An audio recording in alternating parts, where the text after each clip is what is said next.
This is Audible. Podium Audio presents Surgecaller, Oathbound and Knighthood, Books 1 and 2 of Surgecaller, written by Todd Herzman, performed by John Perhala. Book 1. Oathbound. Chapter 1. To be oathbound was to be a prisoner, a slave. But to be oathless meant to be alone, hunted. Huon knew that better than anyone. He crept through the undergrowth, tracking his prey. Growing up, he'd never hunted. His mother hadn't wished any harm to come to him, so he'd spent his days at home, lost in old books from his father's library. He looked back on those years fondly. He'd give anything to be stuck at home once more, his nose in a book. Time in the wilderness had changed him. He slowed his step as he approached a clearing and spotted broken leaves on low-hanging branches. Gripping his spear tightly, he took a quiet breath. The boar grunted. Huon stepped back, but the grunt just meant it was searching for food, like he was. Huon wetted his lips, gently moving a branch out of the way as he entered the clearing. The beast had its back to him, snuffling and pawing at the ground. Huon, the boy, would never have dreamed of attacking an animal, let alone attacking one unawares. Huon, the man, knew it was a necessity of life. The strong survive. He could be strong. The boar was 5 strides away. A couple more steps and it would be in range of his spear. Huon held it with both hands, lowering the point, ready to lunge. Leaves crunched, a roar split the air. A large orange form appeared from nowhere, tumbling into the boar and clutching its neck in powerful jaws. A saber-tooth, a big one. 6 times the size of the boar, it towered over Huon. It wrenched the boar's neck and released a rumbling growl. Its vertically slitted eyes caught Huon for barely a second, not deeming him a threat. Huon swallowed. His legs felt rooted into the earth. Run. I should run. But Huon was hungry, and the saber-tooth sure had a lot of flesh on its bones. He raised the spear. I am strong. He looked inward, accessing his core, touching the essence within. If he surged strength, his makeshift spear might just pierce the beast's side. If he surged speed, he'd be fast enough to avoid a swipe from those 4-inch claws. But if he misstepped, he stumbled back, almost falling over roots and backing into trees, gaze locked on the massive tiger with his dinner in its mouth. When he was far enough away, he turned and ran, surging speed and stamina from his core. He didn't need to watch the ground as he ran. He knew the forest floor well enough. When he made it into the small cave he'd called home the past few days, he collapsed to the dirt. Idiot. He should have attacked. A fight with a saber-tooth was just what he needed to grow stronger, and surging so much as he ran away? That cowardly move had decimated his reserve. He supposed that didn't matter. The night would soon come, and he'd lose his essence as he slept. His legs throbbed and his stomach grumbled. Huon grumbled back. Shut it! I know. He reached for his canteen. At least there was plenty of water around here. Something roared in the distance, and he flinched mid-step. The saber-tooth? It wasn't still hungry, was it? Huon trembled. From the cold, he thought. Definitely from the cold. He picked himself off the floor and walked to the cave's entrance. A massive boulder sat beside it on the inside, one big enough to block the way in. Bracing his hands against the boulder, he pushed, straining his muscles. He hung his head. It still wouldn't budge with his natural strength. Exhaling sharply, he surged strength. The boulder moved, grating against the floor. 1, 2, 3 steps, and it was blocking the entrance. The cave darkened, and he trembled again. Light the fire before you shut the cave, Huon muttered. He couldn't remove the boulder again, not without cultivating more strength essence into his core. He felt his way to the sticks and logs he'd set up that morning. Even with the boulder blocking the door, there was just enough ventilation for a small fire.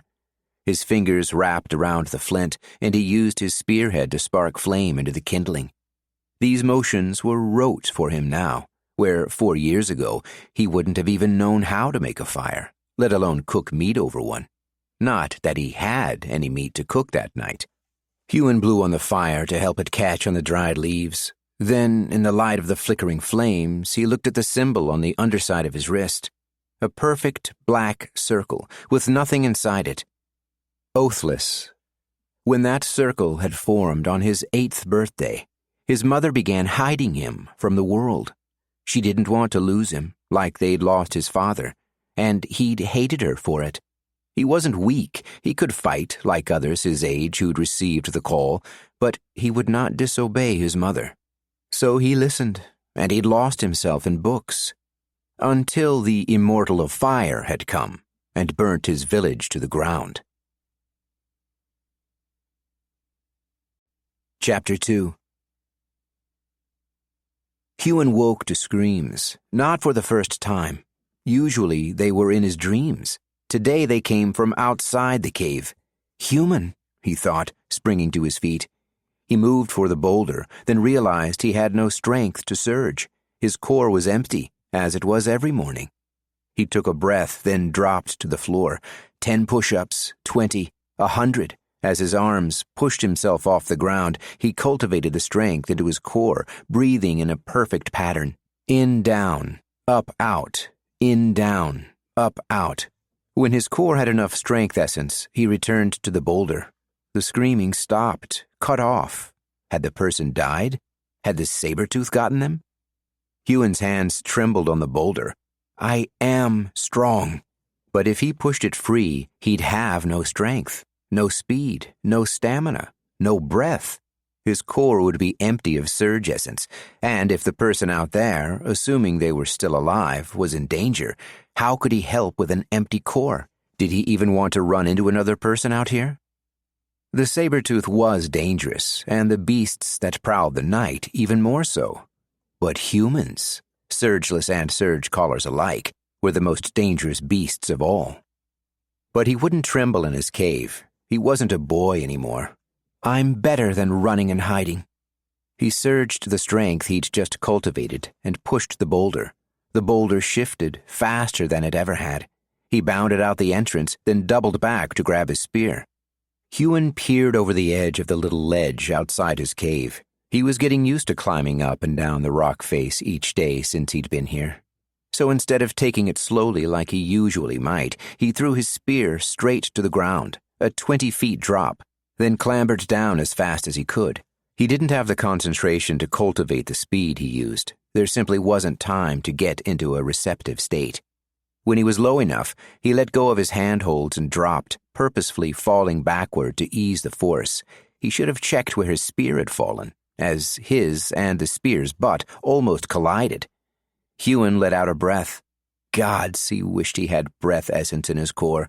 He mustered up some resolve, part of him wondering why he was doing this, and climbed to his feet.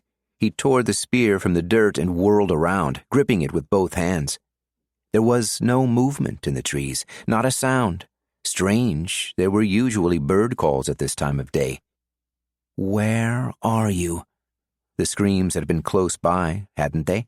Maybe they were a part of my dreams. Something roared. Huon whirled toward the noise. His grip on the spear was too tight, and he forced himself to loosen it.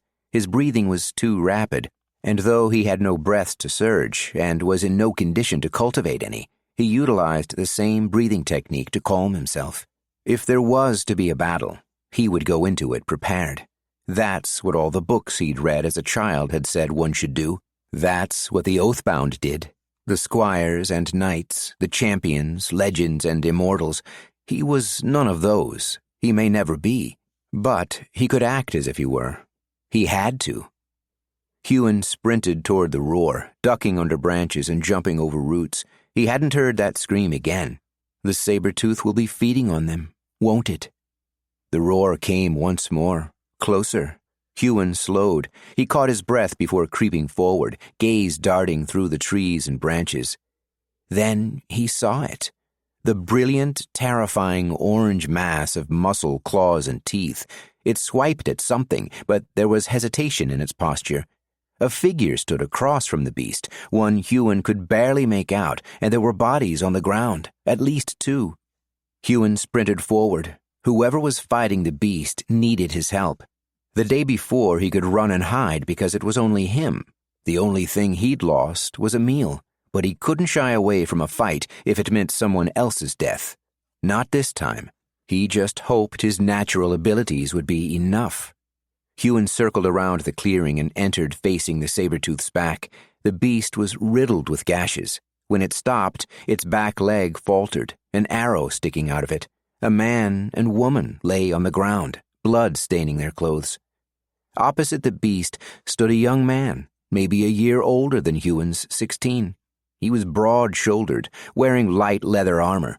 He leveled a spear at the beast, lunging forward with questing strikes, but where Huon's spear was makeshift, a long, whittled-down branch with a scrap metal bronze tip, this man's was well-crafted, with runes etched into the wood and a sharpened steel tip that glinted in the sun.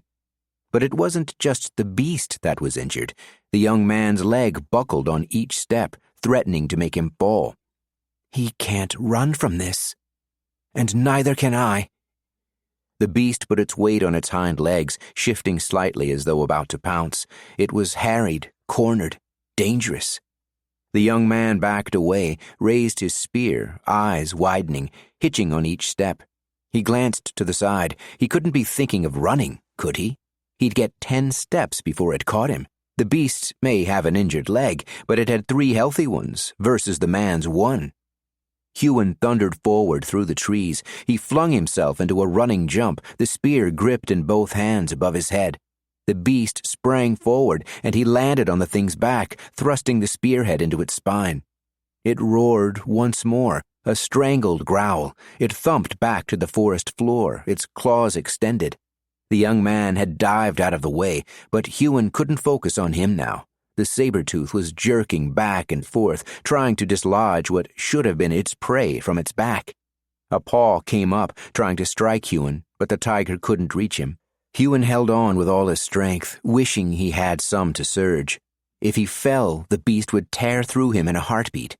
A shout rang out, a ragged battle cry. The beast roared again, but its voice turned to a gurgling murmur. It slumped, its weight no longer supported. Huon slid off its back, almost falling over as his feet slammed into the ground. There was a spear in the saber-tooth's neck. Blood poured from the wound, drenching the dark-haired man holding the spear's shaft. The man's breath came fast. He looked at Huon, at the dying beast, then at the man and woman lying on the ground. They were older than him, old enough to be his parents.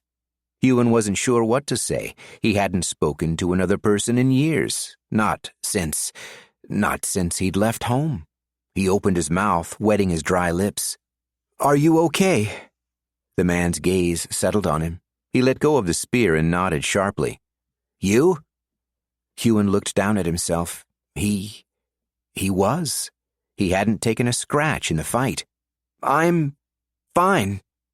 "We must move fast." The dark-haired man strode to a satchel at the end of the clearing. It must have been discarded during the fight, and pulled out a long, sharp knife. He walked back to the beast with its eyes still open, staring at the man, but unable to move. Was the man going in for the kill? But he didn't go for the throat. Instead, he held the knife in his teeth and tried to push the beast onto its side. He wasn't strong enough. A moment passed, and the man tried again. The beast moved easily. He'd surged strength. The young dark-haired man was a surgecaller, just like Huon. The man took his blade from his mouth and began cutting the underside of the saber-toothed skin. "What are you doing?" Huon asked. "Harvesting its core. A beast like this will have powerful surges." He didn't look back as he worked. The saber-tooth whined, the dagger parting its flesh. "You're hurting it." The man looked over his shoulder at Huon, his eyebrows drawn together. "Best done while it's alive. Surely you know that." Huon looked at the beast's eyes. They were full of pain. "Humans." He took a step back. "The most dangerous beast of all." He backed into something, almost stumbling over it, the body of the dead man. It groaned. Not dead. Your friend! He's alive!" Huon dropped to his knees, kneeling by the man. There was a gash in his stomach, right through his ringmail armor. Huon glanced behind him. The young man hadn't said a word, hadn't moved from his work. "Did you hear me? He's alive! You have to help him! I don't know what to do." The young man continued with his gruesome work, discarding the blade and taking a surge gem from the satchel.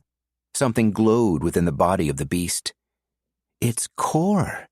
Is that what mine looks like, when it's full of surges?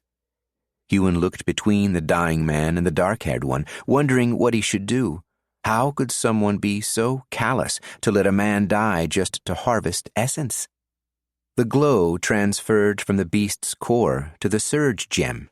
The young man stood as the saber-tooth breathed its last breath. He turned, and Huon wondered if he should run.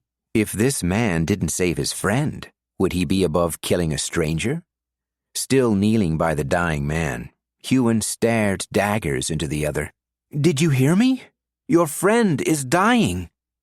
The young man stuffed the surge gem into his satchel, moving without haste. He looked to the man on the ground. "He's not my friend." He pulled up his sleeve. There was a tattoo on the underside of his wrist, as there was for every surgecaller. This one differed from Huon's. It was still a circle, but it had a curling line around it, like vines twined around a ring, and a small symbol at its center, a shield with a red snake on it. Huon looked to the dying man. The same symbol was etched into the man's spalder above his ringmail, a shield with a snake. Huon stood and stepped away. "He's your Oathmaster?" He looked at the dying man more fully, for the first time noticing the bandolier about his hip and the glowing surge gems within. The dark-haired man approached, limping on his slashed leg. "Not for long." He peered at the dying Oathmaster. "He was a terrible master." He nodded at the woman. "She was no better." He knelt, staring into the Oathmaster's eyes. "Your days of ordering me around are over, Uthric." He put a hand on Uthric's shoulder. "I only wish I could have killed you myself." Huon took another step back. This man, was he insane? Huon feared Oathmasters as much as the next surgecaller, but to relish in a person's death? To feel nothing at their passing? The Oathmaster's eyes went cold. The dark-haired man stared at his tattoo. The interlocking lines uncurled, disappearing as the shield did, leaving a perfect circle, the same as Huon's. "Oathless," Huon whispered. Chapter 3. The dark-haired man grabbed a discarded sword from beside Uthric, his dead Oathmaster, and turned to face Huon. Huon glanced to where his spear was still embedded in the beast's back. "I appreciate your help with the saber-tooth. You may have just saved my life." The dark-haired man leveled a sword at him. "But don't think you can bind me. It would be unfortunate for me to have to kill you." Huon considered his next move. Trusting this man who'd watched with cold eyes as another man died could be dangerous. But they were kin, in a way. To be oathless was to be alone. But what of two oathless together? "He's like me." "I would never bind one of my own." Huon pulled down his sleeve, revealing the perfect circle underneath. The dark-haired man blinked, then lowered the sword. "That I was not expecting." He thrust the sword into the grass and walked toward Huon, extending his arm. "The name's Burn." Huon stared at the hand for a moment, then grabbed it. "Huon." Burn adjusted Huon's grip so they were holding each other's forearms. "Like this. A surgecaller's greeting." In this position, their hands covered the space where the other's tattoo was. Burn nodded, gripping tightly, then let go. He looked about the clearing. "There isn't much time. I wasn't the only surgecaller bound to Uthric. Once the others lose their oaths, well, let's just say people are about to come find these two." He waved at the bodies. "Best not to be here when they do." Burn picked up the sword again and found its scabbard. He strapped it to his belt, then stripped Uthric of his gear, starting with the bandolier of surge gems. You're stealing from them? Huon touched his tattoo, feeling where they'd clasped forearms. It was the first time he'd ever received a Surgecaller's greeting. Trust me, they won't need these now they're dead. You're welcome to help. Take your share and leave, or join me. He looked at Huon. You look like you've been out here a while. You must know your way around. And if they do find us, best they not find us alone. Why would you trust me? You saved my life when you didn't have to. There is honor in you. Besides, we're both oathless. Perhaps we should stick together. Why should I trust you? Huon wanted to ask, then banished the thought. He wanted to trust the man.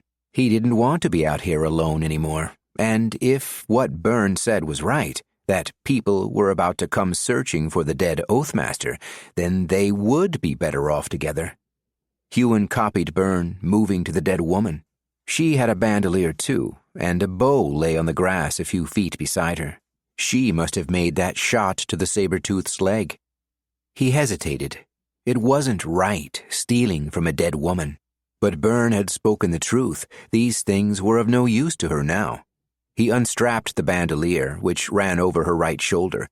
3 of the 6 surge gems retained their glow. As he pulled the bandolier from under her, he noticed her eyes were still open. They were blue and cold. He got lost in them, and as he did, the memories came. The fires, the bodies strewn around his village, men and women burned alive, even children. For harboring an Oathless, his entire village had been purged. His mother had been taken, made to watch, her eyes, her blue eyes. He'd hidden away, touching his father's ring, staring as his mother knelt, her head pulled up to watch.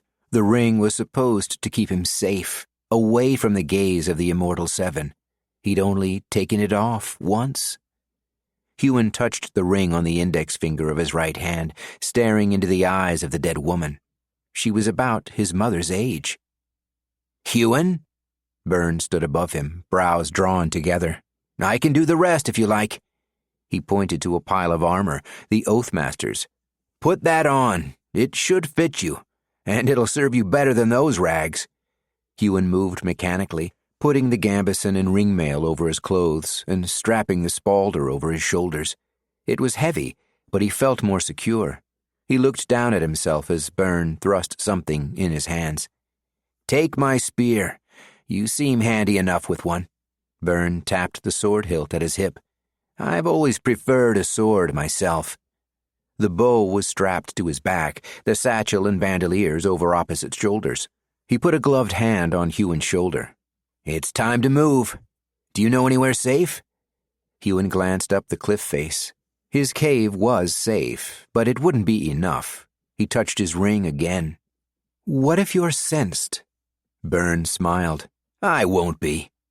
Huon nodded numbly, then stared down at the man's leg. You're not limping anymore. Byrne wiggled the leg that had, moments ago, struggled to hold his weight, then tapped on one of the surge gems in the bandolier. It was dull, the essence used up. This had a touch of night-level stamina. He looked at the dead Oathmaster. Bastard forgot to use it. Night-level stamina. It healed Byrne's leg in a moment. Huon wondered what it would be like to have such power. Then his eyes darted around the clearing. They shouldn't dally. This way. He turned toward the left, but Byrne stopped him, handing him a canteen. Drink, then breathe. We need to be focused.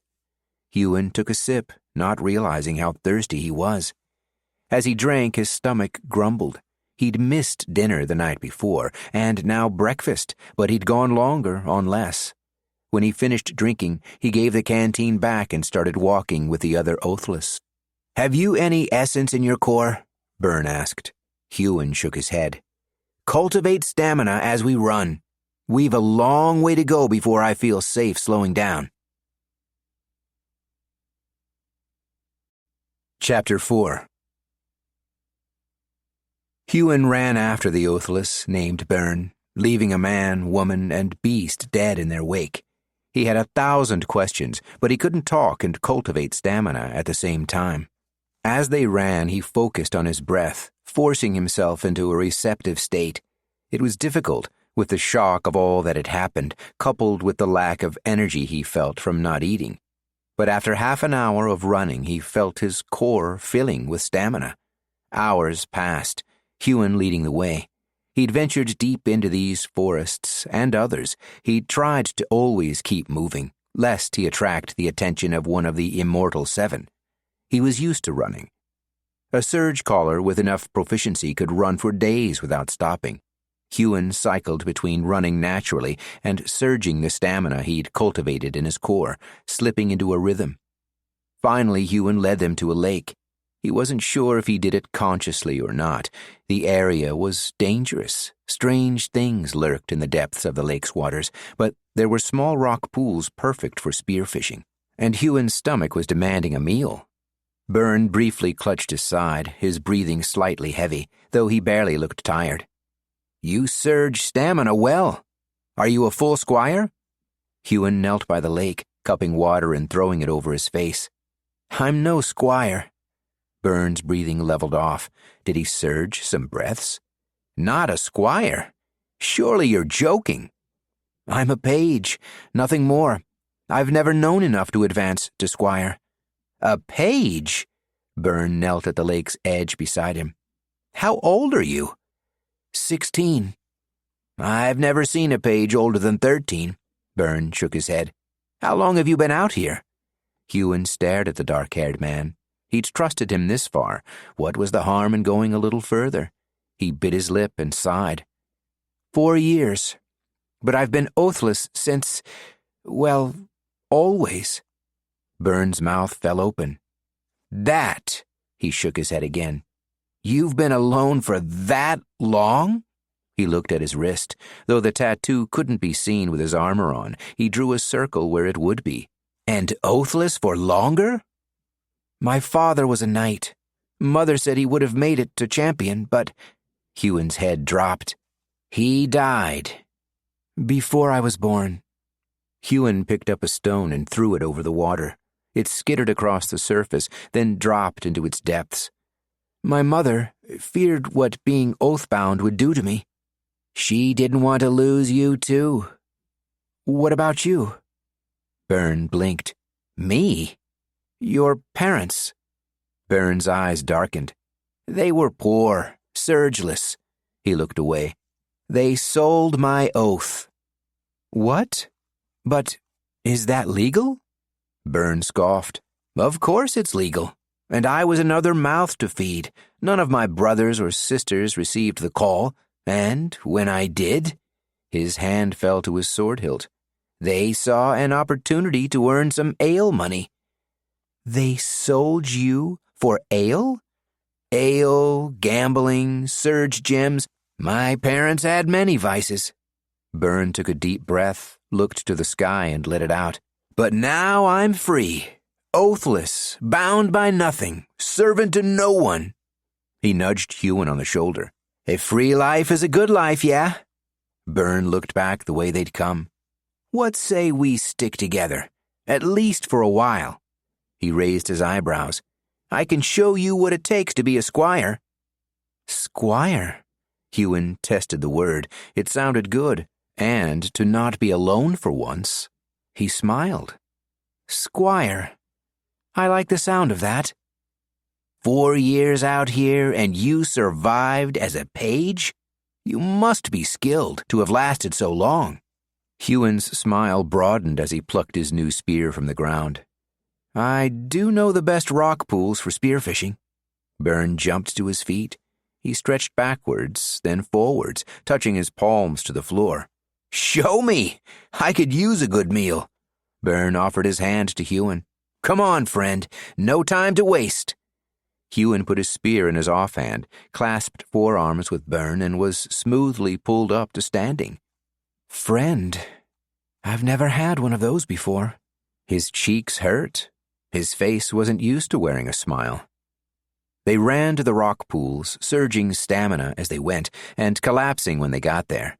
The water was clear and shallow enough that Huon felt confident wading into it. It would be hard for one of the lake monsters to sneak up on them here. He tried not to scare off the fish as he stepped on the slippery stones. They only had the one spear. Byrne was crouched low, watching from the shore. "Show me how it's done, Oathless," Byrne laughed, clapping his hands together. "I'm hungry." "Hush! You'll scare the fish away." Byrne raised his hands with a smirk, but quieted. Huon stared into the water, stilling his mind and body. It had taken him a long time and a lot of patience to learn how to do this. If he kept still enough, the fish he'd scared off when he waded in would soon return, and a stilled mind helped with that. The ripples in the water soon ceased, the surface becoming as clear as his mind. He focused on his breathing until he was in a receptive state, cultivating breath so as not to waste the opportunity. Minutes passed before a fish ventured close enough. He adjusted his grip on his spear, then poked it down in a flash. He would have surged speed if he had any. The fish swam away, avoiding the tip of his spear by a hairbreadth. "That's how it's done, is it?" Byrne whispered.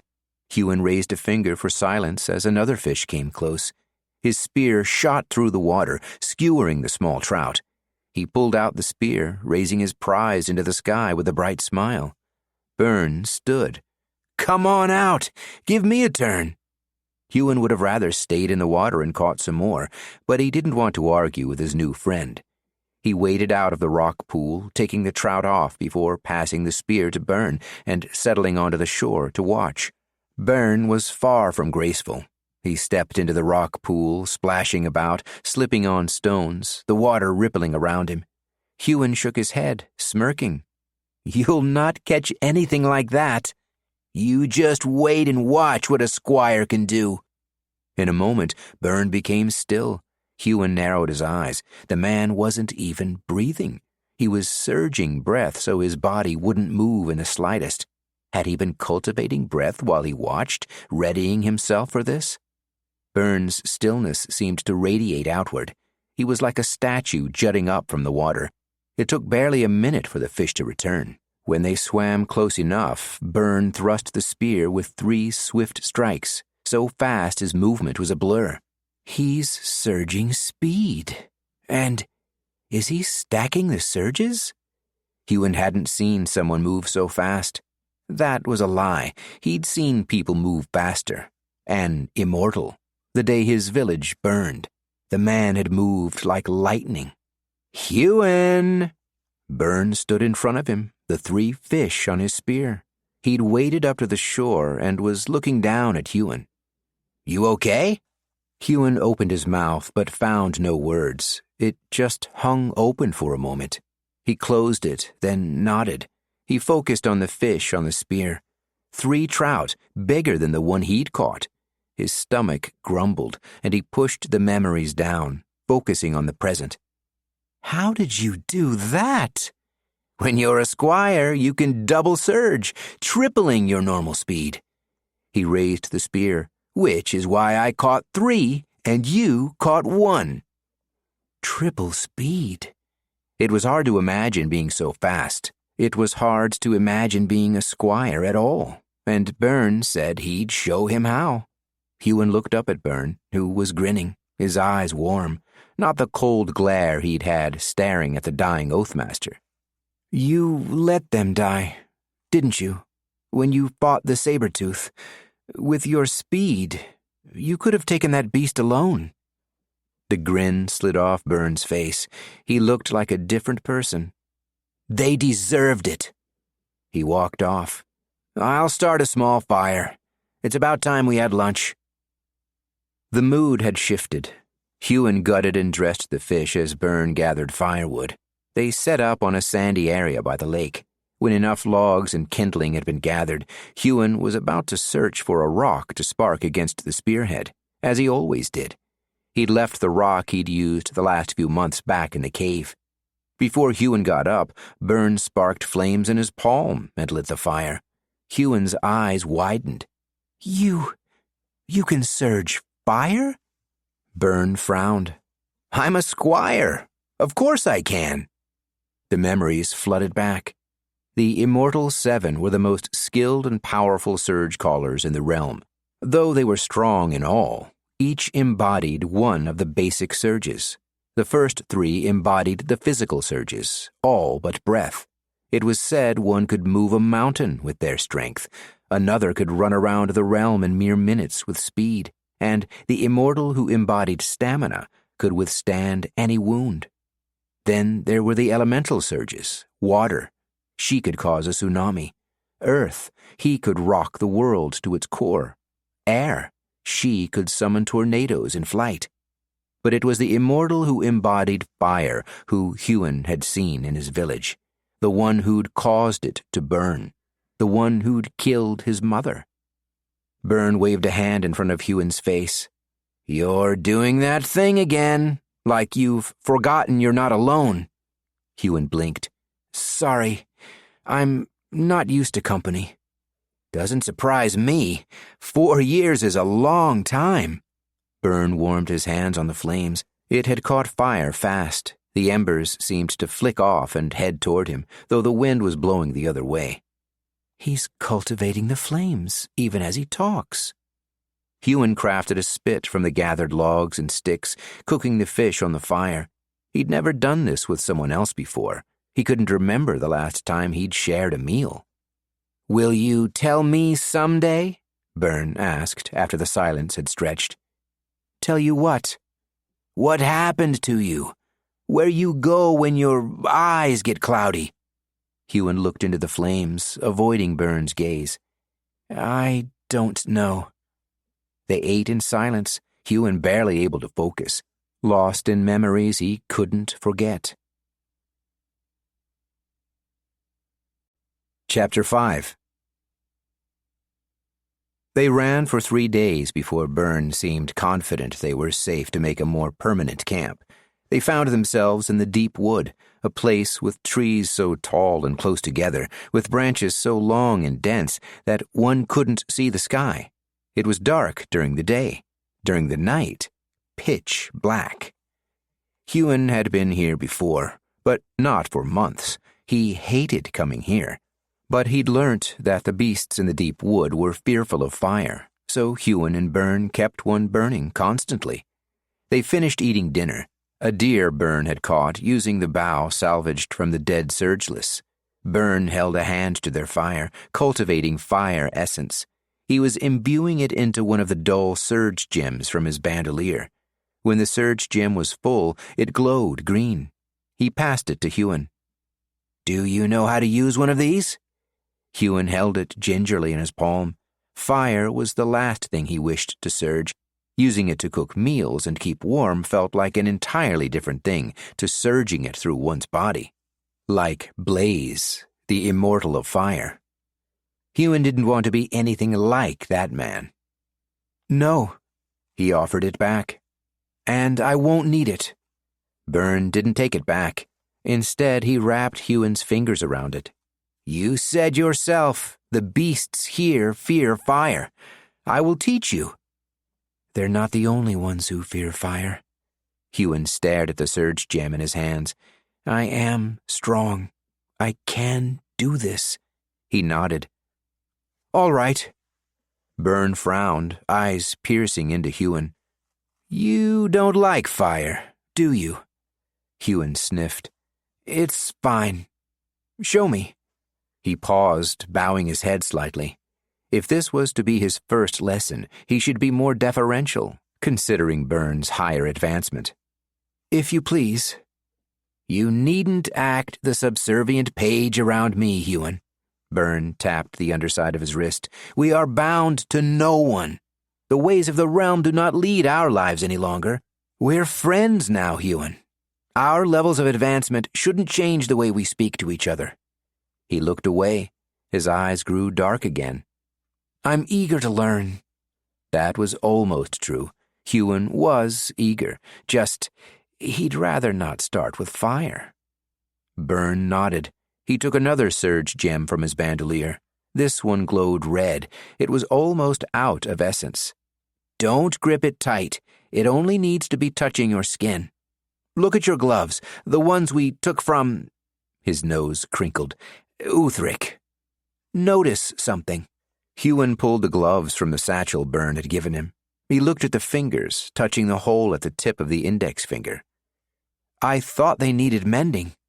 It's common among surgeless who carry surge gems. They want to be ready in a moment's notice. Byrne placed the surge gem on the ground and smiled. Though they'll never be ready as fast as us. He sparked fire into his palm. It flashed brightly, then disappeared in a puff of smoke. He rubbed his wrist. That's why they cursed us in the first place. Huon knew the stories of how the Immortal Seven and all the surgeless in the realm had been bound to the everlasting king, a surgeless. He'd never heard anyone use the word cursed, though. They didn't speak of it that way in books. Huon closed his eyes. When he did, he saw Blaze again. He's oathbound too. It was something he forgot sometimes. He looked at the surge gem in his palm. Can I cultivate it into my core? No, Byrne barked. Never cultivate essence from a surge gem unless you know its potency. You'll blow your core that way. Huon placed the surge gem on the ground. I'm getting less sure about doing this. Byrne nodded. He took a dull surge gem from his bandolier and passed it over. Perhaps it's better to learn this way. Do you know how to imbue your essence? Huon shook his head. Byrne sat back and whistled.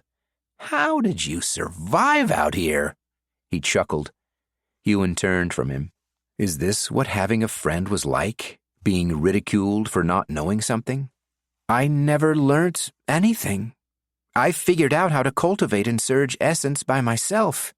He waved a hand around the trees. Out here. Alone. Well, Byrne let out a breath. You aren't alone anymore. Why are you helping me? Because I like you, Huon. You seem good. I may have been able to take that saber tooth without you there, but I knew it was a risk. I was risking my life for myself. You risked your life for someone else. Why wouldn't I want to help you? Besides, he looked around the dark forest. It's dangerous out here. I'd go it alone if I had to, but I'd much rather have a friend at my side. And the stronger you are, the safer we both become. Huon looked at the dull surge gem. How do I do it? There are two main meditative states a surgecaller can use to manipulate essence, the receptive state and the outward state. Huon nodded. He was familiar with the receptive state. He used it every day.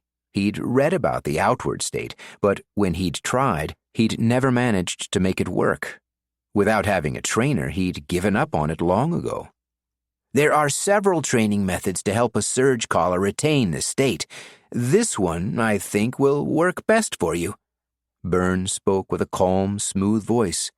Close your eyes and breathe, but not like you might in a receptive state. We need to knock you out of your natural rhythm, else you'll default to what you know. Huon closed his eyes as he'd been asked, waiting for the next instruction. This will feel strange. That's a good thing. Now, breathe in through your mouth and out through your nose. Huon did as instructed. After the first exhalation, he opened his eyes. That feels wrong. Eyes closed, Huon. You sound like you've done this before. You're not the first page I've trained. Someone has to bring new Oathbound up to speed. Now focus. Huon frowned, but did as Byrne asked. Breathing this way felt so strange that he wondered if Byrne was doing this to make fun of him, but he dismissed it. He truly seemed like he wanted to help Huon. Huon just wasn't familiar with that feeling. His mother had made him hide what he was. For a long time, he'd hated being a surgecaller, and Oathless. Other kids his age weren't stuck inside. They had friends, trades, lives. He once again shoved the memories away. He didn't usually think about his past so much. It must have been because of all he'd shared with Byrne. He focused on his breathing, in through the mouth, out through the nose, until it began feeling, well, not natural. Simply less strange. Feel the surge essence in your core. Pick one out. Focus on it. Byrne said in his calm voice. "Can you see it?" "I see it. I see stamina." "Feel the surge gem in your hand and think of how you cultivate stamina. How, when you run, you can cultivate the essence into your core. Then, when you have that feeling, reverse it." Huon's forehead creased. Reverse it? It sounded simple, but it was anything but. He sat there for hours, breathing in that unusual pattern, trying to manipulate his essence. He felt it fine, the essence of stamina in his core, but all it wanted was to be surged. He'd surged it a few times accidentally, having to jog around the clearing to cultivate more. When true darkness fell upon the deep wood, Huon was almost ready to give up. Byrne had long stopped observing him, having turned in for the night, using his satchel as a pillow. The fire still roared between them, with enough logs stacked beside it to keep it going all night. Huon was on watch. Neither of them felt comfortable falling asleep unguarded in this place. He shouldn't have his eyes closed, so why was he trying to bring on the meditative state now? But his eyes didn't need to be closed to fall into the receptive state. Why would they need to be closed for the outward state? He stared at the dull surge gem in his hands. He breathed, imagining light forcing into the stone. He pictured the stamina essence in his mind, imagined it flowing from his core, through his body and out his hands. It was no use. The surge gem remained dull, empty. Huon hung his head, sighing quietly, lest he wake Byrne. Then his palms began to feel warm. The surge gem glowed. Chapter 6. Before waking Byrne for his watch, Huon filled all the dull surge gems with the 4 essences he could cultivate. Byrne stared at them, slack-jawed. Then Huon collapsed from exhaustion, getting the deepest sleep he'd had in a while. He didn't even have any nightmares. The next morning, Byrne woke him up with a start, throwing his spear at him a moment after he'd opened his eyes. "Time to train, sleepyhead!" Huon caught the spear, a little surprised it hadn't thwacked him on the head. "I'm not even awake." He rubbed his eyes. "And what if something had attacked you during the night, and I'd roused you to fight? Would you complain about not being awake, or would you burst to your feet and come to my aid?" Huon frowned, using the spear to help stand. "Sometimes I miss being alone," Byrne chuckled. "If you don't now, you will after today." Huon looked at the spear. "Will we be fighting each other?" "If we were, I would have given you a stick, not a spear. Sparring with live steel is not something for beginners." Beginners. Huon refrained from arguing. He'd been using a spear for years, hunting animals in the wilderness. He may only be a page, with a limited grasp on his surge-calling abilities, but that didn't mean he was useless. He held the spear in both hands, then looked at Byrne. "What now?" Byrne grabbed a long stick from the ground. "Now we practice strikes. I want to see what I'm working with before I try sparring you." He held the stick, which was about the length of Huon's spear, in his left and approached Huon. "You have a strong stance, but—" He used his foot to adjust Huon's back leg. "It will be stronger if you stand like this." Huon looked at his feet. The stance didn't feel natural. He kept wanting to inch his foot back to where it was. Byrne held his stick in both hands. "Your grip is good, but the true advantage of a spear is its reach." He lowered his right hand until it was near the butt of the spear. "Try holding it like this." He walked backward until he was a fair few strides away, then fell forward into a lunge. The end of his stick lightly tapped Huon on the chest. "You can surprise an opponent with just how far you can stretch your strikes." He nodded. "You try." Huon suppressed a sigh. The movement looked easy enough. He'd practiced with his own spear plenty of times in the past few years, and he'd never had trouble taking down game with it. Well, he'd had trouble, but that wasn't the point. This should be easy. It wasn't. He kept overextending or placing his foot in the wrong place. Byrne was relentless. When he performed the movement, he did it so fluidly, so strong. Huon almost suspected him of using surges, but it was clear he'd simply been training for years. Once Huon had gotten the move down, Byrne taught him some more. It was a sequence, a kata. Huon had read about them, patterns of fighting movements to help train different aspects of martial arts. It was noon by the time Byrne seemed confident Huon had a basic grasp of the series of movements. Huon's muscles ached all over. He'd moved in ways he wasn't used to, and all he wanted to do was lie down for the rest of the day. Were he alone, he might have done just that. "Here." Byrne passed him a canteen. "That wasn't too bad. For a beginner." There was that word again. This time it didn't ruffle Huon too much. He was a beginner, at least compared to Byrne. Huon sipped from the canteen, then passed it back. "How long does it usually take a page to learn that kata?" Byrne shrugged, sitting beside Huon and taking a swig of water. "To get where you're at? A week, maybe. But, well, they're 8 years old and I'm 16? Byrne nodded with a smirk. "Stands to reason, being twice their age," he chuckled. "Tomorrow I think you're ready to cultivate during a kata." He stood, taking a breath, then he picked up Huon's spear and began moving through the motions of the kata. Katas weren't only designed to teach and practice techniques, but to cultivate different surge essence. This one was designed for speed.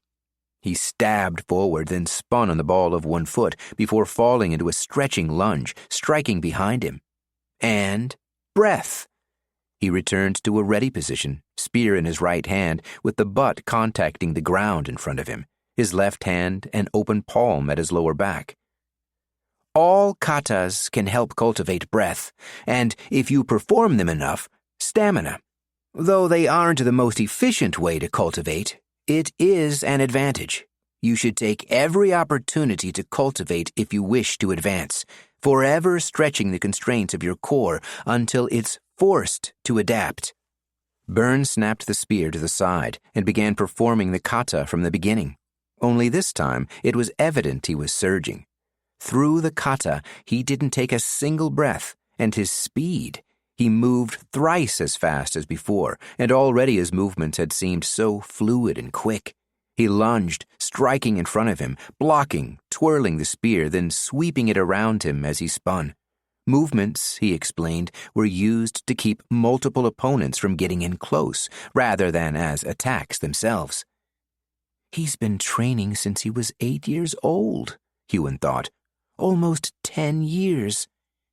If Byrne were only exhibiting the skill of a squire, Huon wondered how terrifying a knight would be. Of course, neither were near as powerful as an immortal. Huon shook that thought away, focusing on the kata. When Byrne stopped, Huon was full of questions.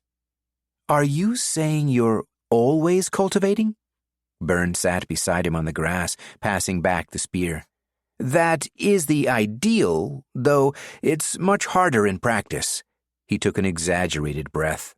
"Breath is the most basic surge, and the easiest to cultivate throughout the day. It can always be cultivated, as we are always breathing. Even now, I can feel a trickle of essence forming in my core." Huon blinked, frowning at Byrne. Doing such a thing sounded impossible. He had to block out the world and concentrate to his full extent to cultivate. He always had. To do what Byrne was suggesting. "What's the trick?" "Trick?" Byrne's eyebrows rose. "There's no trick in this life, Huon. The only way to advance is through hard work." He looked up at the canopy. "Do it again, and this time try to cultivate breath as you move. Don't stop until you do, or the light in the forest begins to dim." He stood, stretching his arms and back, then grabbed his sword belt, bow, and quiver. "You practice that, and I'll practice hunting." He jogged off, disappearing from the clearing before Huon had a chance to argue. Who was he to give Huon orders? Byrne spoke about freedom, then barked commands. If Huon wanted to be told what to do, he wouldn't be out here. But to cultivate all the time, to be so fast, so strong. I'm not weak, Huon thought, assuming the ready position. I can do this. Huon performed the kata, going through each step. It felt so much easier than it had just a few hours before, despite his muscles being sore. As he did, he focused on his breath, not trying to control his breathing, rather examine it as he flowed through the motions. But every time he came close to slipping into the receptive state, he would mess up one of the kata's movements. Whenever he missed a step or fumbled the spear in a strike, he started again, just as Byrne had made him do that morning. At the same time, when he made one of these mistakes, he couldn't help but wonder why he was doing this. Life out here was hard enough. Why make it harder by forcing himself to train? I am already strong, he thought. But in that moment, he knew that was wrong. He wasn't strong. He never had been. But there was a power within him, the power of the Surgecallers, and finally he had someone to train him. Maybe he wasn't strong, but he could become strong. The next time a saber-tooth sprang into a clearing and stole his prey, maybe he wouldn't have to run. Maybe he could stand and fight. Maybe one day he'd be strong enough to get justice for what happened in his village, for what happened to everyone, to his mother. The thought was insane. How could he become strong enough to fight the Immortal Seven? How could he ever hope to wield their power? Surgecallers began training at the age of 8, sometimes even younger, if they received the call early. He was 8 years too late. But the thought stayed with him. For the first time since he'd run from home, for the first time in his life, he had a goal, a purpose, even if it was insane. Huon trained for hours. Byrne returned. The sun went down. They stopped for dinner. Byrne had caught and cooked a large hare. But the moment the meal was done, Huon was up again, practicing. You don't have to keep going. I'm sure you'll get it tomorrow. Byrne lay down, his head resting on his satchel. Maybe the next day. I'll get it tonight. Suit yourself. Huon kept training. Soon Byrne's snore punctuated his strikes.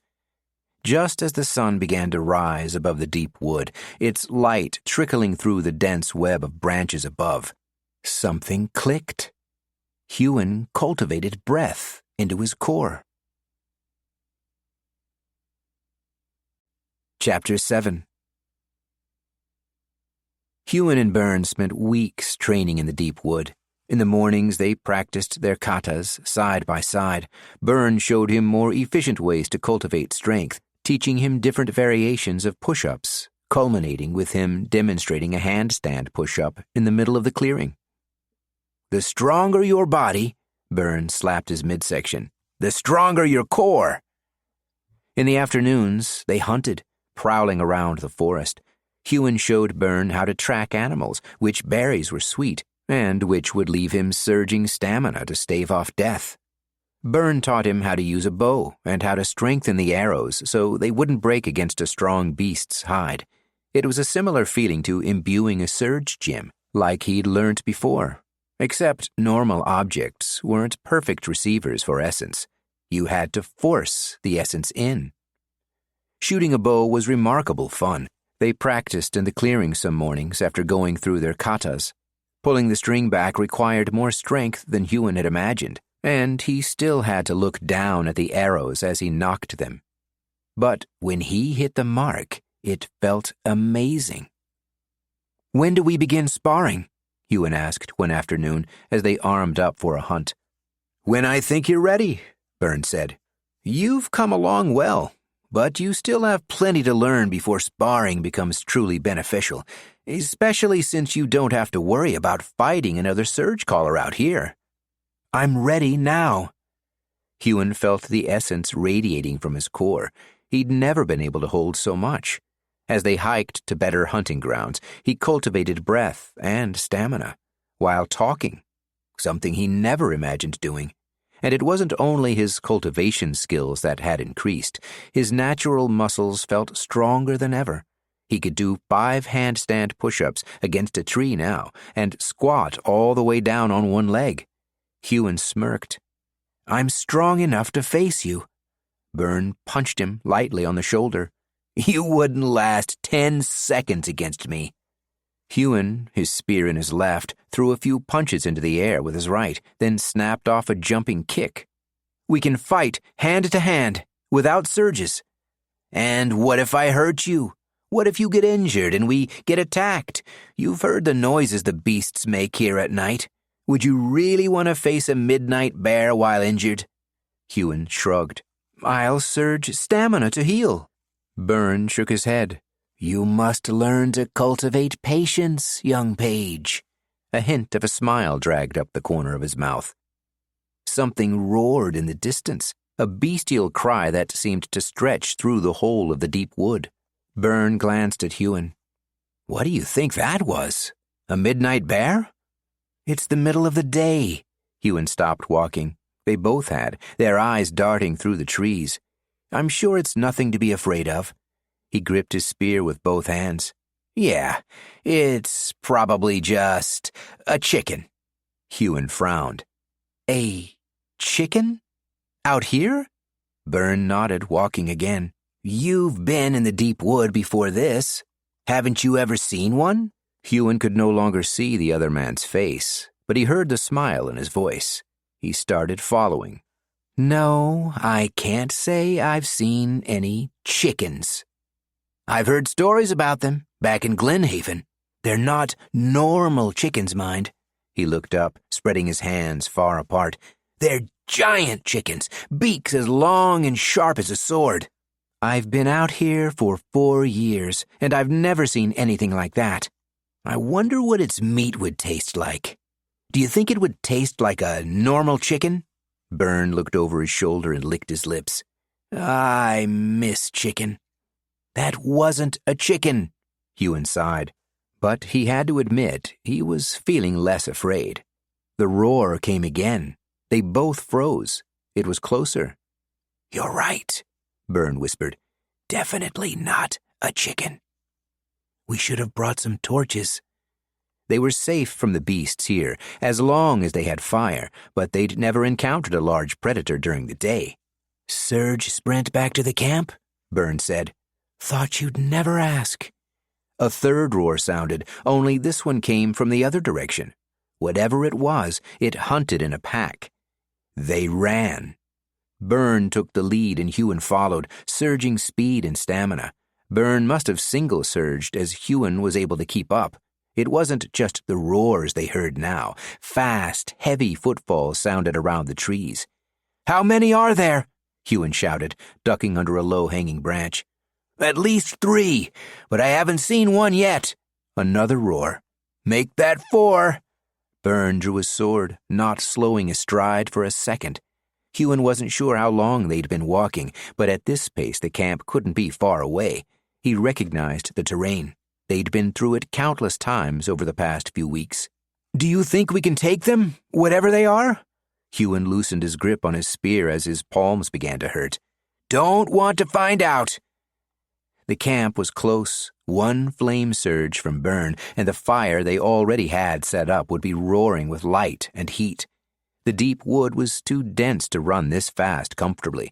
Huon's body was getting battered by branches, vines, and prickly bushes, and he knew he'd be covered in scratches and bruises by the time they got back to the camp.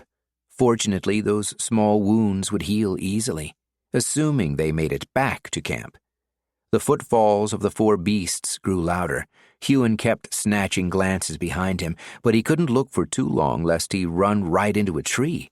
All he saw were large, fast-moving shadows.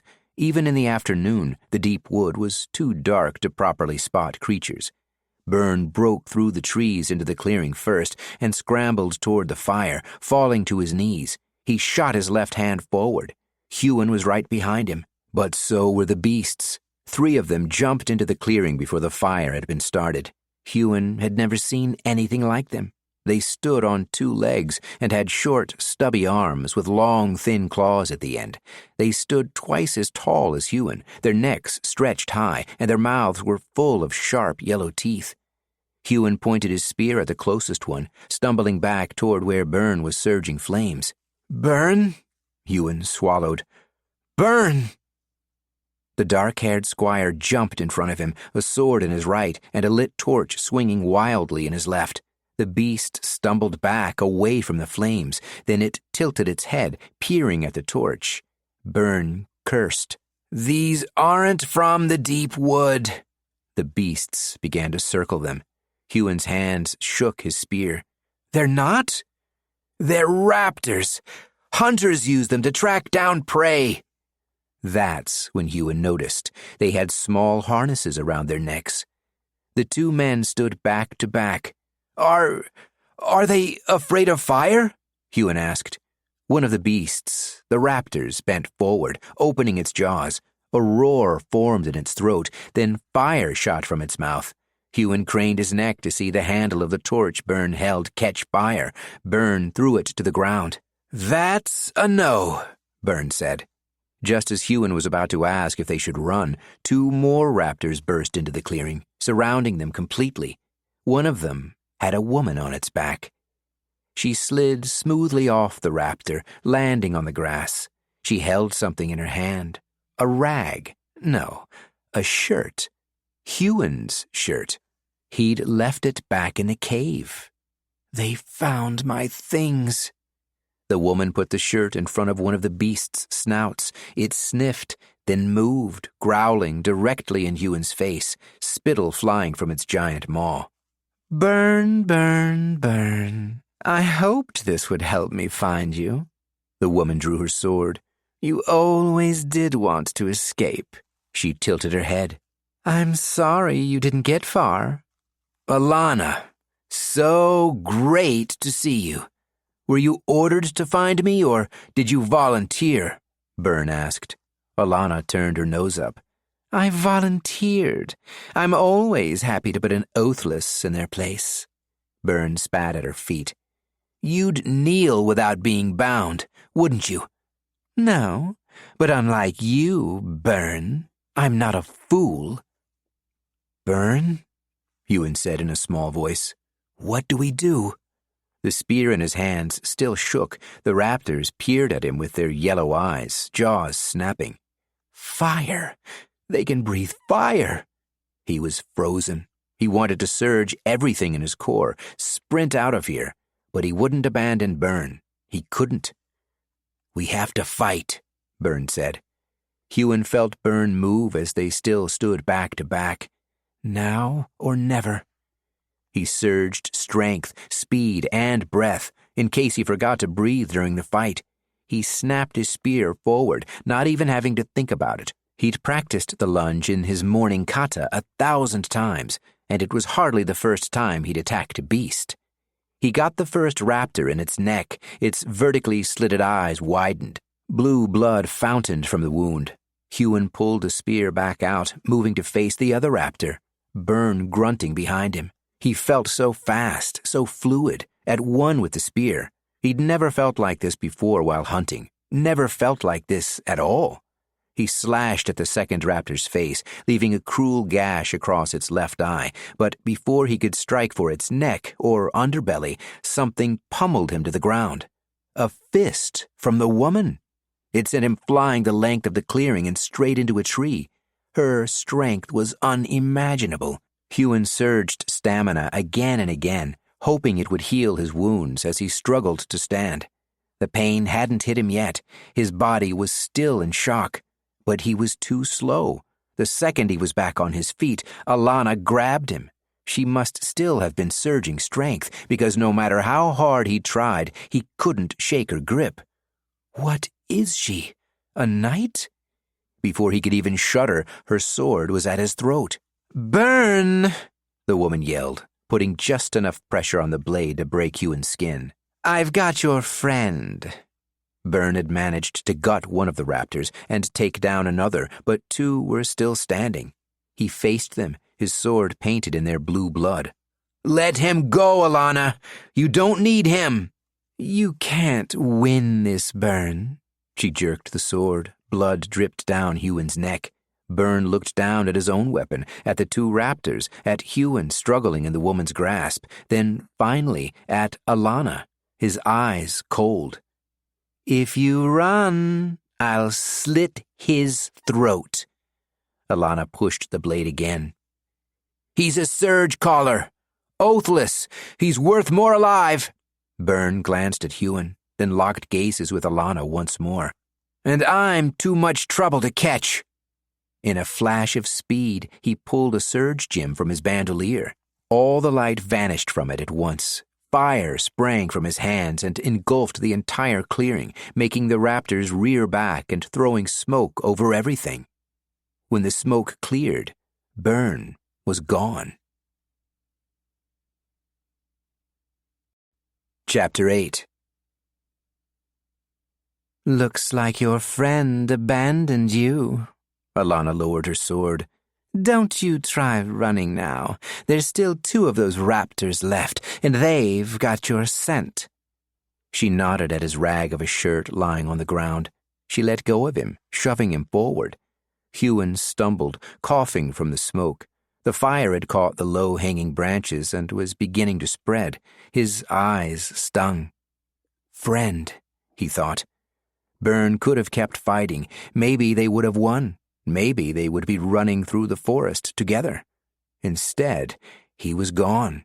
He'd left Huon in the clutches of this horrible woman. What are you going to do to me? Nothing, if you behave. My Oathmaster won't be happy that I lost Byrne, and on top of that, 3 raptors. But at least I'll have you to show for it. Alana shoved him again. Get the manacles from my bag. She waved her sword at the raptor, the one she'd rode in on. Huon hesitated. He examined his core. During the fight, he'd depleted his stamina trying to heal his wounds and keep his body going. But he still had at least 30 seconds of speed he could surge. Enough to get out of the clearing. But where would he go? He couldn't outrun these things, not for long. And Alana? She was a Surgecaller too, a far stronger one than him. He approached the raptor. It snapped its jaws at him. Hush, Lexa, Alana said in a soothing tone, sounding like a completely different person. Hush. The raptor bowed its head. Huon eyed the thing's teeth, skirting around it to get to the saddlebag on its side. He pulled out the manacles, then looked at Alana. Well? She waved the sword. Slap 'em on, then. Huon stared at the manacles. If he put these on, he'd never be able to escape. But if he didn't, he could die trying to get away. I'm weak, he thought as he clasped the cold steel onto his wrists. I've always been weak. Alana boosted him onto the raptor, the one without a saddle. She attached a chain to his manacles, holding it as they rode. As the beasts strode out of the deep wood, Huon thought about Byrne, the man he'd thought to call friend. Byrne had been kind to Huon, joked with him, taught him katas, showed him how to better use his surges, how to get stronger, get closer to advancing. Then he'd just run away. I am Oathless, Huon thought, knowing it wouldn't be true for much longer. The raptors covered the distance between the deep wood and Glenhaven in less than a week. The beasts were Surgecallers themselves. He saw that to be true when one of them breathed fire, and they occasionally showed great bursts of speed. Huon stayed silent for the ride, not that Alana tried speaking to him. She barked orders, of course, but that was different to speaking. Oathbound. The word kept repeating in his mind. I am to be oathbound. It was the fate his father had suffered, the fate his mother wished him to avoid. Oathbound weren't even allowed their own homes until they advanced to knights, assuming they ever did. As they approached the giant gates of Glenhaven, something sounded in the sky. Huon clutched the neck of the raptor he rode. He knew that noise. Thwoosh, thwoosh. Thwoosh! He'd heard it the day Blaze had swept into his village and brought it down in flames. Thwoosh! Thwoosh! Thwoosh! His heart pounded. He surged breath so he could be silent, then craned his neck to look up. A great dragon approached from the north. Its gigantic leathery wings were red as blood. Huon couldn't see it from here, but he knew there was a rider on its back. Blaze. You look like you've never seen an immortal before. Where in the realm did Byrne find you? Pick up your jaw, boy. You want to look good for Crowley. Alana chuckled, then urged her raptor onward, tugging on the chain connected to Huon's manacles. We're almost at the gates. Better to be there before the sun falls. Huon was dragged forward, but his eyes never left the dragon. I will be strong, he thought. Somehow. The red dragon flew over the city. It was even bigger than he remembered, its wings seeming to encompass all of Glenhaven.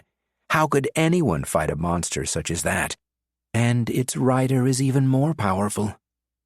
The guards stopped Alana at the gates. It was early evening, and few people were heading into the city at this time. One of the guards checked her wrist, then eyed Huon. What's he in chains for? He's Oathless, Alana snapped the chain, yanking Huon forward.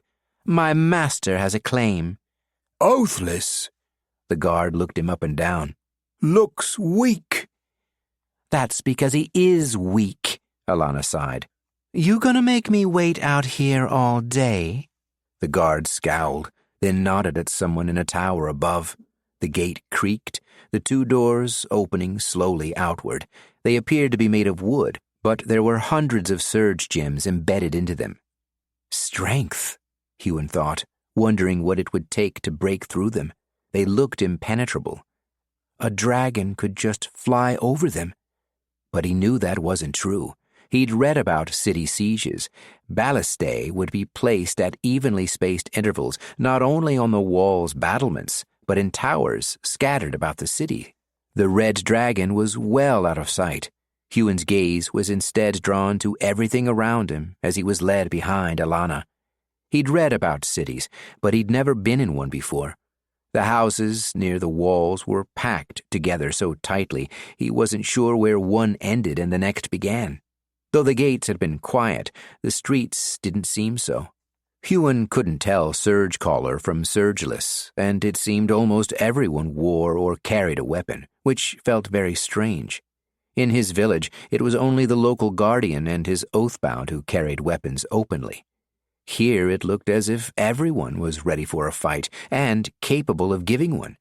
Many more wore bandoliers too, and he had to imagine they were Surgeless, perhaps even Oathmasters.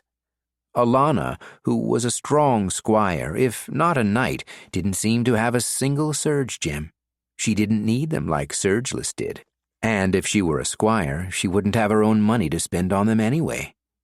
They didn't pause as they moved through the lower town. Most of the citizens they passed cleared out of the way of the raptors. Others simply stood their ground and glared, as if they were being inconvenienced for having to move a step. Don't make eye contact with anyone, Oathless. The last thing we need is for some idiot to think they're being disrespected. I'd like to get to Crowley as fast as we can, and in one piece. Alana didn't look at him as she spoke. The further they moved into the city, the larger the buildings became. There were more people. A different tavern sat on every corner, raucous shouts echoing from within, some patrons spilling outside. They passed at least 3 fights. The roads themselves were more packed, with all manner of beasts pulling carts.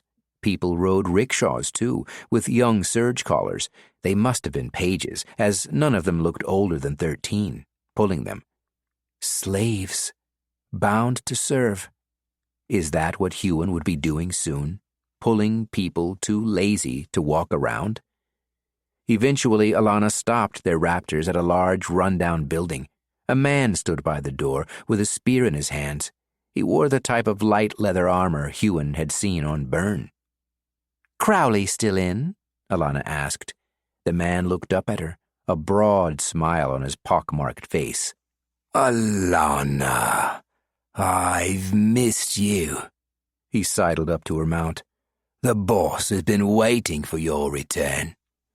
Alana put a hand on his chest, then shoved him back. Back off, Kieran. At least she isn't just rude to me, Huon thought. Kieran retained his smile, and his gaze turned to Huon. He frowned. That ain't Burn. And didn't you leave with 5 raptors? He's Oathless. Alana yanked on the chain again. It seemed like her favorite thing. One is as good as another. Kieran raised his chin. Better hope the boss thinks on those same lines. He stepped aside. Better get in there. Wouldn't want to catch him when he's off to the tavern. Alana slid off her raptor. A young girl appeared as if from nowhere and took the reins. When isn't he off to the tavern? She glanced at Huon and clicked, pointing to the ground. Off, Oathless. Huon didn't bother glaring. He'd done that enough on the ride here, and all it had done was spark his own anger. She didn't care about him, what he thought, how he felt. She didn't undo his chain. Instead, she pulled him by it as she walked into the building. The first room they entered was huge and full of weaponry, swords of all different sizes, from arming swords to large two-handed monsters, spears and halberds, axes and hammers, bows and many drums filled with arrows, along with dozens of different shaped shields. Some of the weapons looked blunted, and there were even a few wooden swords. What is this place? Huon asked. Alana rattled his chain. Don't speak, especially in front of Crowley, until he asks you a direct question. Huon lowered his head, but his eyes were still up, gazing around. They left the large room and walked through a long hallway full of doors on either side. Some of the doors were open. Most of the rooms had multiple beds, though calling them beds was a bit of a stretch, as they were merely thin mats on hard stone. The rooms that were occupied had rough-looking surgecallers stretched out on their mats or sitting up and talking to each other. Some looked to be Huon's age, even younger, but many were older. They had more scars. There were kids here, too. None looked younger than 8. Pages. What did Burn get me into? When they reached a door at the end of the hall, Alana stopped. She looked Huon dead in the eye. Don't go anywhere. Wouldn't dream of it, Huon muttered. Alana knocked 3 times. What? Someone barked from inside. Alana grabbed the handle, hesitating before turning it. Her body went rigid. Was she surging strength? She opened the door. Alana! Thought you died out there. The voice, who Huon supposed must be Crowley, had a weird, rasping quality.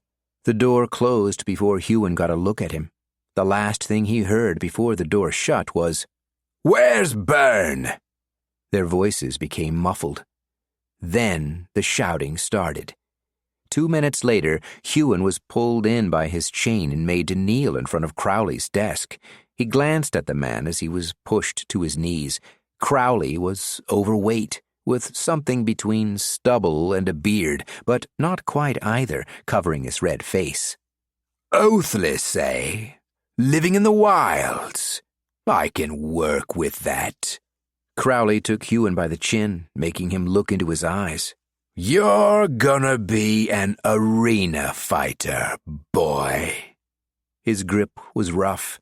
He smiled, revealing yellow and black teeth, with the occasional missing, and an ale breath stench. Now, say your oaths. Chapter 9. Huon woke to a bell ringing. He lay on a hard mat on a hard floor. Men and women around him sat up, rubbing their eyes and yawning. A man was hollering in the hallway, ringing that infernal bell. Open at them, fighters! It's training time! Huon sat up and stretched out his shoulders.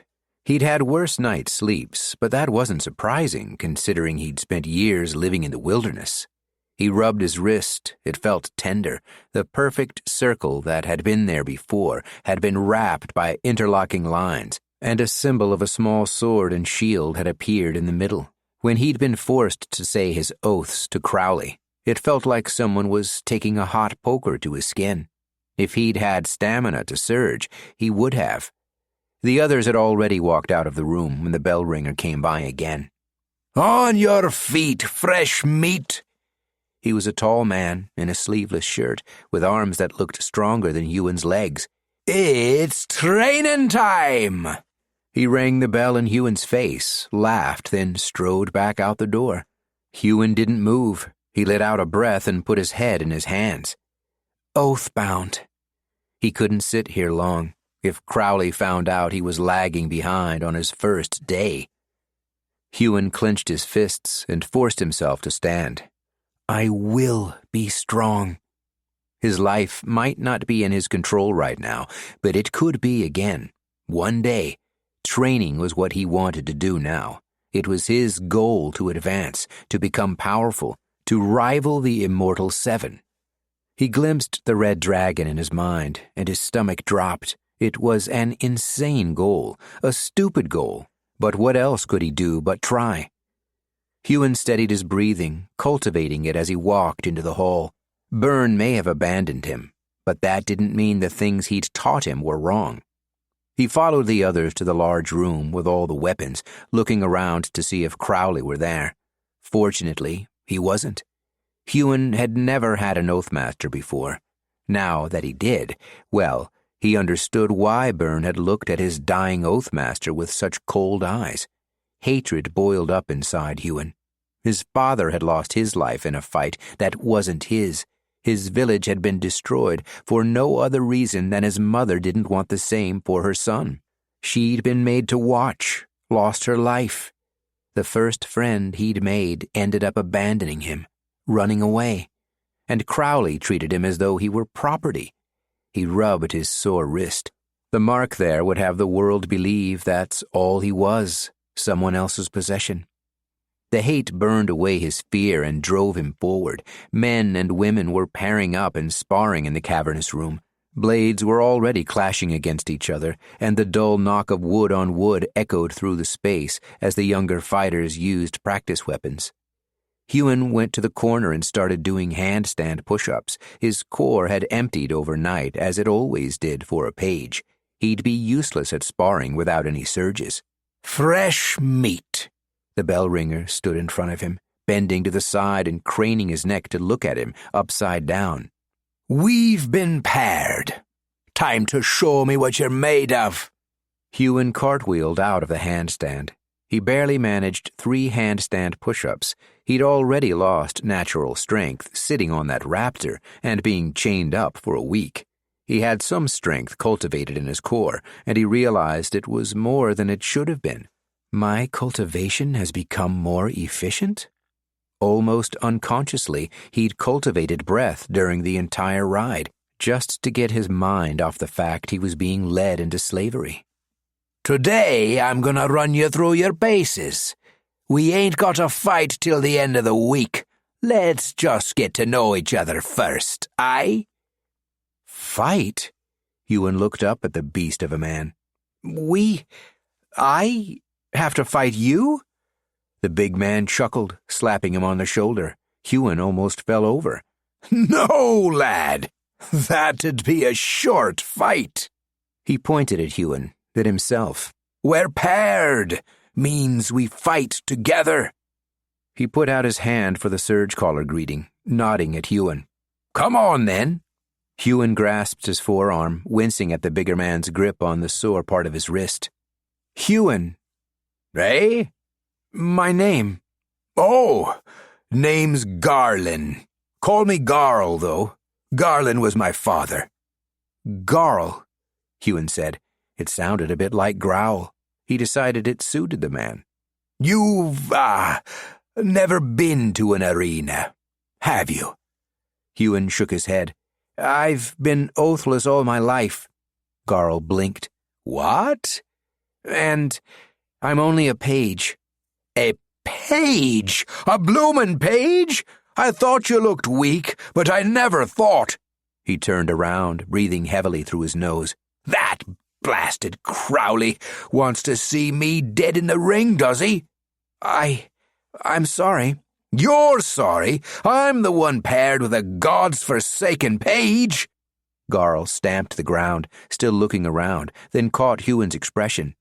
Did you say you've always been oathless? Huon rubbed his wrist again. Well, not anymore. The big man let out an exaggerated sigh.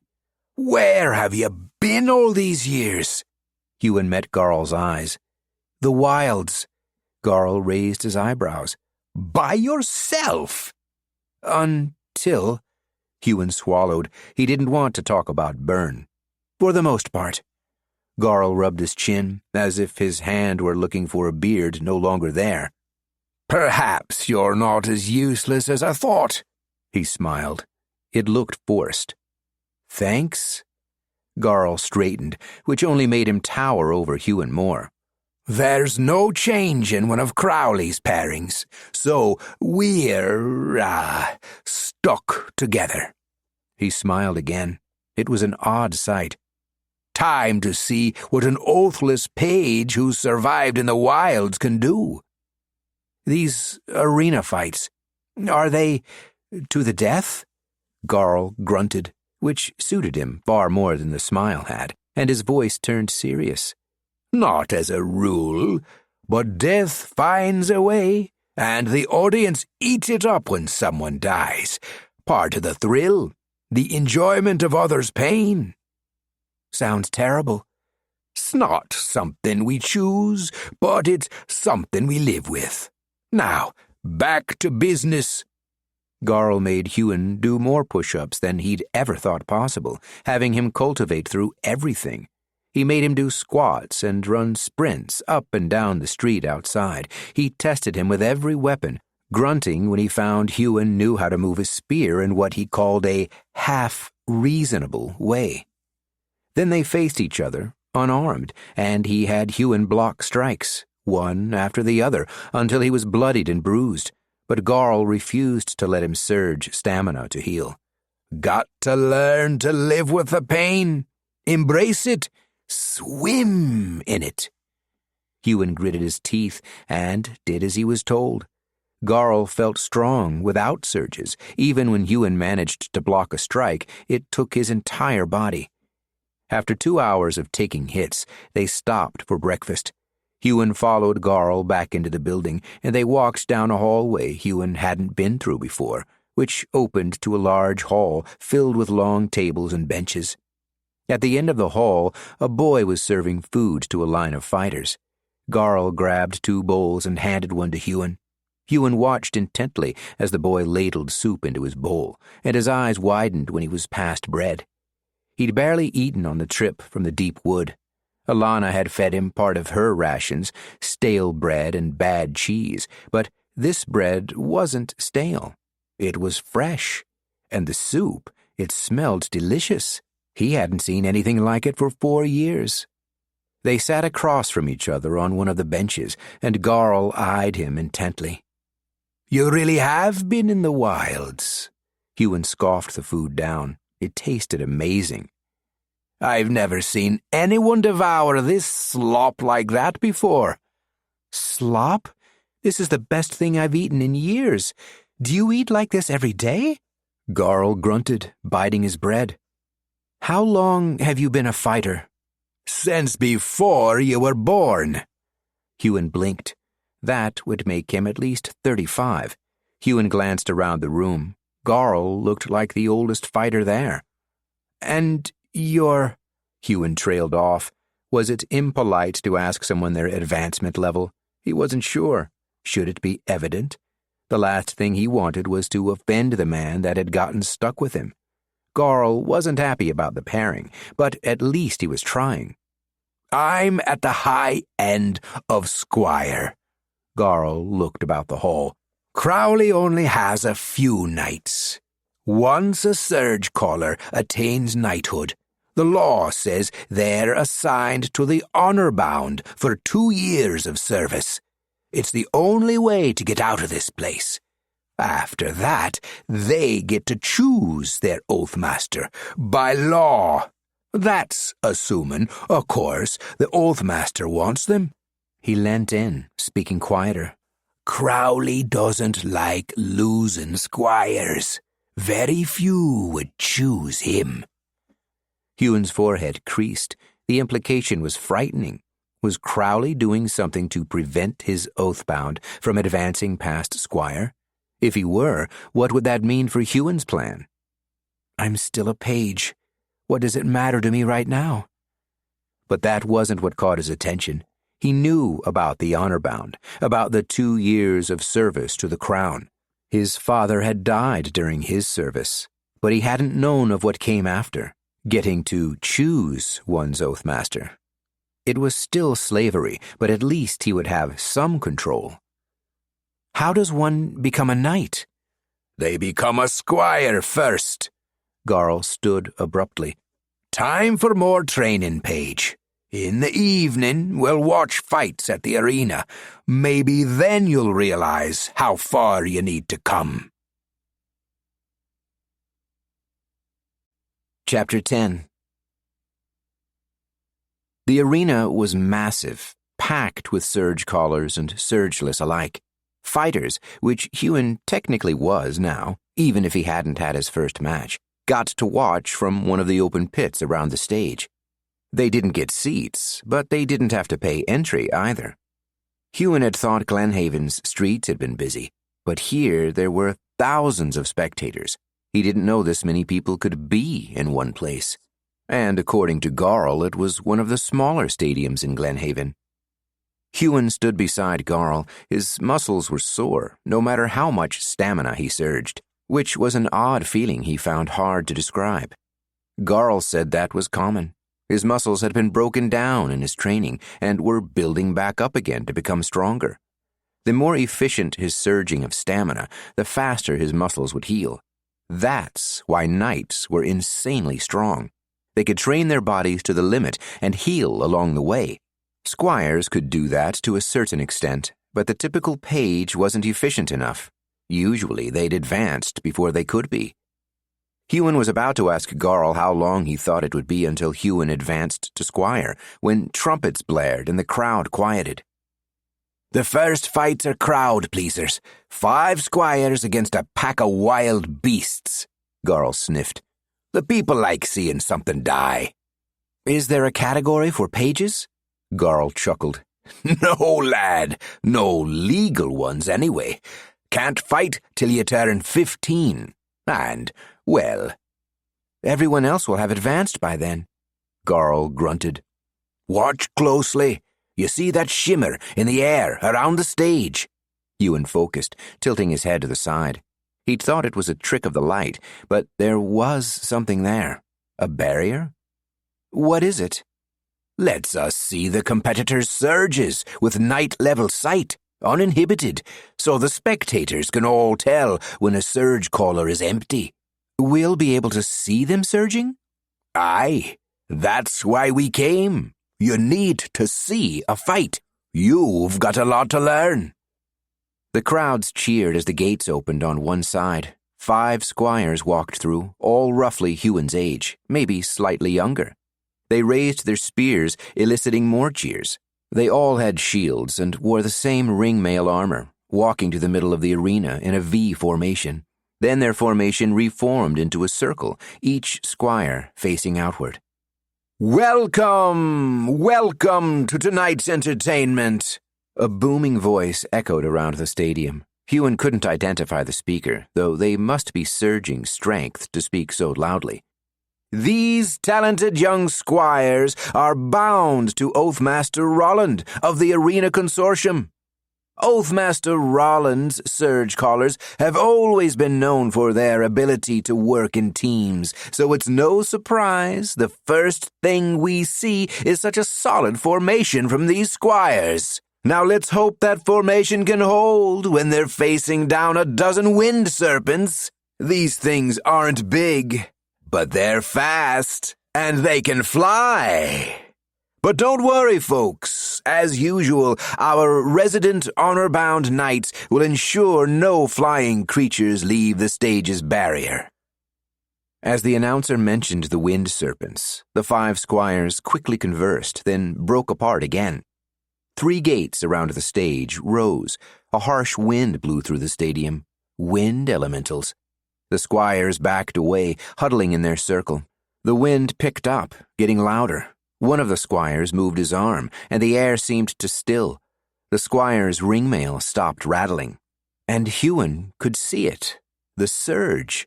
The squire's core lit up like a flare, essence flowing through him and out of his palm. An outward state, like when imbuing a gemstone. Snakes slithered through the air, 3 emerging from each gate. They flew without wings, their bodies constantly surging wind essence and cultivating it in the air. Huon barely tracked their movement, yet the squires' gazes seemed to follow their exact location. The wind serpents were circling them, and the squires seemed willing to wait for the beasts to make the first move. They didn't have to wait long. A serpent struck, flying straight for one of the 2 female squires. She threw up her shield. The wind serpent's fangs dug into the wood. It clung on, and its tail whipped. Essence roiled through its body in a spiral pattern, casting a mini tornado that knocked the girl down. Huon was transfixed. He stepped forward, worried for the squire, but she was back on her feet in barely a second, surging speed. She sliced off the serpent's tail, and it slowly stopped moving. Then she dislodged it from her shield with her spear. A surge of essence flowed through her, down to her feet, as the other serpents caused the wind to blow harshly at the death of one of their own. Earth surging. Huon had never seen it before. The dirt of the stage rose up and clung to her boots, rooting her on the spot so she wouldn't move. The other squires formed close, holding her so they wouldn't be pulled away. One of them, the squire who'd surged wind before, had his arm raised, essence whirling through him. He yelled, surging the wind, but he couldn't still the air as well as before. The 8 remaining beasts all attacked at once. The squires seemed to know each other's every thought. They worked in unison so perfectly, so cohesively, that they made quick work of the wind serpents. Though the crowd cheered every time a beast was killed, many seemed disappointed at how easily they were dispatched. They want blood, Garl said. Apparently the serpent's blue blood wasn't satisfying enough. When all the wind serpents lay on the ground, the squires stuck the butts of their spears into the dirt, pulling daggers from their belts. Then they gutted the dead beasts, pulling out their cores. As much as Huon understood why they were doing it, it was a gruesome sight. He'd only ever killed something for food, or to protect himself, never for sport, or the entertainment of others. Huon scrunched up his face. Garl thumped him on the shoulder. Don't be telling me you're squeamish, boy of the wilds. It just seems so needless, Garl grunted. The arena, the fights, maybe. But it's better those cores and the essence they contain don't go to waste. Look, he pointed at the squires. They're giving him to their wind surger. Essence from beasts is more dense. He'll be able to cultivate that, to grow his efficiency and strengthen that surge. The wind surger tucked the cores under his armor, nodding to his teammates as they lined up to receive the audience's cheers, all raising their spears in triumph. I think that's what Byrne did. Huon remembered the first time he'd met the dark-haired squire. Byrne had cut the core right out of the saber-toothed stomach, without hesitation. Byrne? 7 breaths. How do you know Byrne? Garl asked. Huon mumbled. Why did I mention Byrne? I met him, near the deep wood. He was being attacked by a saber-tooth. Garl raised his eyebrows. I heard that's where his Oathmaster was found, along with the Oathmaster's wife, near a dead saber-tooth. Byrne just watched as they died. He could have killed the saber-tooth, but he let it get the upper hand. Garl grunted again. Sounds like Byrne. He fought in the arena, you know, was one of the best. The big man shook his head. So that's why Alana brought you. What happened to him? He escaped. I didn't. Huon gritted his teeth, focusing on the stage. Garl seemed to get the hint. The next two fights were much like the last, with different groups of fighters brought in. One group fought a pack of speed-surging hyenas, another a giant wildebeest. When the fighters from the fourth group walked onto the stage, the light in the stadium drained away. Huon gripped Garl's shoulder. What's happening? They're fighting a nocturnal predator. But look! Garl pointed at the fighters. You can see the outline of their silhouettes. A faint glow emanated from the squires on the stage. It became clearer the longer Huon focused on it. Is the barrier causing this? Something roared, and it echoed through the stands. The announcer revealed their opponent. A midnight bear. He can't be serious, Garl whispered. Huon shuddered. One of the squires surged a fireball in front of her, making it hover in the air to illuminate them. It was a two-person team, a pair, like Huon and Garl. The man had a sword, still sheathed, the woman a bow and daggers at her belt. They were the oldest fighters he'd seen yet, at least in their mid-20s. The woman knocked an arrow, surging fire into its tip. Glad they're facing this, Garl said. If a beast isn't beaten, it goes on roster the next night, and the one after, and, well, you get it. Johan and Isole are two of the best fighters in this place.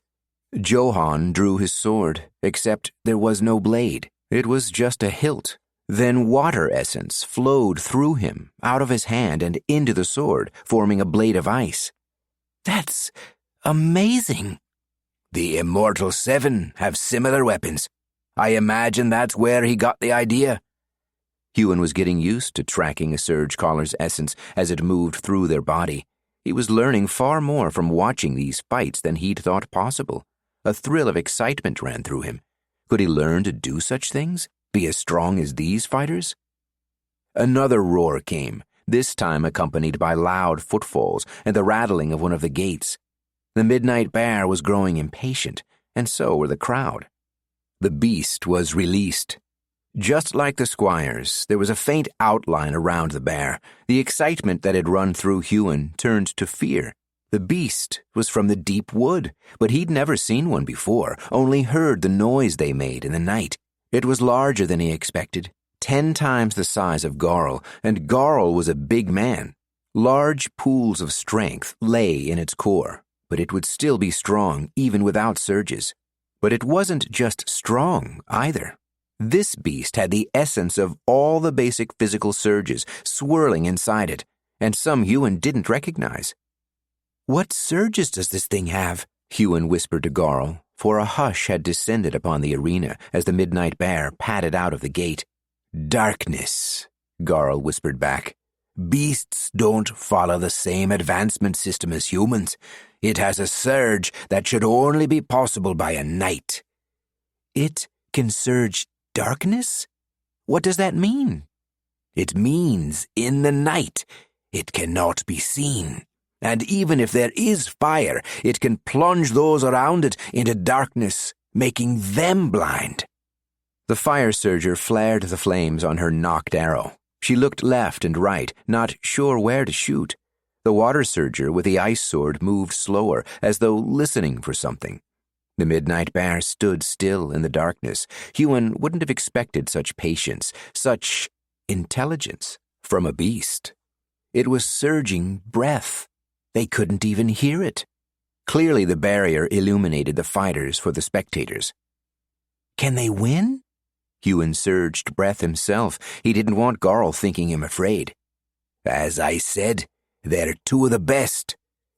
The midnight bear moved its bulk impossibly fast. It sprang into action, closing the gap between it and the fighters in less than a second. The surgecallers were fighting blind, but the moment the beast moved, they knew where it was. Despite having no vision, they communicated perfectly. The fire surger sprang back, surging strength to jump high into the air. As she did, she loosed her flaming arrow and knocked another from the quiver at her hip with a surge of speed. Huon had trouble believing how fast she was. She was double surging, but even then her natural speed must have been insane. The midnight bear roared as it was hit with successive flaming arrows, which stuck fast in its prickly hide. But it moved fast too. It batted its massive paw at the water surger, who, instead of running like Huon would have done, stood his ground. A shield of ice formed in his left hand, one big enough to cover his entire body as he crouched. He surged strength into it, again and again, as the bear battered him. He was attracting the beast's attacks as his partner filled it with flaming arrows. The ice shield shuddered, the man's entire body shaking with it. He was surging strength into himself, too, just to hold it up. How deep are their cores? Huon thought. On the bear's third strike, massive ice spikes shot from the shield, embedding themselves into the midnight bear's paw. They couldn't even see, and it looked like they were going to win. The bear reared back with a guttural roar. It triple surged strength, making it 4 times as strong as its paws fell back down to strike the shield. It didn't seem to care about the pain, or if it did, it was ignoring it. The flaming arrows kept on coming, but the fire surger was only hitting the bear because it was so large. She had no way to aim at any vital areas. The bear struck, the ice shield shattered, and the water surger was knocked to the ground. "Isoli!" he yelled as he went down, a protective ice barrier forming around him, but the bear struck again before the barrier could fully form. The man's scream was cut short. "Johan!" The fire surger shot another arrow, but it missed. After the bear hit Johan, it backed away and stilled itself. Even with all its wounds, it stayed silent, waiting. The fire surger's arrows didn't hit home, and she must have been able to hear that they hadn't. They instead hit the barrier around the stage and were destroyed upon impact. Johan didn't get up again, though his core was still active. He was alive. "If Johan doesn't rise in the next 5 seconds, it's up to Isoli alone to win this match," the announcer said. "Can she hear that?" Huon asked. Garl shook his head. "We can hear what happens on the stage, but the noise within it is localized. The moment the fight starts, they can't hear anything outside that barrier.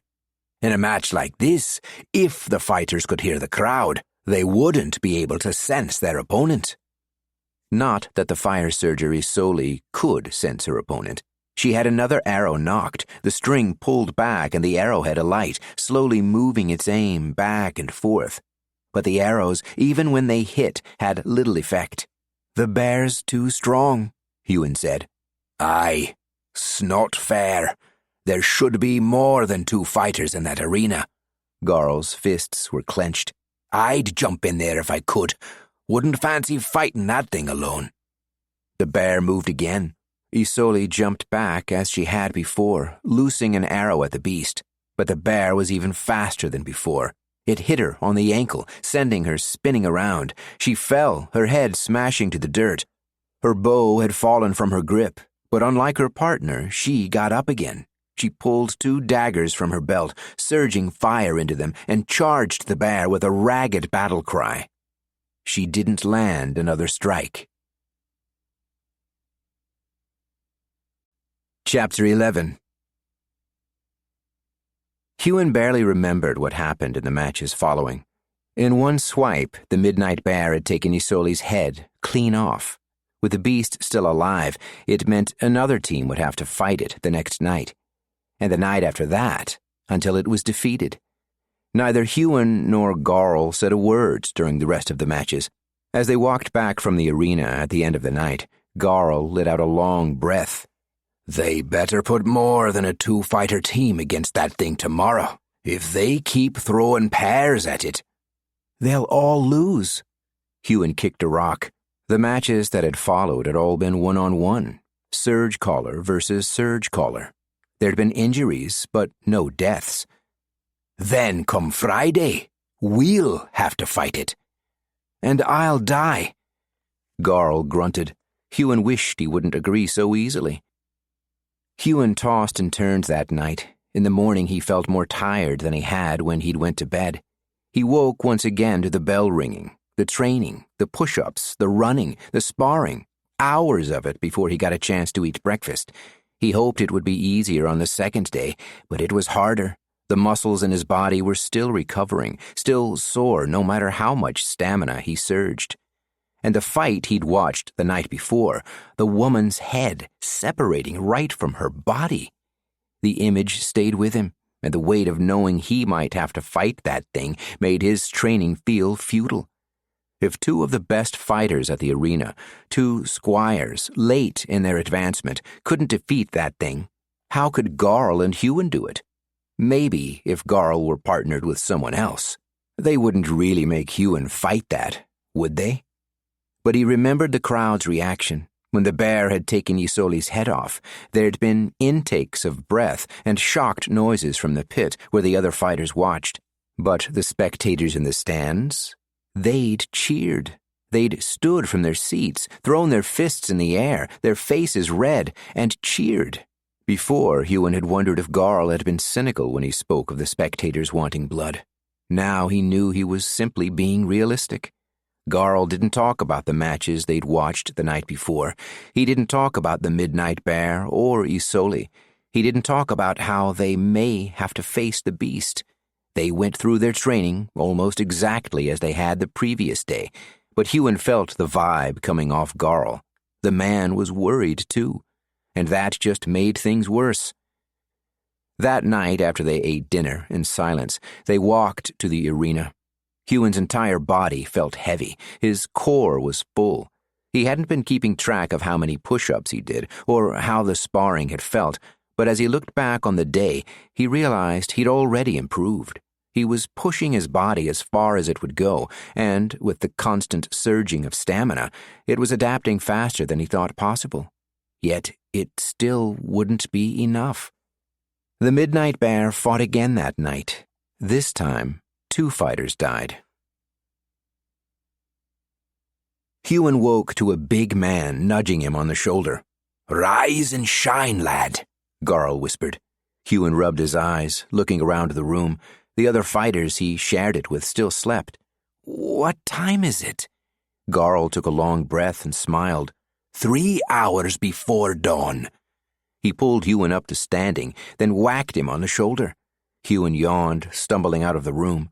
It was dark, and he almost tripped over his roommates. He walked to the training room in a daze and turned to the big man. "If we're to survive," Garl said, putting a hand on his hip and pointing the other at Huon, "then you have to work harder than ever before. Understand?" Huon nodded numbly. He wished he could surge stamina to wake up, but his core was still empty. "We're going for a run. Warm up. Cultivate every breath, every step," Garl grunted. "Come on!" They stepped outside into the dark streets of Glenhaven. The stars were sprinkled across the sky. Huon had never heard the city so quiet. Garl didn't wait for him like usual. Unlike Huon, his core didn't deplete overnight. Huon wasn't sure how long the man's surges survived in his core. Apparently it was different for each squire, and it depended on how hard they'd trained that aspect of their cultivation. But Garl clearly had plenty of stamina and speed, for he was already halfway around the block when Huon began running. To Huon's surprise, they weren't the only ones jogging the streets. He spotted a few others, though they avoided his gaze. Huon remembered the first time he'd stepped into Glenhaven only 3 days before, seeing how many people were armed and passing so many fights. Was it safe for them to be out here before the sun had risen? Garl ran laps around him. Huon hadn't realized how much the man must have been holding back. As Huon's body warmed up, he began alternating between running and sprinting, just as Garl had taught him to do. As he ran, he cultivated stamina. As he sprinted, he cultivated speed. Then, when he had enough, he would sprint as hard as he could, surging both at once until they were depleted. Again and again, over and over. For the second time that week, he was both surprised at how fast his body was adapting and depressed by the fact that no matter how fast he improved, even if he somehow managed to advance to Squire before Friday, he still wouldn't be strong enough. The midnight bear would take his head off, just as it took Isole's. I will be strong, he thought as he sprinted again, surging breath, stamina, and strength, running faster and harder than he ever had before. I will be strong. He thought about his path, about his ultimate goal of killing one of the Immortal Seven. Blaze. What was a midnight bear against an immortal? And if he didn't beat the bear, he'd find some way to survive. Johan fought the bear, and he still lives. Perhaps that was Huon's best bet. Defeating the bear was off the table. All he needed to do was live, and he'd been doing that for 16 years already. Huon smiled as all 3 of his surges were depleted. It sounded so easy in his own head, if only it could be so in reality. There was no sparring that day. Instead, back in the training room, Garl rolled out a large log and stood it up. The training hall lacked the wood floors of the rest of Crowley's facility. Instead, it was left to be dirt so surgecallers could practice their earth surging and cultivate essence without having to go outside. Garl stamped his foot. The earth rose up and gripped the log tight. You can surge earth? Of course I can. I can surge all the elements. Earth is my favorite. Garl touched the log. His hand glowed slightly. He was surging strength into it. Imbue strength into your spear, lad, lest it break on you. Today you'll be striking this log as hard as you can. Swipes, thrusts, everything. When you run out of strength and speed, it's one-legged squats and sprints to recultivate, then more strikes. You hear? Huon nodded. After the runs and sprints, his legs felt more like stone than flesh and bone, but he would push through. He had to. He struck the log with a forward thrust 100 times, aiming upward near the top. Every time he did, he imagined it being the head of the midnight bear. But the midnight bear had taken dozens of flaming arrows and barely seemed affected. They would have to use more than brute strength to defeat it. They needed a plan. Huon depleted the rest of his surges before seeking out Garl. Garl was on the other side of the training hall, his own log standing up and gripped by earth. He wielded a great axe, one that someone with natural strength would have trouble picking up, but even Garl's natural strength was more than most men. And with surges, the only reason the log hadn't been split by his strikes was because it had been reinforced with essence. Garl, Huon said, but the big man did not hear him. Garl! Garl whirled, axe in hand, face red and sweat-ridden. Thought I told you to hit that log, lad. We need a plan. Training is the plan. Training is always the plan. Huon surged breath, lest he sigh and frustrate the man holding a giant axe. If we go as we are, there's every chance we will die. Garl grunted. It sounded like an agreement. So we need a plan, Huon said. What did you have in mind? Huon bit his lip. I don't know. But no matter how much stronger and faster I get, no matter how much better control I have over my surges, it won't be enough. The bear is taking down squires like they were pages. It was Huon's turn to grunt in agreement. Exactly. The beast. It will take away our sight, make the world dark. Is there any way we can counteract that? Garl touched his hairless chin in the way he sometimes did. He thudded the axe to the ground, standing it on its head. It doesn't like fire, but it won't stop the darkness. Surging darkness. It overcomes the eyes directly. Can you cultivate darkness? I'm no knight, lad. Only those from knighthood and beyond can cultivate more than the basic surges, and they have to harvest them from a beast's core first. Huon's forehead creased. The fights he'd seen in the arena ran through his mind. He hated recalling the midnight bear, the way it fought, but he had to. Can it see? In the darkness? Midnight bears don't have eyes. They don't need sight to see. They navigate through touch and hearing. Hearing? Could we become silent enough that it couldn't hear us? How would that help us defeat it? Huon shook his head, then sighed. We need books. Garl frowned.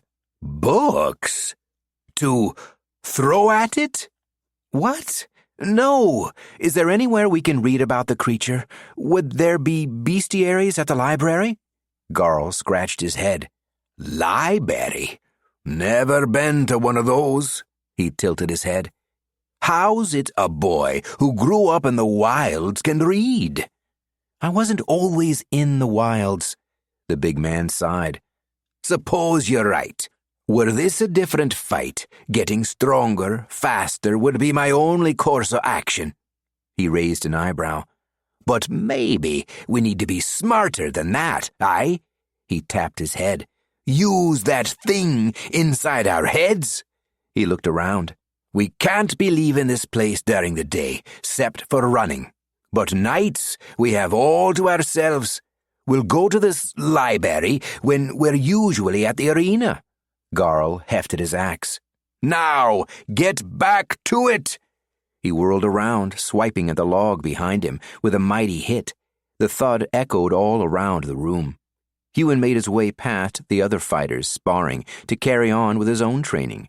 He didn't have a plan yet, but at least they were a step closer to finding one. The library. Huon had missed many things when he was alone in the wilds. The comfort of a warm bed, the smell of his mother's cooking, the feeling of safety living in a house. But, other than his mother, of course, he'd missed books most of all. Chapter 12. The attendant peered at them, eyebrows raised, but didn't stop them from entering the stacks. Before Huon and Garl had even passed his desk, his gaze had returned to the large tome in front of him. Can't say I've ever been one for books. Hard to train while you're reading, Garl said. Life isn't just about training. Huon pushed open the door to the stacks, then froze at the sight of all the books, his jaw dropping. Of course you'd say that. You're a 16-year-old page. The place was huge. Back when Huon still lived with his mother, they'd had the biggest collection of books of anyone in the village. He'd thought it had been a lot. He was wrong. This place, Garl scrunched up his nose, smells a bit stale. It's amazing. Huon strode off, surging speed so he could get to the books faster. They were on all manner of subjects. The shelves reached up to the high domed ceiling, complete with sliding ladders. He'd read about places like this, but he never thought he'd be in one. He looked back at Garl. How long do we have here? A couple hours. Huon strode back out of the room. Garl's eyebrows rose. Huon pushed the door back open and approached the attendant. Do you have any books on midnight bears? The attendant looked up from his tome, then pulled another book from the side of his desk. Without a word, he plopped it open, running his finger down the text until it stopped on one line. Then he flipped the book around and pointed at it. Aisle 9. He left the book open, returning to his own reading.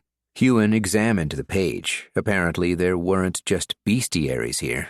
There were separate sections dedicated to beasts from different parts of the world, and there was a whole aisle just for the deep wood. Come on, Huon said as he passed Garl on his way back in, surging speed to get there faster.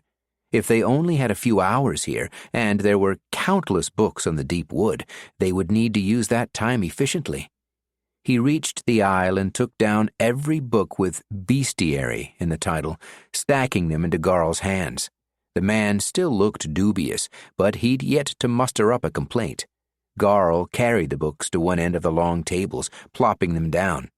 They got a few glances from other patrons of the library, and one even pointed at a sign. The library is a sanctuary of silence. Garl put up a hand. Sorry, he said, far too loudly, which only made more heads turn, frowns covering their faces. Huon ignored them. The two surgecallers sat across from each other, each taking a book from the top of the stack. Garl opened his book, his forehead creased deeply as he peered at the text, mouth working as his eyes went left to right. Huon focused on his own book. It had been so long since he'd read anything, he'd been a little scared that he would have forgotten how, but his eyes had no trouble scanning the page. Unfortunately, though the bestiaries were easy to find, they didn't seem to be adequately labeled. The one he'd picked up lacked any sort of index. He flipped through it, scanning each page as he went, pausing at the illustrations of different beasts he was glad he'd not run into while he was in the deep wood. Is Byrne still hiding there? Or has he moved on? Does he regret leaving me to be captured? Huon quashed those thoughts. Byrne may have acted like a friend, but he'd been doing it for his own gain. He'd said it himself. They were stronger together. That's why he'd trained him. That's why Garl was training him now. Neither of them had actually cared about Huon. Byrne hadn't, and Garl, he'd balked at being paired with a page. Huon rubbed his wrist, wishing he could once again be alone in the forest in a cold, dark cave. Maybe I should let the midnight bear take me. What's the matter, lad? Garl whispered across the table, brows drawn together. Huon shook his head, blinked tears from his eyes, and picked up the next bestiary. An hour passed before Huon finally found an entry on the Midnight Bear. The other patrons had left, and the two Surgecallers had the long table to themselves. Here, Garl, I may have found something. The Midnight Bear is one of the most fearsome creatures found in the deep wood. Most denizens of the wood fear fire, for it is their weakness.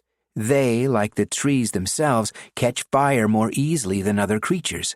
The Midnight Bear has no such weakness to fire. Though they do not fear it, they know its presence is usually connected to humans, and so they avoid it all the same. No wonder Isoli's arrows did nothing. Does the book speak of its weakness?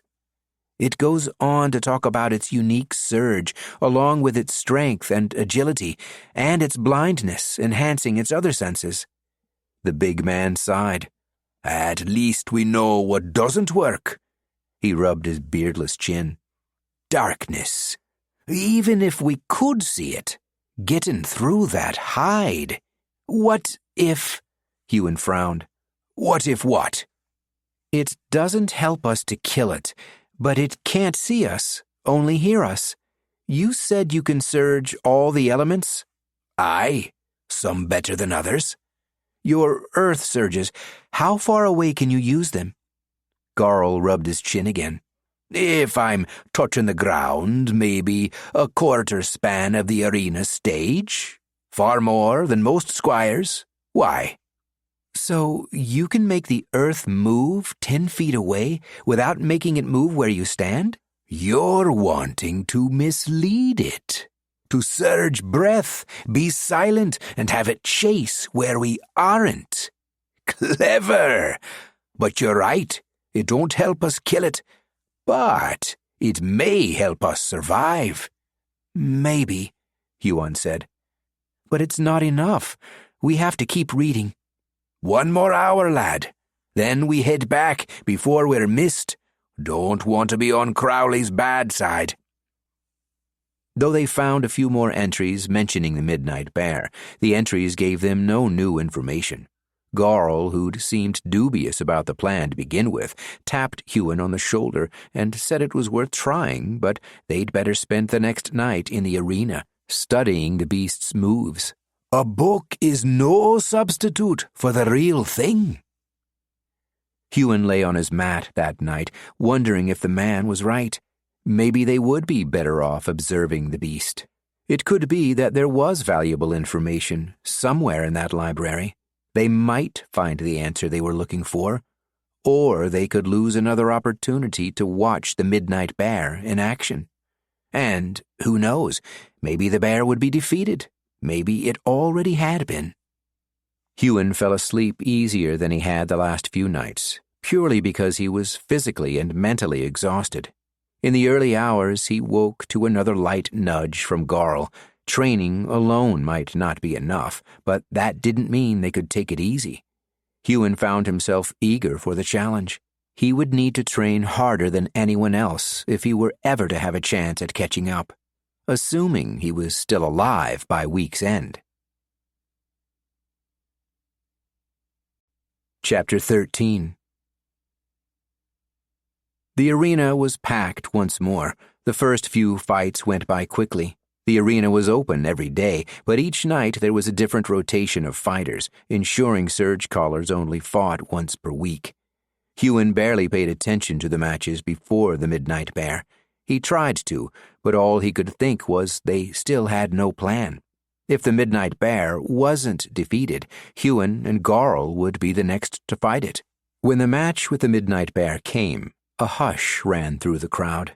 The bear had killed 4 fighters and left 2 gravely injured. Even the bloodthirsty spectators seemed to think the beast's presence was no longer fair. Or perhaps they were just disappointed in the outcome being obvious. 2 fighters walked onto the stage, both men, about as old as Garl. They looked identical to each other. That'd be Alinar and Alaran, twins. They fight with one mind, least it seems that way, Garl said, talking over the announcer. We're losing some good fighters to this thing. He shook his head, and he looked like he wanted to break something, or someone. They shouldn't let it keep fighting. It's just growing stronger. Why haven't the Oathmasters complained? They can't like their fighters dying. Think Crowley will shed a tear when you breathe your last breath? They get paid for every fight. They get more for our wins than our losses, but for our deaths, the arena compensates them generously. Look at the stands. Huon realized his earlier assessment of the crowd had been wrong. It wasn't as busy as his first night at the arena. It was busier, and the hush that had fallen was anticipation, not dread. How did we ever let this happen? The Surgeless are so much weaker than us, yet they made us into slaves to be used for entertainment. Of course, he knew it wasn't that simple, at least according to the histories. The everlasting king bound the Immortal Seven to his will to bring peace to the realm. Then he put the Surgecallers under his heel. The Immortal Seven are responsible for all of this. If they hadn't sworn their oaths. The stage went dark. The 2 fighters surged breath, standing stock still, back to back. Essence moved through their bodies. One of the twins surged wind essence, the other surged water. They were silent as they surged, not moving a single muscle. They knew what was coming, and they'd surely seen what had happened to the fighters the past 3 nights. One of the arena's gates rattled, then opened.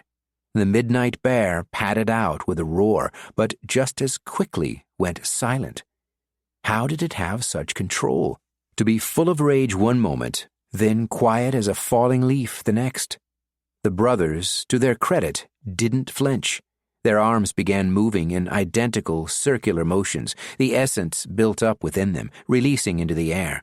The wind began to pick up on one side of the arena, and on the other, water materialized.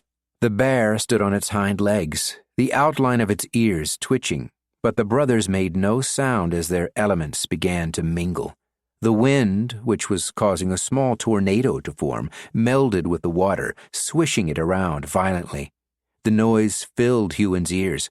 The bear wouldn't be able to hear the twin surgecallers, but they wouldn't be able to hear the bear either. Huon surged breath, his heart racing. These twins were powerful, and like Garl and Huon, they must have been planning their attack strategy after the beast decimated the previous fighters. The water tornado flowed around the arena, the 2 surgecallers standing in the middle. It would hit every inch within the barrier. There would be nowhere for the Midnight Bear to hide. Essence surged within the bear, but it wasn't the essence of darkness. That was already activated, flowing out of the beast at a constant rate. Now it was surging strength. It dropped to all 4s, claws digging into the earth. Smart bear. The whirling water tornado hit the bear, wetting its fur and making it stand on end. The bear swayed, clawing at the earth, surging more strength. Then the tornado moved on, and the bear stood, barely harmed. But its patience had run low. It reared up, roared, then started running in circles, heedless to the tornado it must have known was still there. It slashed its claws left and right, wildly looking for something to kill. The twins, still back to back, huddled ever closer. They surged wind and water, and the tornado returned to them, creating a protective barrier around them as the beast's roars echoed through the stands. The midnight bear, after covering the rest of the arena, stood on its hind legs. It surged speed and bounded at the twins, crashing through the barrier of wind and water with claws and fangs. The force of the tornado pulled it into the air. But the bear already had one of the twins in its clutches. The wind surger screamed. Then the scream was cut off. The tornado fell away. The water surger freaked out. He dropped to his knees and gazed around. Was he searching for the announcer? He'd be blind with the bear surging darkness. He clasped his hands together and yelled, "Stop the fight! Please! The beast is too—" The midnight bear tore through his chest. "Gods!" Garl grunted, then cursed under his breath. "Gods be damned!" His hands were shaking. "Even if I were a squire, it wouldn't matter," Huon whispered. Garl gritted his teeth. "Only a knight can fight a thing like that. It's too damn powerful." Garl turned, shouldering past the other fighters as he headed to the exit. There were still 3 more fights, the Surgecaller one-on-ones, but Huon didn't want to stay and watch them either. Chapter 14. It was the day of the match. Training was different. Garl had them ease off. They ensured their cores were full, then mostly jogged, surging stamina to constantly heal their bodies, so they were in top condition by the time the fight started. In the late afternoon, Garl stopped. They'd jogged around the better part of the city and were now standing in a deserted alleyway. "I have a plan, lad." Garl wasn't touching his chin. He wasn't grunting or even looking at Huon. His forehead was creased, and he stared straight ahead. "I don't know if it'll work." Huon crouched by the wall beside Garl, leaning back against the stone. "Some plan is better than no plan." "Could get us killed." "We're likely to get killed anyway." "Could get you killed more." "How can I be more killed?" "Just hush your chatter and listen, will you, lad?" Garl's voice stayed even, which was scarier than when it was raised. Huon stayed silent. "Remember when I told you I'm on the high end of Squire? I can feel it coming. Advancement. It's probably why Crowley paired me with you." "What do you mean?" Huon asked, forgetting he wasn't supposed to talk. "Crowley doesn't like his squires leaving. He gets nothing out of it." Huon's eyes widened. "But when they die, Crowley gets paid by the arena." "Aye, sometimes it hurts to see things clearly." "You think you can advance before the fight?" "Maybe, but that wouldn't help you." Huon frowned. "Why would you be worried about me?" Garl grinned. "Don't rightly know." The grin fell away. "It ain't fair, lad. You shouldn't be fighting something like this. None of us should." He exhaled sharply through his nose. "A knight can't fight in this arena, but there's nothing in the rules against advancing during a fight." "Probably because that's insane." "Aye, probably." "Won't you be effectively unconscious while you advance?" Huon asked. Garl grunted. "For how long?" "Could be a minute." "What else could it be?" Garl locked eyes with Huon. 10. Huon shook his head. "You'll die." "Nah," Garl said. "If I can get it going, nothing'll be able to touch me in that state. And once I've advanced, a knight?" He cracked his knuckles. I'll make short work of that bear before being whisked off to the honor-bound. And I'll be dead by then. But if you can survive long enough, keep quiet, stay out of its clutches, we could win, and we'd both be standing at the end of the match. So, all I need to do is survive for up to 10 minutes while a nightmare beast steals my vision and tries to kill me? Didn't say it would be easy, lad. Easy? No, wouldn't want anything to be easy. Huon still didn't think he would survive, but at least they had a vaguely workable plan. He survived in the wilds for 4 years. How hard could 10 minutes be? Huon had never gripped his spear tighter. He hovered by the gate to the stage, wishing he could turn back, wishing his life had gone another way. If only I'd never met Byrne. Someone shoved him hard through the gate. He stumbled forward, catching up to walk beside Garl. Remember, lad, just have to last a few minutes. Can you do your part? The big man's forehead creased, deep lines cutting long trenches into his brow. Aye. Huon took a breath. He was still cultivating. He looked at his spear, at the tip. This would do nothing for him. But they weren't the last faces he wanted to see before the darkness came. The crowd cheered, but he couldn't hear them, only see their faces warp as their mouths opened and their fists raised. Huon looked at the ground. He shut his eyes. Can you do something for me, Garl? What's that? Remember me, please? Just remember me. Garl was silent. Then he grunted and slapped him on the shoulder. Can you do something for me too, lad?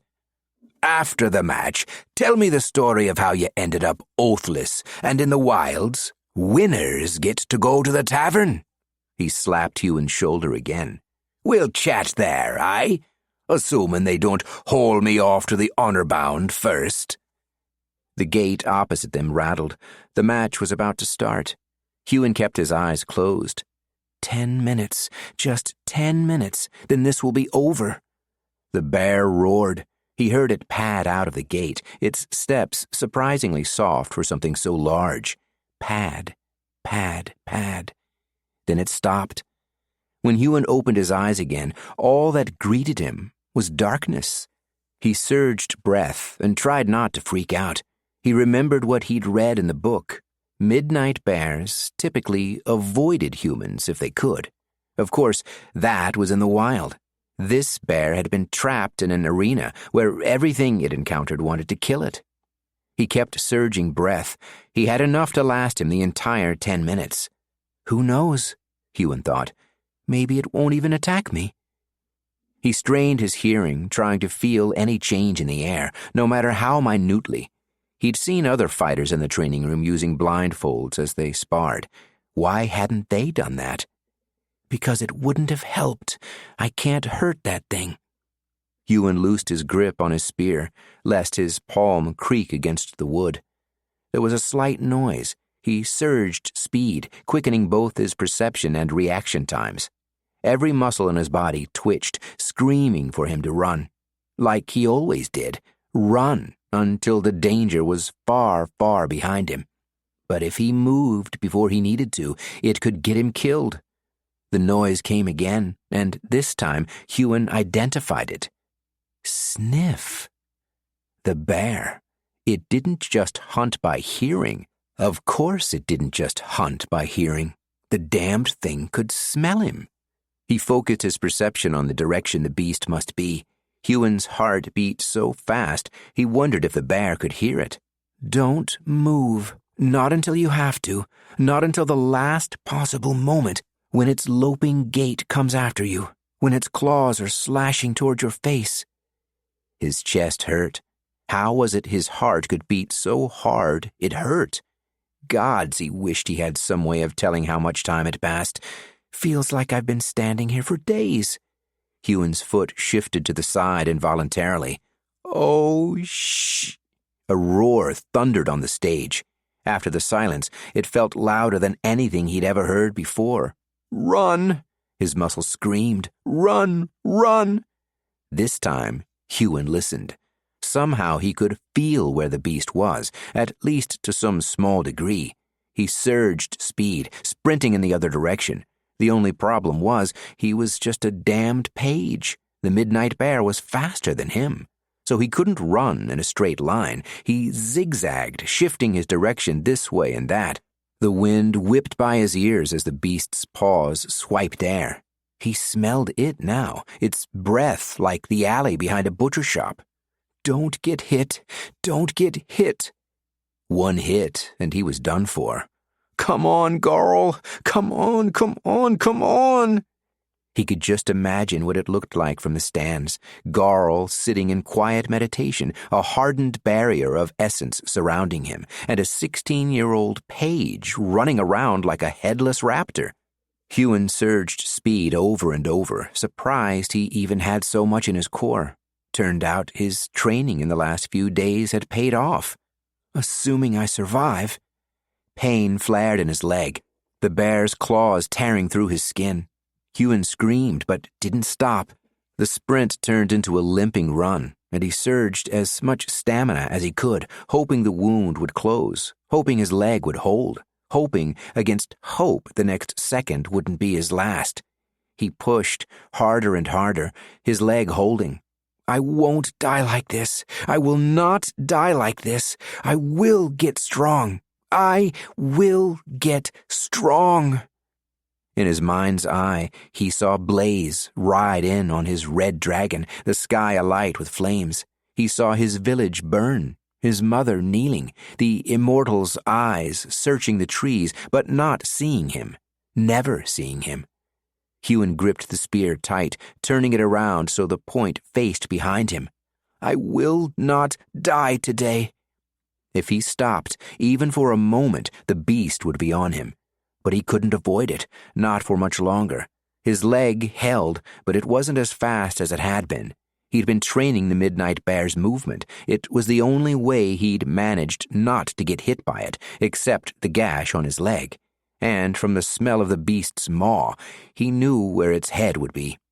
Huon shifted, turning on his heel and bolting straight ahead. As he ran, he imbued the spear with strength in hopes it could pierce the beast's hide without breaking. He imbued it with breath so it would be lighter in his hand. Then he surged everything he had, strength, speed, stamina, breath. His body pulsed essence. He'd never been more alert. He shifted again, knowing exactly where the beast would be. Then he stopped dead, shoving the spear behind him. Standing still felt wrong, even for a split second, but that's all it took. The spear took on weight, piercing something. The bear grunted, and a roar built in its throat. Huon let go of the spear and sprang forward, 1 step, 2 steps. Then something hit him on the side of the head, and he was flung through the air. Chapter 15. Huon woke to his head on fire. At least it felt like it was. A large man sat cross-legged beside his mat. There was a calm strength about him. He was leaning back in his chair, eyes closed. Garl? Huon moved his head to get a better look, but it only made the pain worse. Garl's eyes snapped open. Lad, you're alive! Huon touched his aching head. How? They told me you moved like the wind. That bear barely touched you. Huon winced. Doesn't feel that way. Wait, if we're alive, you advanced? You're a knight? Aye, Garl smiled. His teeth, which previously had been yellowing, were all white. The advancement to knight altered the body, infusing essence within it to reforge it and make it stronger. Not as strong as an immortal, of course, but far stronger than a page or squire. Garl moved his arm and tensed his muscles. Everything feels so much more. When I came out of the trance, it was dark, couldn't see a thing. But I could feel, in the air, where the midnight bear was. He clenched his fist. 1 punch! Didn't even need my axe! That's incredible. So? Garl raised an eyebrow. How do you feel after your first match? Like, I really, really don't want another one. Garl looked away. I've wanted nothing more than to advance. Get out of Crowley's clutches. He pulled down his sleeve, showing Huon the underside of his wrist. The tattoo had changed. It no longer showed Crowley's symbol. Instead, it showed one of the 7 crests of the honor-bound. The Earth Immortal. Terral. He grinned slightly, then his face fell. Wish I didn't have to leave you, though, lad.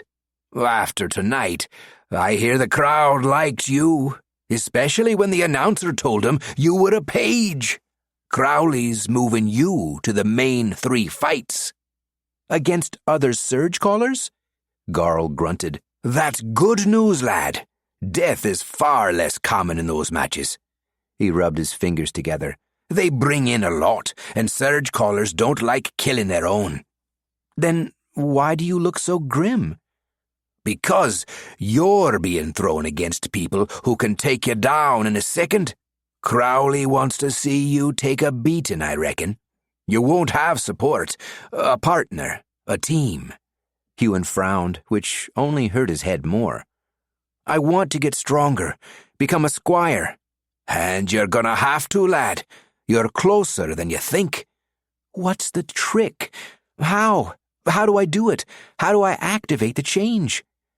Garl's face crunched up, and he exhaled sharply from his nose.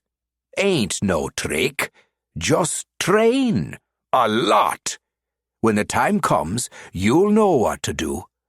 Garl stood, tapped him on the shoulder, lightly, for once. I have to leave. I have to undergo training outside the city. He grinned. Garl, an honor-bound knight. Who'd have thought? He pulled something from his pocket, a surge gem. I'm not supposed to give you this. Someone from the crowd gave me it, dull. They wanted you to have it. Apparently, they were impressed.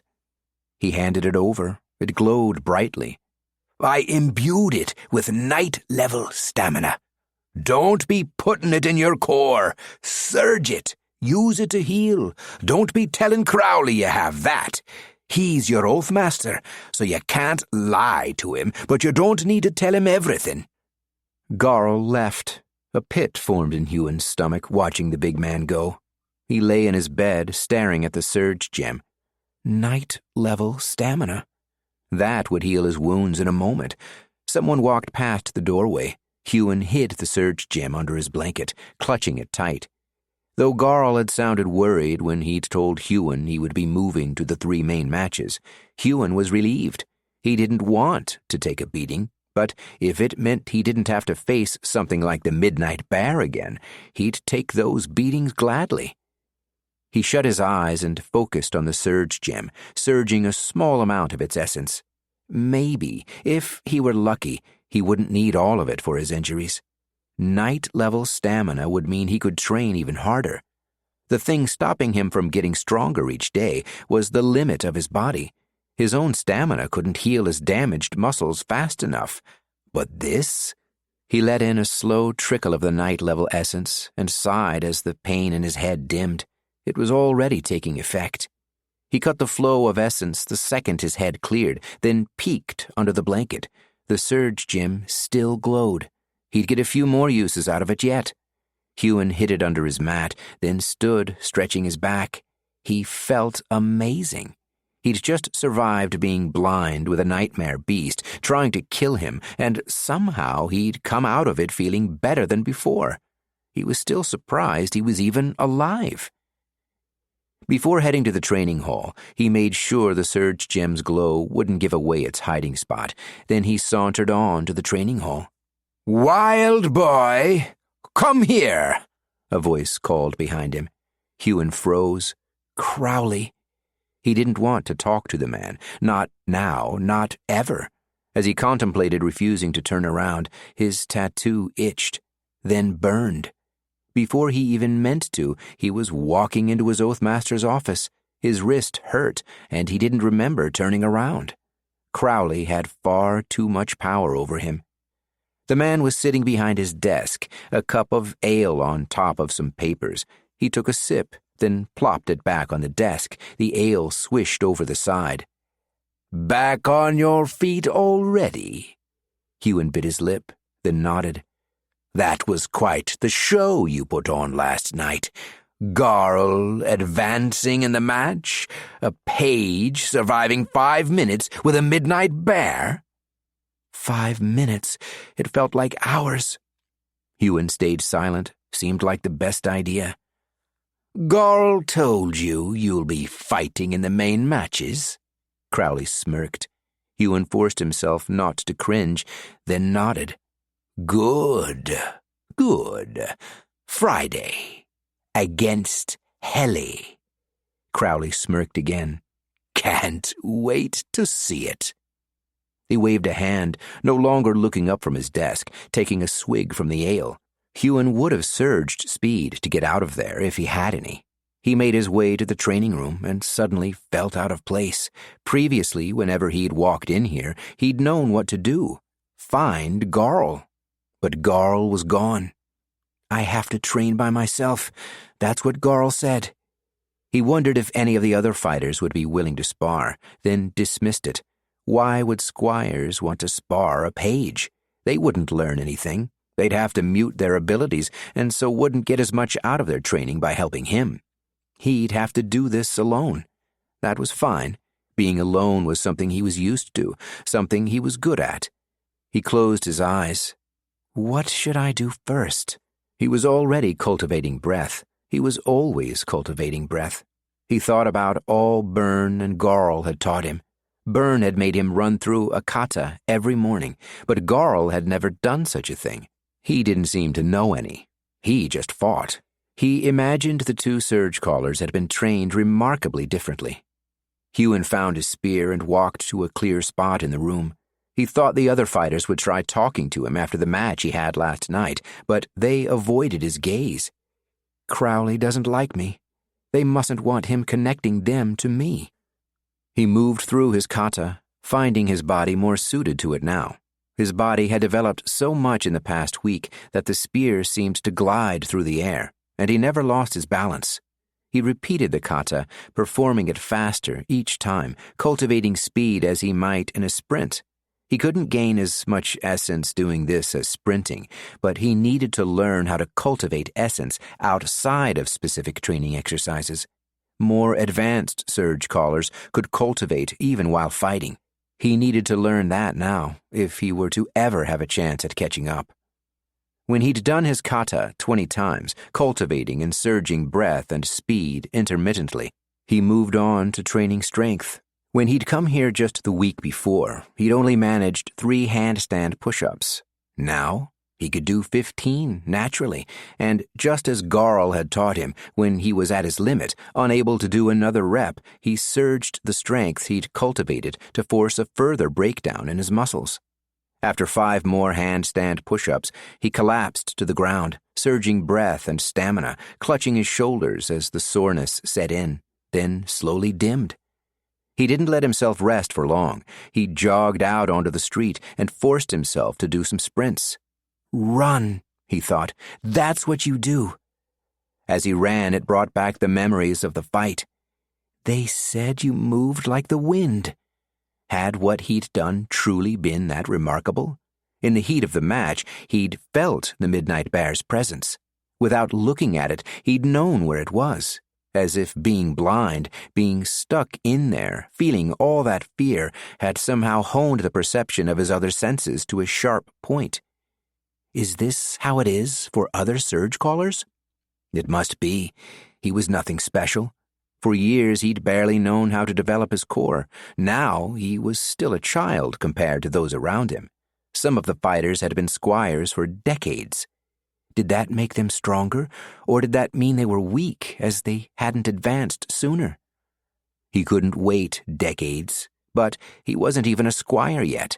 How could he contemplate defeating an immortal dragon rider when he hadn't even advanced past the first stage?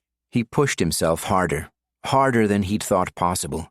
Huon spent the week like that, pushing himself to his very limits, even training through the evening, skipping going to the arena. He didn't need to know what his opponent was like. It didn't matter. He'd lose either way. Chapter 16. Huon watched from behind the gate as the other fighter walked onto the stage. Helly looked strong and lithe. She carried no weapon. The first Surgecaller on Surgecaller match of the night was always unarmed, something he'd barely taken into consideration as he'd trained. He didn't train to win. He trained to advance. She raised her hand into the air, and the crowd rose with raucous applause. She didn't smile, though, and her eyes never left his. From the moment she'd seen him at his gate, her nose had turned up. She probably thinks it's demeaning, fighting a page. Huon supposed it was, like pitting him against a random surgeless from the crowd. No challenge whatsoever. It wasn't hatred in her eyes. It was pure disdain. Not all fighters are like Garl. She looked his age, too, a teenager, like him. Huon's gate opened. He walked through it before getting shoved through again. This might be better than fighting a midnight bear, but it was far from something he wanted to experience. At least I can see. He didn't raise his fist in the air, nor look up at the crowd. The crowd laughed, pointed, booed. They thought he was a joke, too. The page who should have died a week ago, pitied and given a match he'd at least lived through. But, despite trying not to look, someone in the crowd caught his attention. Many people were watching him, but there was one dark-skinned woman whose eyes were intent. She wasn't cheering or booing. She was just staring. Huon tore his gaze from the woman and focused on Helly, his opponent. They stood 10 feet apart. The announcer droned on. Huon didn't register a word he said. When fighting beasts, the start of the match was announced through opening the gate containing them. For one-on-one matches, it was a bell. The bell rang. The noise from the crowd disappeared, cut off by the barrier. Huon surged everything he had. He wasn't worried about wasting essence. He couldn't outlast Helly, nor get the drop on her. He simply wanted to see how he measured up. Huon sprinted at her, doing a jumping kick. She stood stock still until the last moment, then stepped casually out of the way. Huon landed in a run, creating distance. He whirled around, wishing he had a spear. Right now, his only advantage was that he was taller, and so had some reach on her. Helly's hands were behind her back. A smirk turned the side of her lips. "That the best you can do, page boy?" Boy? Huon thought. We're the same damn age. He didn't tell her this. She obviously wanted to taunt him. If she didn't, she would have taken him down by now. He surged breath, sending a snapping front kick with his left, followed by a side kick with his right. Again, in that maddening way, she moved aside, the air from the kicks throwing a gentle wind on her martial arts robes. If she wouldn't fight back, then he'd make the best of it. He got in close, throwing a barrage of fists. She ducked, dodged, and stepped out of the way. He backed up, surging breath again. A glimpse at the stands showed the crowd laughing. All but one, the dark-skinned woman who'd been watching him earlier. "Watch me, not the crowd. Surely they taught you that much," Helly said. Huon gritted his teeth. He shouldn't be angry at her. He didn't even know this woman, and she was only trying to bait him, to make this a better show for the crowd, and, by the looks of things, it was working. Still, she was treating him like a child. He'd had enough of being pushed around. Still, surging everything he had, he attacked in a flurry, screaming a ragged battle cry. To everyone in the stands, he would look like the fool she was trying to make him out to be.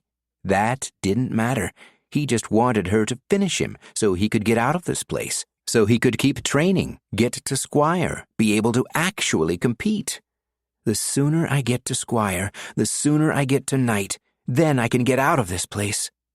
Not that he wanted to be honor-bound by one of the Immortal 7. The way Helly slipped around every one of his attacks was absolutely maddening, and she did it all with a smile. He threw another punch at her head, wishing he could double surge. Then she grabbed his arm and yanked, pulling him around in an iron grip until his wrist was twisted against his back, her hand pushing his elbow up. He tried to move, but it only brought pain. "Listen closely, little page," Helly whispered into his ear. "I overheard your Oathmaster talking with mine. Crowley tried to bribe her. He wanted me to kill you. My mistress refused.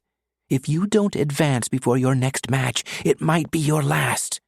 She shoved him to his knees. "Yield! I yield!" Huon yelled. She let go. He fell to the dirt. Huon sat on a bench in the fighters' changing rooms. He'd emptied his core during the match and had no stamina left to surge. His arm felt weak, his wrist tender. He took deep breaths, his mind not focused enough to cultivate. "Crowley wants me dead." What could he do? He had no idea how far he was from becoming a squire, and even if he did, would that be enough? Just because he was the same rank as his opponent didn't mean they wouldn't be able to kill him. "I couldn't even hit Helly, no matter how hard I tried. I couldn't get a single hit in." She hadn't sounded angry as she'd whispered to him. That look of disdain, the way she'd taunted him, had that all been an act for the crowd? If so, it sure was convincing. Huon walked through the dark streets of Glenhaven back to Crowley's compound. Part of him wanted to keep walking once he'd reached it, head straight for the city gates. He'd even tried to make his body go that way. But when he did, the tattoo on his wrist throbbed. It knew his intentions, and before he'd even stepped a few feet, it had stopped him, frozen him in the middle of the street. He sighed, wishing he weren't alone, wishing he had someone to turn to. "If you don't advance before your next match, it might be your last." Garl had told him he'd be safe in the Surgecaller only matches, that no fighter wanted to kill one of their own. But if their Oathmaster commanded it, they'd have no choice but to do as they were told, and those who ran the arena didn't care if someone died. No, they encouraged it by paying out the Oathmasters. Huon crouched, putting his head on his knees. He was once again facing another week until his imminent death. "I survived last time. I can survive again." "Huon," a voice said behind him. Huon surged speed, or he tried to. His core was still empty. He stood and whirled around. The dark-skinned woman from the stands, the one who hadn't been laughing as Helly humiliated him, stood a few steps away. "My name is Inara. I saw you fight." "What do you want?" Huon looked her up and down. He'd only seen her briefly in the stands. She was surgeless. She had to be. She wore a blue silk dress cut up the side with a bandolier at her belt. The bandolier was finely crafted to make it match the richness of her dress. She had 6 surge gems, each glowing green. "You're a page," she said. Huon didn't respond. "You survived the Midnight Bear." "Why are you telling me things I already know?" Inara raised a delicate eyebrow. "It was impressive." "Again, what do you want from me?" Inara began pacing around him. "I collect Surgecallers with promise." Collect? As if he were some object? "I'm only a page." "Yes, only a page. I do wonder how you're only a page at your age. I'm sure it's a wonderful story." She kept circling him. "A page shouldn't be able to move the way you did. A page shouldn't have survived that trial when squires didn't."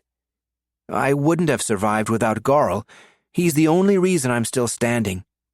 5 minutes with a midnight bear. A strong midnight bear. That beast never should have been pitted against only a pair. They should have had at least 5 Surgecallers face it."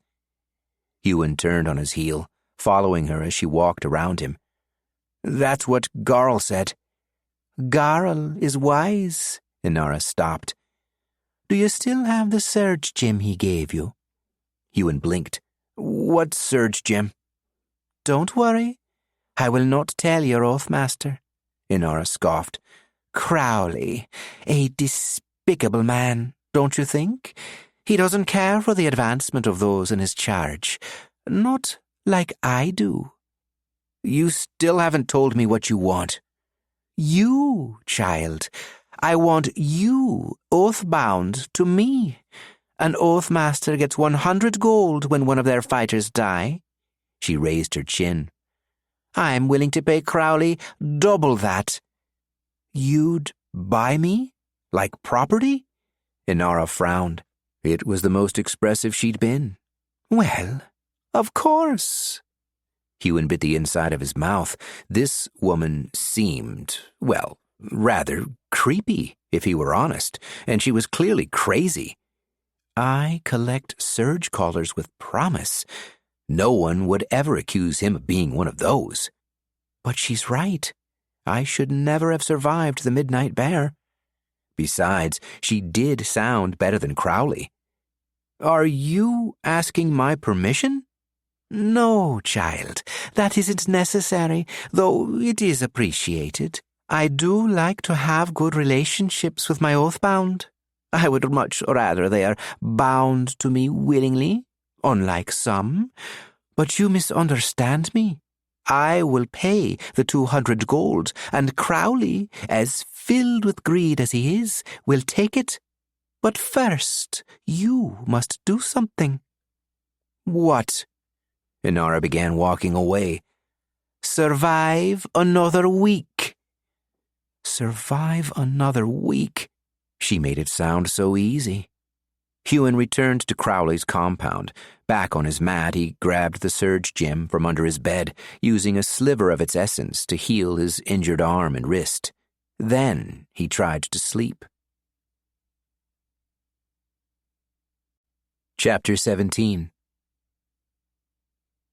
Huon walked into the training room. The place was beginning to feel familiar, but still none of the other fighters had tried to talk to him. If you don't advance before your next match, it might be your last. Survive another week. He closed his eyes and surged breath. He needed more than this, more than his training. He went through the motions, going through his exercises as he had the last week, feeling stronger and stronger, faster and faster. Then, that night, he went to the library again. He walked straight to the attendant. The man looked up at him, eyebrows raised. Yes? Do you have any books on advancement? The attendant sighed, pulled the large index book toward him and plopped it open on his desk. He flipped through the pages, then turned it around, pointing at the title at the top. You are always welcome to peruse the index yourself, Oathbound. Oathbound? As though it were an insult. Huon frowned. He wanted to argue with the man. Surgecallers were more powerful than any surgeless, yet they were lorded over, made to do the bidding of weak men and women. This is why my mother hid me. She feared my death, and she didn't want me to be used and thrown away. Huon quashed his thoughts. The world was the way it was. He could not change it today, nor could he change it in his future, if he were to die. He peered down at the page, finding the aisle he needed, then strode into the stacks. He walked to the appropriate aisle, then did a double-take. There were barely any books in it. This instantly baffled him. There had been hundreds of bestiaries. The one he and Garl had looked at had only been from the deep wood, yet the section on advancement had 5 books. 5. How was that possible? Huon looked around. Even in the evening there were still people quietly perusing the stacks, reading at the long tables and writing in their notebooks. And they were all surgeless. There are no surgecaller scholars? Huon thought. All we do is pull carts, fight, train. Reading and writing couldn't be cultivated, and even if it could, it would be a waste of time compared to training. Should I even be here? When he'd come to find information on the Midnight Bear, it had ended up being a fruitless endeavor, but he had no idea how to advance. If he could get even a morsel of knowledge from these books, it could mean the difference between life and death. The book's titles weren't very descriptive. None of them even had the word advancement in them. He pulled them all down and found a quiet corner. The first book he opened was a history of surgecallers. It was filled with illustrations. The first section was on pages, like him, and all the drawings were of children. On one side it depicted a boy pulling a rickshaw, with a little description underneath explaining that as pages were too young to fight and weaker than squires, they were given menial labor tasks like making deliveries, pulling carts, bricklaying and masonry, even blacksmithing. The pages could cultivate each of the 4 physical essence types while doing these tasks. However, some organizations that trained fighters took pages on as early as 8 years old, 7 if they received the call young, training them during the mornings and having them perform cleaning and other duties in the afternoon.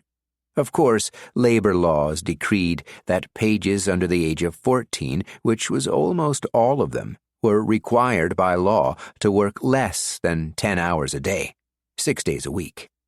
The book makes it sound like that's a privilege, Huon thought, again realizing how much freedom he'd had being oathless, even when he'd been stuck at home before living in the wilds.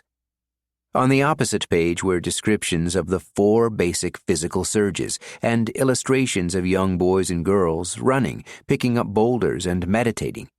He turned the page, hoping to find something on advancing, but it just skipped straight to talking about squires. Huon sighed.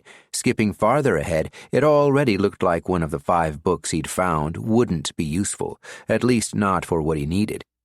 When he landed on the page about immortals, he stopped. He closed his eyes and saw the dragon rider, Blaze, the Immortal of Fire. When he opened his eyes again, his hands were shaking. He shut the book and shoved it away. I will get stronger. He reached for the next book, and the next, flipping through them one by one, trying to find something that would help. One told a story of how the Everlasting King had bound the Immortal 7. Whenever Huon encountered the story, he wondered if it were true. The Everlasting King could write whatever history he wished. No one but the Immortals would remember that far back, and they were under his command. He shut another book, then turned to the last one in his pile.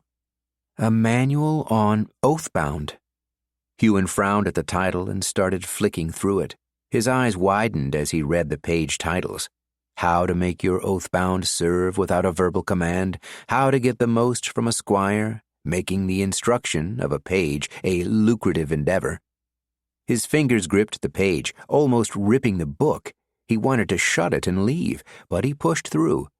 As he kept reading, he found a line that was interesting. There are other ways to elicit advancement in pages, but the surest way to have a squire start strong is to have a page reach the limit of their core's capacity, a limit that is as varied as the clouds which form in the sky. Once this limit has been reached, advancement will happen without prompting.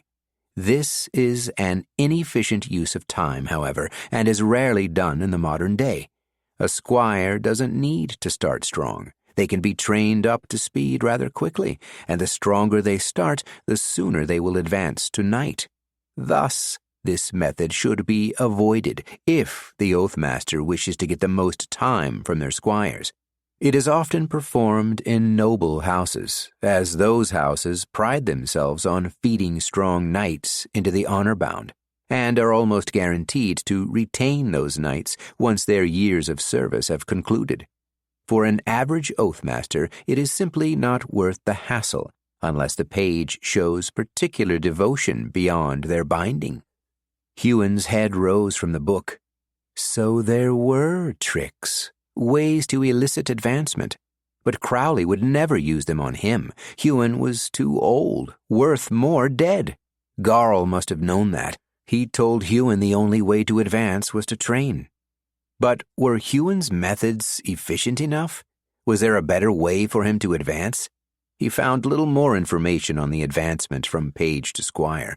Apparently, exact methods weren't published. Perhaps it has something to do with the surge gems. Then he remembered the surge gem he had under his mattress. The woman, Inara, had mentioned it. Hadn't that been a hint? It still retained much of the knight-level stamina Garl had imbued within it.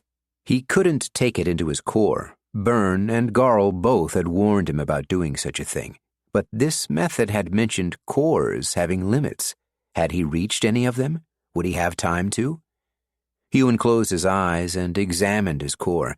He felt the essence within. He had burned much of what he'd accumulated through the day, though he always had a supply of breath, as he was always cultivating it. How could he know if he'd reached his limit yet? Every time he surged a different essence type until empty, then cultivated it once more, his core was able to retain just a little extra than it could before. If only I didn't have to sleep, then I'd be able to train through the night. He sat there, staring into nothing, an idea forming. Night-level stamina. The first time he'd used it, he'd felt more alert than ever before, even after being injured. What if at least for the next week he didn't need sleep? What if the stamina alone would be able to maintain him, trickle by trickle? He could almost double his training time, skip nights at the arena. Training. It's the only way. It always was. He closed the book and put them all on a stack, then returned them to the shelf and ran out of the library, cultivating stamina as he went. He ran harder than ever before, pumping his legs to keep going. He could only fill his core so fast, he had to push his natural abilities to their limit if he had any chance of making this work. That woman, Inara, thinks I can do it. Why else would she give me a surge gem? Huon ran all the way back to Crowley's compound. It was quiet. Even the other pages, the ones too young to fight, were at the arena. It was strange, being in the building when it was so silent. It wasn't even silent when everyone was sleeping. There was always the constant grunting and snoring from the other fighters. He slipped into his room and retrieved the surge gem. He was wearing his martial arts robes, as that's what he'd be fighting in for the unarmed matches. Is there a way I can keep this on my person? He stared down at the gem. Somewhere I can surge its essence without anyone knowing? Surge gems were small, but easy to spot, especially when they glowed. He wouldn't be able to get away with using it in a match, but during training? Huon found a knife in the deserted training room and cut into the lining of his robes, tucking the gem inside. Then he moved around, kicking and punching, sprinting from one side of the room to the other. The surge gem felt safe where it was, even when performing a handstand, and he could just tuck his hand into the jacket of his robes briefly to surge the essence. Huon began his second training session of the day, more alert than he had been when he'd woken up. 6 days without sleep. How hard could it be? Chapter 18. By the night of the match, Huon's core had hit the limit for 3 of the 4 basic physical surges. His core was full to bursting with speed, stamina, and breath, but strength was lagging behind. He stalked into the changing room at the arena.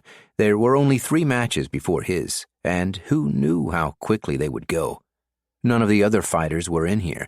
They were in the pit, watching the matches, or in the changing rooms on the opposite side of the arena. He didn't even know who his opponent was this week. Did Crowley bribe their Oathmaster, like he tried to bribe the last? Huon had to assume that's what had happened. He only had so much time. That's why he was performing one-legged squats while the first match was underway. He heard the announcer droning on about the first competitors, the group of 5, and the beast they were about to face, but he didn't register the man's words. He was too focused on his core. During the week, he'd wished for another meeting with Inara. He'd trained for 4 days straight, all day, all night, living off the stamina and the surge gem, until it ran out, and he felt more drained than he ever had before. He'd lost an entire day sleeping in bed. No one had woken him. The other fighters didn't care. They must know he would die soon. Like Garl, they'd understood how the system worked. Why talk to someone who wouldn't be around much longer? He started doing squats on the other leg. The announcer said something about a fighter getting injured. They were up against a giant shell, a massive turtle who could surge water essence with a shell tougher than steel armor. He'd never seen such a beast. They lived in the ocean. Huon had avoided the coastline when he was in the wilds, worried he'd be spotted by passing boats. He finished his squats, then moved to doing freestanding handstand push-ups in the middle of the room. He felt his core filling up. If it filled even a tiniest bit more than the last time, it meant he wouldn't have reached his limits. He didn't know what advancement would feel like, but he did know that just as when Garl had advanced to a knight, he would be cocooned in an essence shield during the transformation. The last thing he wanted was to advance during the match, but if it came to that, he'd gladly do it. Well, the last thing he wanted was to not advance at all. What if I advance and my opponent kills me anyway? He buried that thought, not for the first time. It wasn't something he could think on. One problem at a time, one rep at a time. Cultivate until my reserve is full. Surge essence. Repeat, repeat, repeat. Gods, he wished he still had that knight-level stamina. Actually, if he were wishing for something, it would be for far more than that. Take me back to the forest, to before I met Burn. No, take me back to before Blaze rode in on his red dragon and burned my village to the ground. Huon's strength reserve filled up. He cartwheeled out of the handstand, straight into sitting cross-legged, and shut his eyes to examine the essence within. It hadn't worked. Huon surged his strength and started again. Before Huon had even left the gate, he saw Inara in the stands, watching him with her intent gaze. It made him shudder. But whoever she was, she seemed like a better Oathmaster than Crowley. If only I can survive to find out. Huon's heart sank as his opponent walked out of the opposite gate. He was the oldest squire Huon had ever seen. What hair he had left was graying on the side of his head. He looked to be in his 50s. Huon had no idea how the man hadn't advanced yet, as, by the size of him, he looked even stronger than Garl. His face was scarred. It took a deep gash to leave a scar on a Surgecaller. How long has he been fighting in the arena? Huon thought. 30 years? Despite his bulk, he moved with a fluid ease. He didn't raise his fists as other fighters might. He didn't look up at the crowd or even at Huon. He just stared ahead, stone-faced. Huon swallowed. Facing this man, would it matter if he were a squire or not? He can't look like he's trying to kill me, can he? The gate opened. Gods, Huon wished it hadn't. He wasn't ready. He never would be. This is the Midnight Bear all over again. At least he'd have his sight this time. The man's gaze shifted to Huon. He tensed his fists, then opened his palms. Fire sprang forth. Huon walked to stand opposite the fire surger as memories flashed through his mind. Blaze, the Immortal Fire surger, breathing fire over the wooden houses of his village, his entire body thrumming with power. Why'd it have to be fire? Huon's strength reserve was yet to reach its limit. He'd been able to fill and drain it only once more before the match began. It was almost full again, but he'd been interrupted when his match started. But he was so close, he didn't know if this time he'd reach the limit. If, when his core was full up on strength essence, his body would force advancement. But he had to try. How can I do strength exercises in the middle of a match? If he surged any strength during the fight, it would only impede his progress. He had to create distance with the man, just as he had with the Midnight Bear. But he couldn't exactly ask the fire surger to wait as he did a handstand push-up. Huon glanced at Inara in the stands. When he caught her gaze, she raised her head slightly. A small smile found her lips, and she gave a tiny nod. The bell rang. The fire surger, Huon had missed the man's name during the announcer's introduction, didn't move, but his flames bloomed high. Like Heli, he was waiting for Huon to attack first. He wants me to make the first move. But I won't. Huon backed up and dropped into a one-legged squat, not caring what the crowd thought. The man tilted his head. his eyebrow inching toward his receding hairline. Huon got in 2 squats before the fire surger attacked. The man didn't even move from where he stood. He put his palms close together, and a mass of fire formed between them. He threw it at Huon. Huon dodged, surging speed. The moment he'd gotten out of the way, another fireball came for him. His opponent hadn't taken a single step. He just stood there, throwing fireballs, turning if he needed to. Flames whizzed past Huon's ear. He surged stamina and breath to keep his mind sharp. He wasn't worried about being hit. He was fast enough, but he couldn't spend the whole time dodging attacks. This wasn't like his last deathmatch, where all he needed to do was wait for Garl to advance. Now he needed to act. Strength. How do I dodge and gather strength? Huon let his mind turn as he ran circles around the fire surger, dodging and weaving all the while. As he went, his mind began to take on the same state as when he'd fought the Midnight Bear. That extra level of perception, of awareness. Only now his eyes were open. He couldn't describe how it felt. Almost as though he were meditating while moving, his mind calculating where the fire surger would throw his next fireball based on the previous attacks. Then he knew what he needed to do.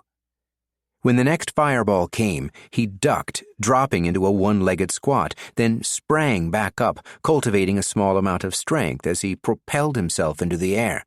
Then he dived, catching himself with his hands, lowering down into a roll, then springing back to his feet.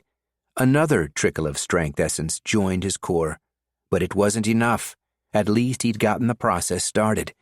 Huon kept dodging, performing increasingly complex acrobatics that he only managed because of the stamina and speed he constantly surged increased his reaction time. He wondered what this must look like for the audience. A grizzled old Surgecaller throwing fireballs at a page, dancing circles around him. Huon knew this wouldn't last long. His opponent would grow impatient. He'd double surge speed, then fling himself at Huon. Huon would be dead within seconds. Another trickle of essence entered his core. Then something changed, like a warning going off in his mind. The next fireball he'd anticipated didn't appear, and a large man with scars all over his face was running full tilt at him, his fists aflame, and Huon was upside down when he saw him coming. Huon dropped into a forward roll and dashed away, but he wasn't faster than a Squire. He couldn't be. If the man was sick of toying with him, Huon had seconds. Huon threw a glance over his shoulder. The fire surger was right behind him, just as stone-faced as before, but the fire in his hands raged brighter. Huon whirled with a spinning kick, but the fire surger didn't slow down. He ignored the kick and tackled Huon to the dirt. They fell hard. Huon was crushed under the man's weight. He tried to move, tried to push the man off him, but the fire surger grabbed Huon's wrists and slammed them onto the ground. The man's hands were still on fire. Despite all the stamina Huon was surging, he still felt the pain as his skin burned, healed, over and over. The stone-faced man's eyes widened a fraction. A grumble was building in his throat. Huon had seen something like it before. The raptor, right before it breathed fire.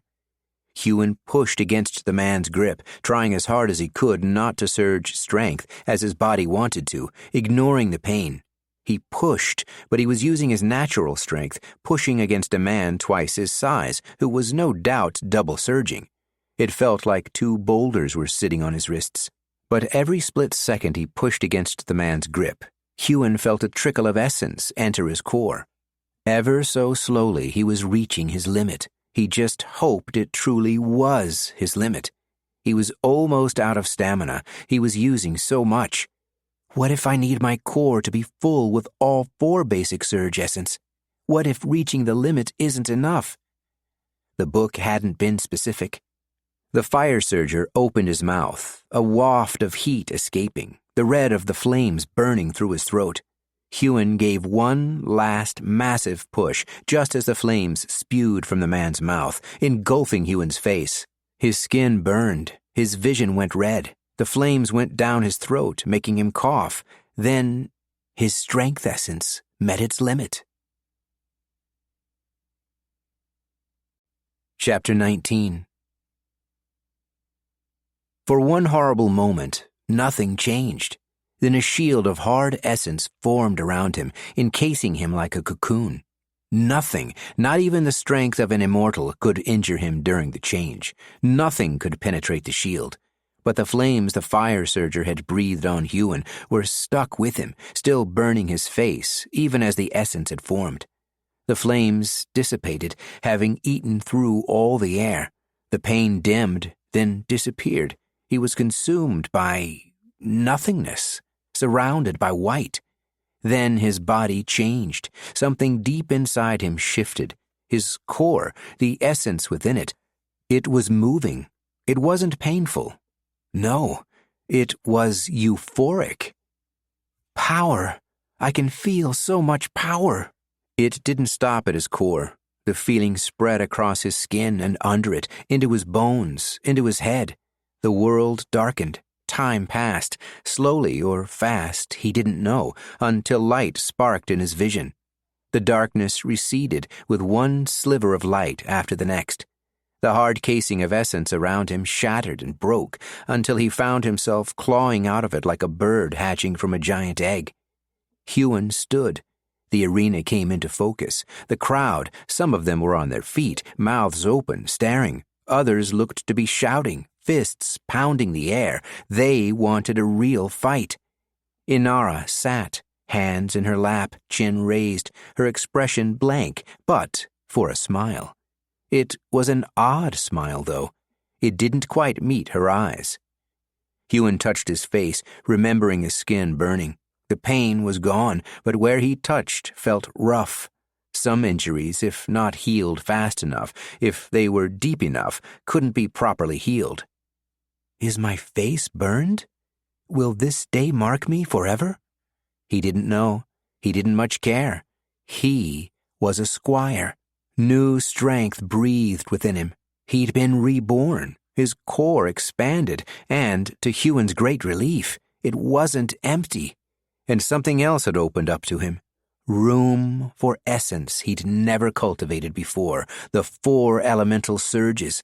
He might survive this, marked or not. Huon's opponent, the fire surger, stood 10 feet away.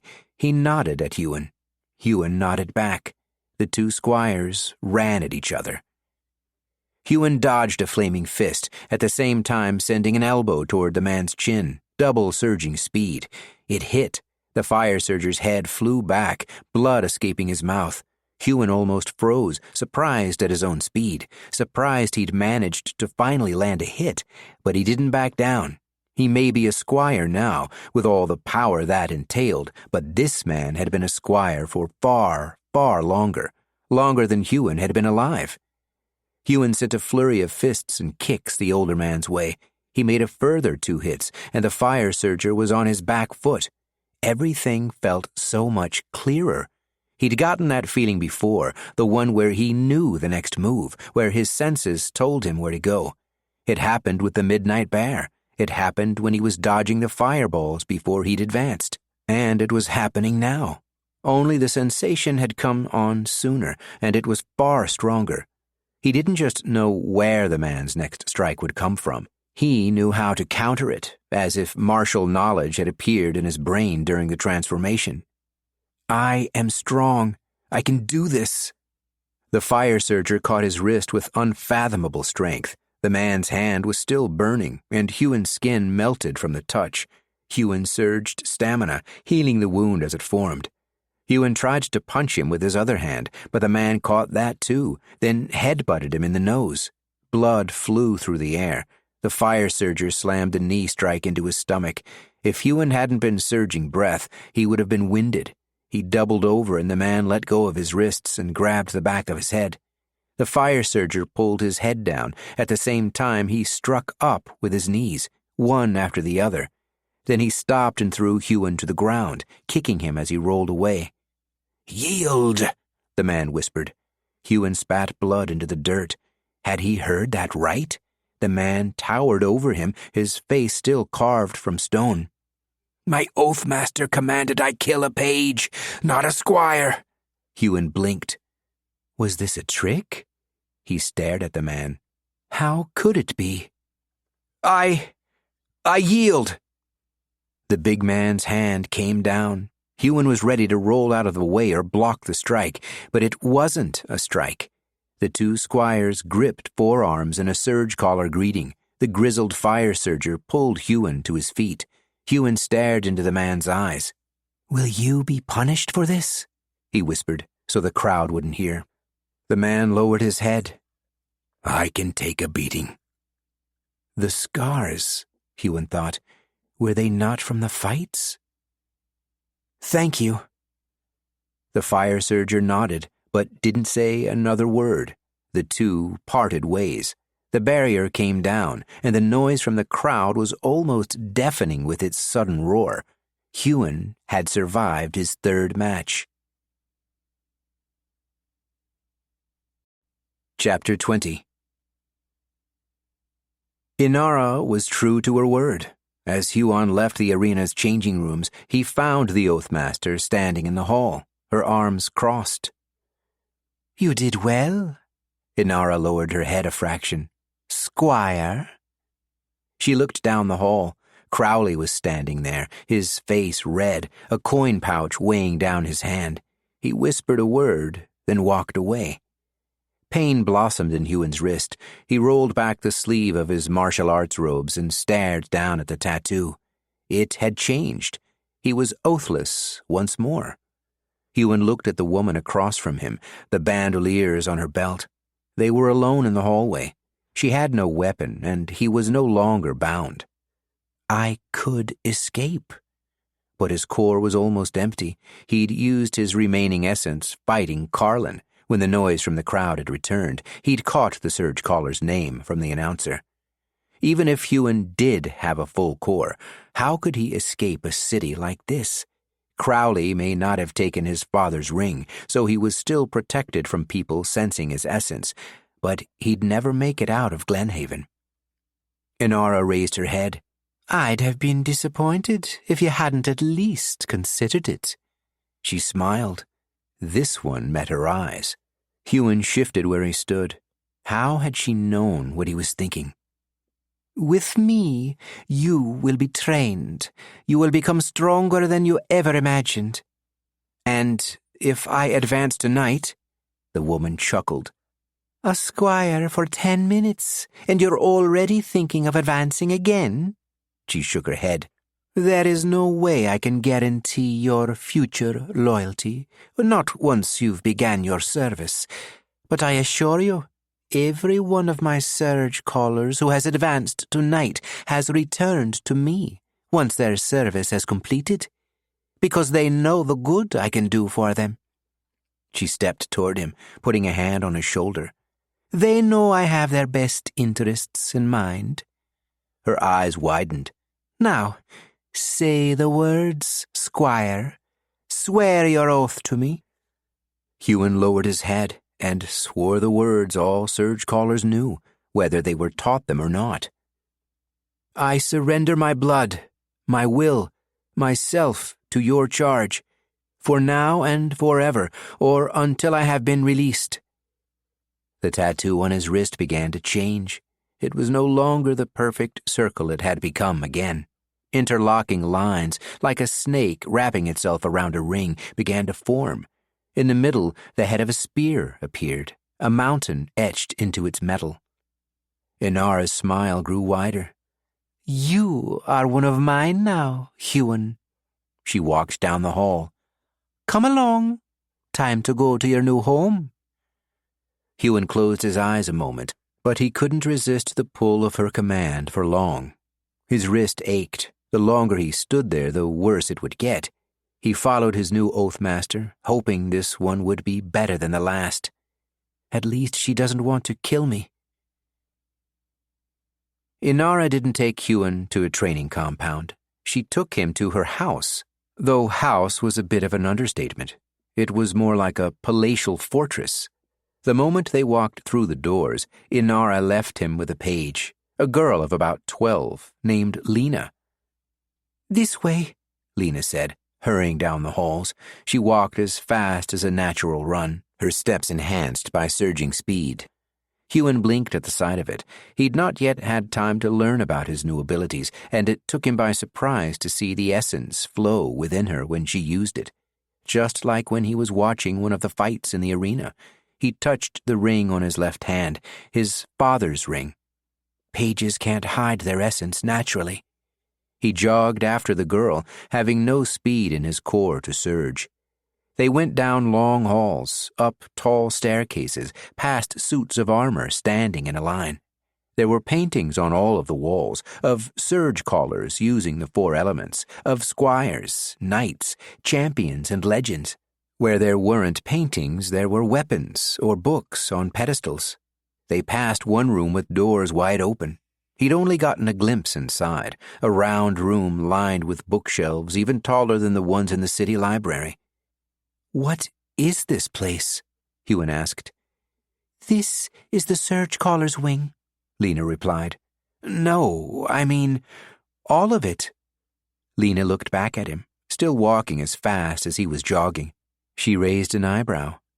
"You are the one from the wilds?" "Is it that obvious?" "Anyone from Glenhaven knows what this place is?" "Well, as I'm not from Glenhaven." "Inara is the daughter of one of the immortals. This is his home, one of his homes, though he hasn't been here for at least 100 years. Huon stopped. He stared at the stone floor, surging breath. "Who? If this is the House of Blaze, oh, please do not say this is the House of Blaze." He clenched his left fist. Veins formed on his wrist as it shook, running through the binding of his tattoo. Lena realized he was no longer jogging behind her and turned, frowning. "Terol, come on. I'll show you to your quarters." She started walking again, slower this time. Huon let out a breath, slowly starting to cultivate it again. He followed the page. His heart beat fast. Did it really matter whose house this was? His goal entered his mind again. He'd barely had time to think about it as he'd fought to advance, hoping that match wouldn't end his life. Advance and gain revenge for what Blaze did to my village. Advance and destroy the Immortal 7 and the everlasting king who commands them. It had been insane when he was a page, and it was still insane as a squire. I've taken the first step, a step I never thought I would reach. He survived, and though he was still oathbound, this place, it could be his key to gaining strength. I will be strong. Terol, the Earth Immortal. Terol, who rides on the shoulder of a Goliath, a stone giant carved from a mountain of rock by the Immortal himself. And Inara was his daughter? Surgeless. He hadn't even known the Immortals had children. But, of course, it made sense. Why wouldn't they? How old is Inara? If a Surgeless was rich enough, they could afford to fill their Surge gems with high-level stamina essence. Used daily, it extended their life, just as it extended the life of a Surgecaller. Huon was roused from his thoughts when Lena opened a door. "This is your room. I hear you have a long week. I am sure the Lady Inara would wish you to take this opportunity to rest." Lena motioned a hand inside. Huon entered the room. His eyes widened. It was huge, at least huge for him. There was a large bed against one wall. One bed. "This is my room? I don't have to share it?" "Of course not. Get some rest. Tomorrow you begin your training." Lena left, closing the door before he had an opportunity to ask her more questions. It wasn't just the bed. There was a writing desk with notebooks, inks, and quills, a wardrobe full of clothes. Huon looked at the black martial arts robes inside, a crest embroidered on them, the same crest that had appeared on his wrist. There were bookshelves, too, though they had no books in them. This place, it was so much better than Crowley's training compound. Why had Inara chosen him? What was it, exactly, that she'd seen in him? He walked to the bed, ready to collapse in it, but paused at a full-length standing mirror. His face, the burn he'd gotten from the fire starter. He went closer to the mirror and touched his cheek. It had healed, but it had healed wrong. From his forehead down to his cheeks, the skin was red and rough. Marked. He stayed there, staring at his face, looking at it from different angles. But what did it matter? Many were marked. The man who'd done this to him had been covered in scars. "I can take a beating," he'd said. Carlin may have marked him, but he'd also spared Huon's life. If this was the price for survival, Huon paid it gladly. At least the pain had gone. Huon crawled into the bed. He didn't feel as tired as he should, considering how much sleep he'd missed in training over the past week. That, and the fact he was anticipating the training the next day, meant he'd probably toss and turn all night. He fell asleep the moment his head hit the pillow. Chapter 21. Huon awoke just before dawn. He thought about going back to sleep, but he was eager to get the day started. He was a squire. The first thing he did was try to find somewhere to bathe. He didn't want to put the new clothes he'd been given on, only to dirty them the moment they touched his skin. He wandered the halls, spotting other surgecallers already awake. They rose early here. He supposed that made sense. One of them pointed him to a bathing room. It had a line of stalls and fresh towels outside each one. This place, it's too good to be true. He stepped into one of the stalls and was instantly confused. There was a spout on the wall and two glowing surge gems, one on each side. He touched them and shut his eyes, wondering if he could identify the essence inside. Fire and water. He bit his lip and activated the one for water. The spout shot a constant flow of cold water. He jumped out of its way, the temperature feeling extreme on his newfound sensitivity as a squire. A hunch made him activate the other surge gem. Instantly, the water heated. Amazing! He hadn't known anything like this was possible. He came out feeling refreshed, putting on his new clothes, not the martial arts robes, as he wasn't sure when his training would begin. Instead, he put on comfortable trousers and a shirt that felt softer than anything he'd ever worn. His stomach growled. The palace had an entire dining hall. Breakfast was even better than the standing bath. By the time he made it back to his room, he found a note on the door. "Put on your martial arts robes and meet me in the olive grove behind the palace. Don't dawdle. Your new instructor." Huon rushed into his room and threw on the martial arts robes. Then he realized for the first time in weeks he hadn't been cultivating breath or anything. He'd been too enthralled by what was now his new home. He jogged the halls, cultivating as he went. He asked a passing page to point him in the direction of the olive grove, and was sent out of massive double doors into an expansive, well-tended garden. Surgecallers were already out here training. He passed a man with a spear sparring 3 opponents at once, and winning. A woman surging earth, creating rock armor to cover her limbs and torso, and a wind surger sitting cross-legged 6 feet off the ground.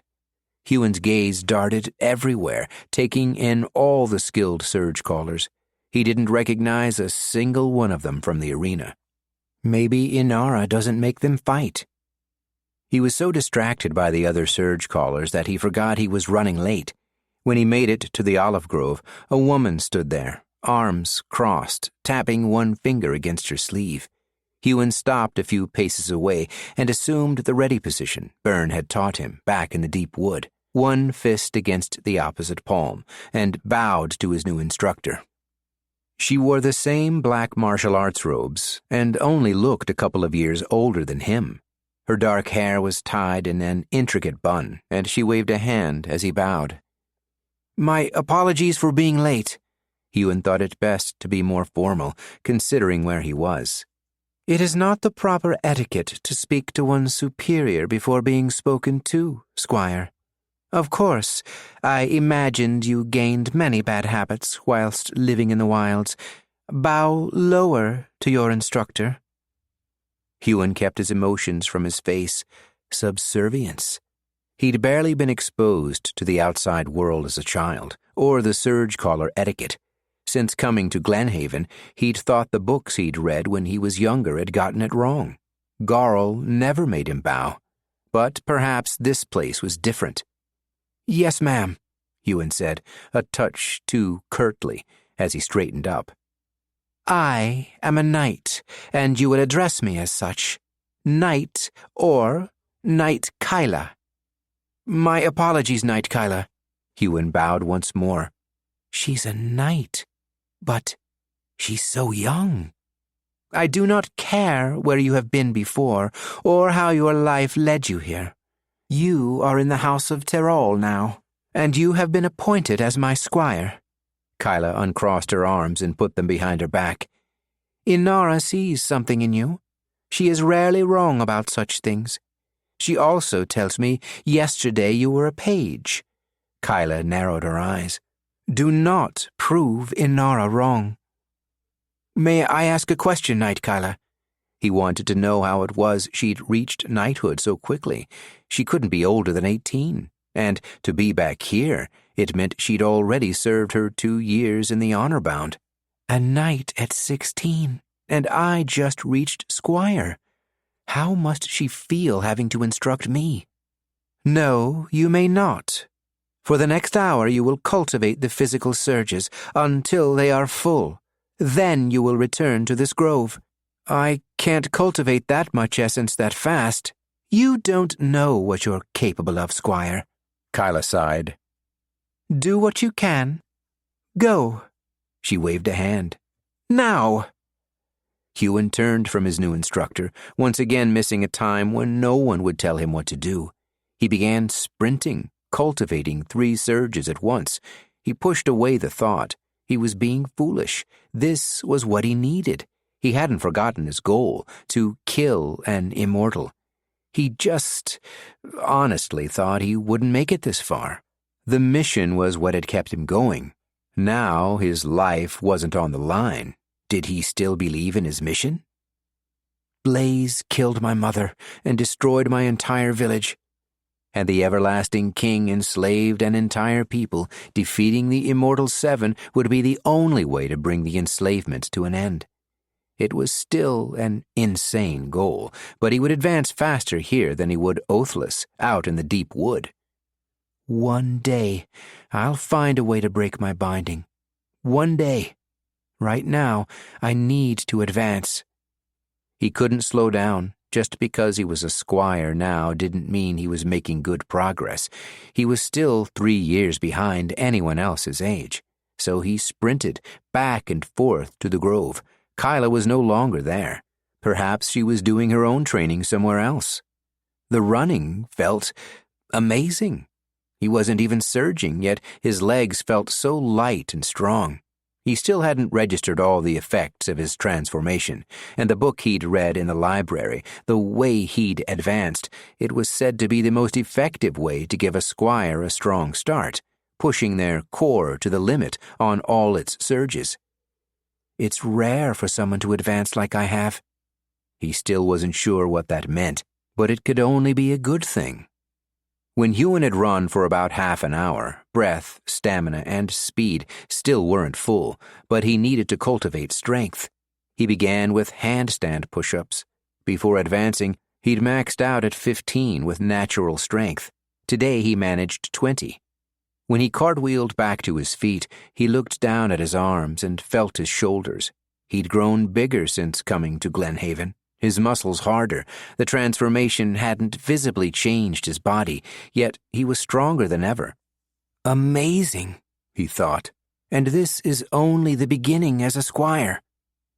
It was his strength that had lagged behind when he'd been trying to reach limit in his core to advance, which, after a lot of thought, made complete sense to him.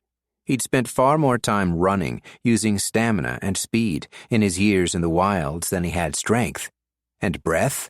Once he'd learnt to cultivate it while doing almost anything but sleeping, that had grown quickly. It didn't feel like it was lagging behind now. His strength essence was almost full by the time Knightkyla returned. Huon bowed his head. He wasn't sure how he should act around her, so he kept quiet. How did you go? Huon raised his head. I was unable to fill my core to its current limit with any of the physical surges. I would be surprised if you had. But you said... Kyla raised a finger, and Huon pursed his lips in silence, lowering his head once more. I said that so you would push yourself to the limit, so you would test your new abilities. Whatever limits you believe you have will only let you down. Huon frowned.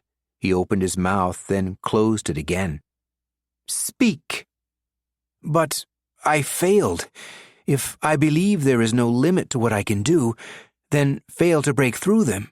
Won't that be demoralizing? Failure is not a marker of defeat. The only marker of defeat is giving up. We learn from our failures, from pushing our limits, from trying to do things we don't believe we can do. She paused.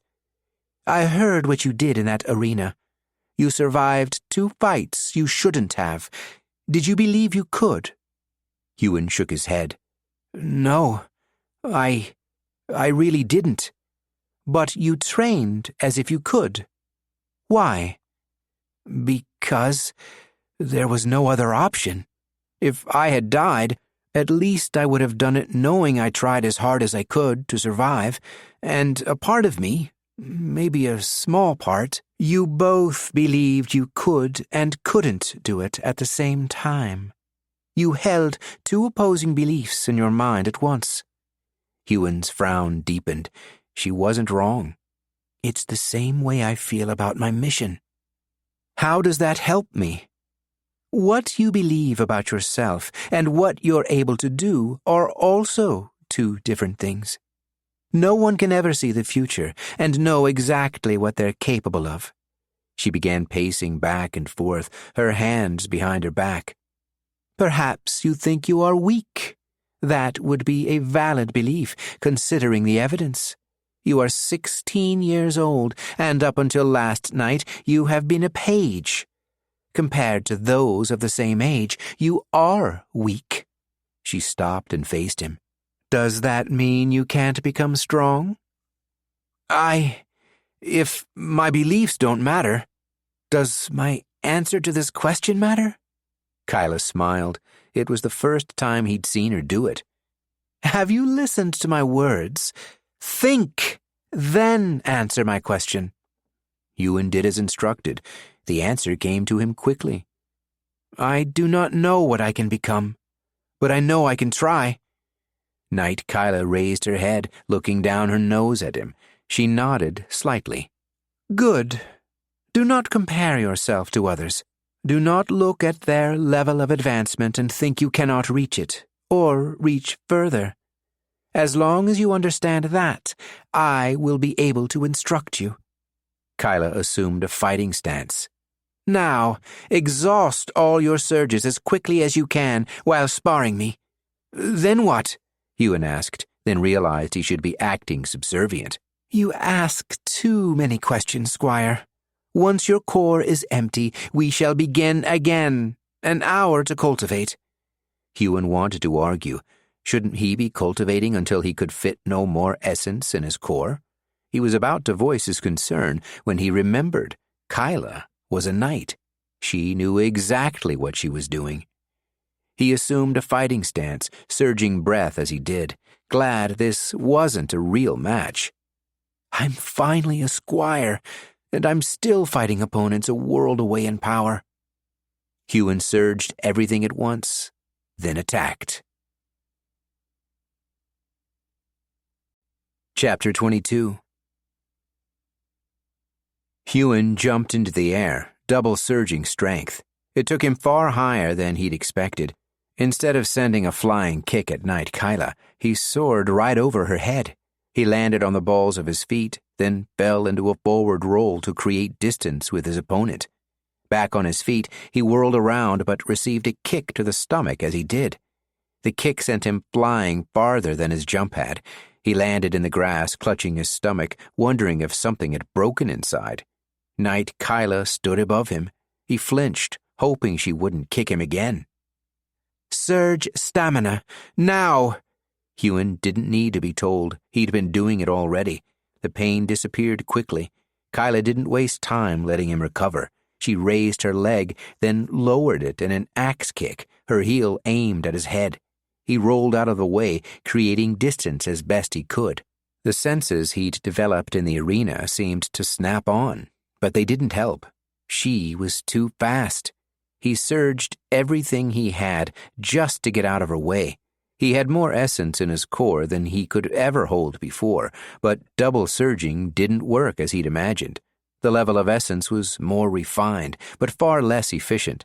It took 4 times as much speed essence, double surging, than it had single surging. He hadn't noticed it in the arena. His mind was otherwise occupied, and there were enough new sensations. Knight Kyla was not letting up. He was knocked on his ass another 3 times before everything but his breath had been exhausted from his core. He couldn't fight her with surges. How could he hope to fight her without them? "I'm out!" Huon raised a hand, facing his palm out at her, covering his head with the other. Kyla offered him a hand, and it took everything he had not to flinch back from it. He grabbed it, and she pulled him up with ease. "How am I supposed to spar with you when you're on a whole different level of advancement?" Kyla raised an eyebrow. "I was using Squire level surges." You were?" Kyla looked at the position of the sun.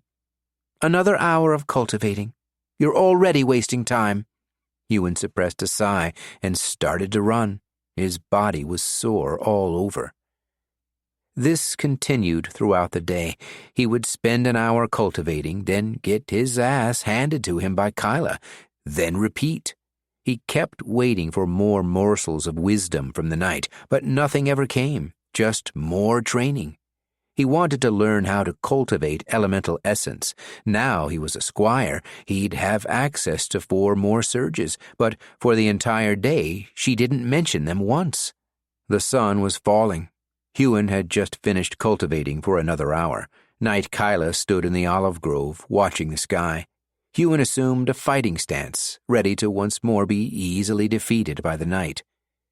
"No more sparring for the day, Squire Huon." Huon bowed his head. "Yes, Knight."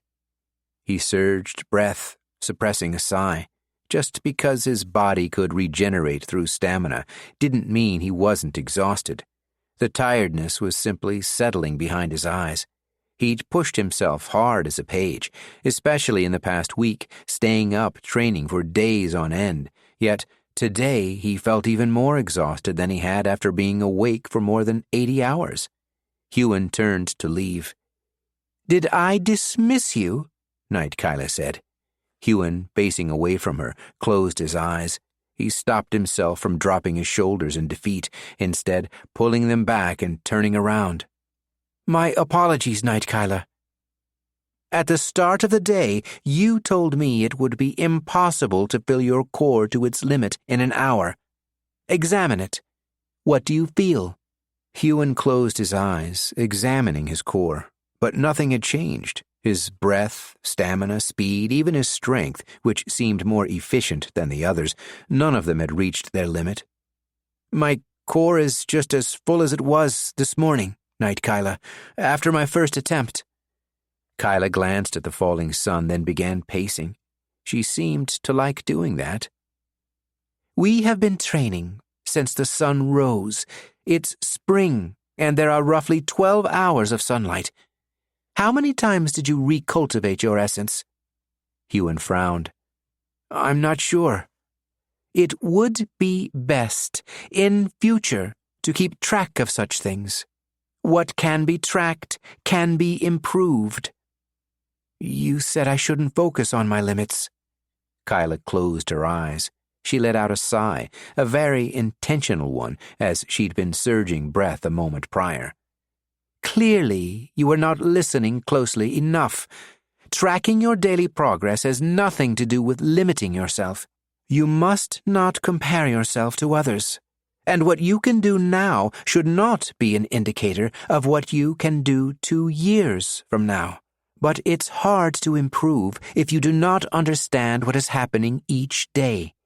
You recultivated 14 times. Huon was never very good at math, but he knew that didn't add up. 14 times, but he looked at the sun.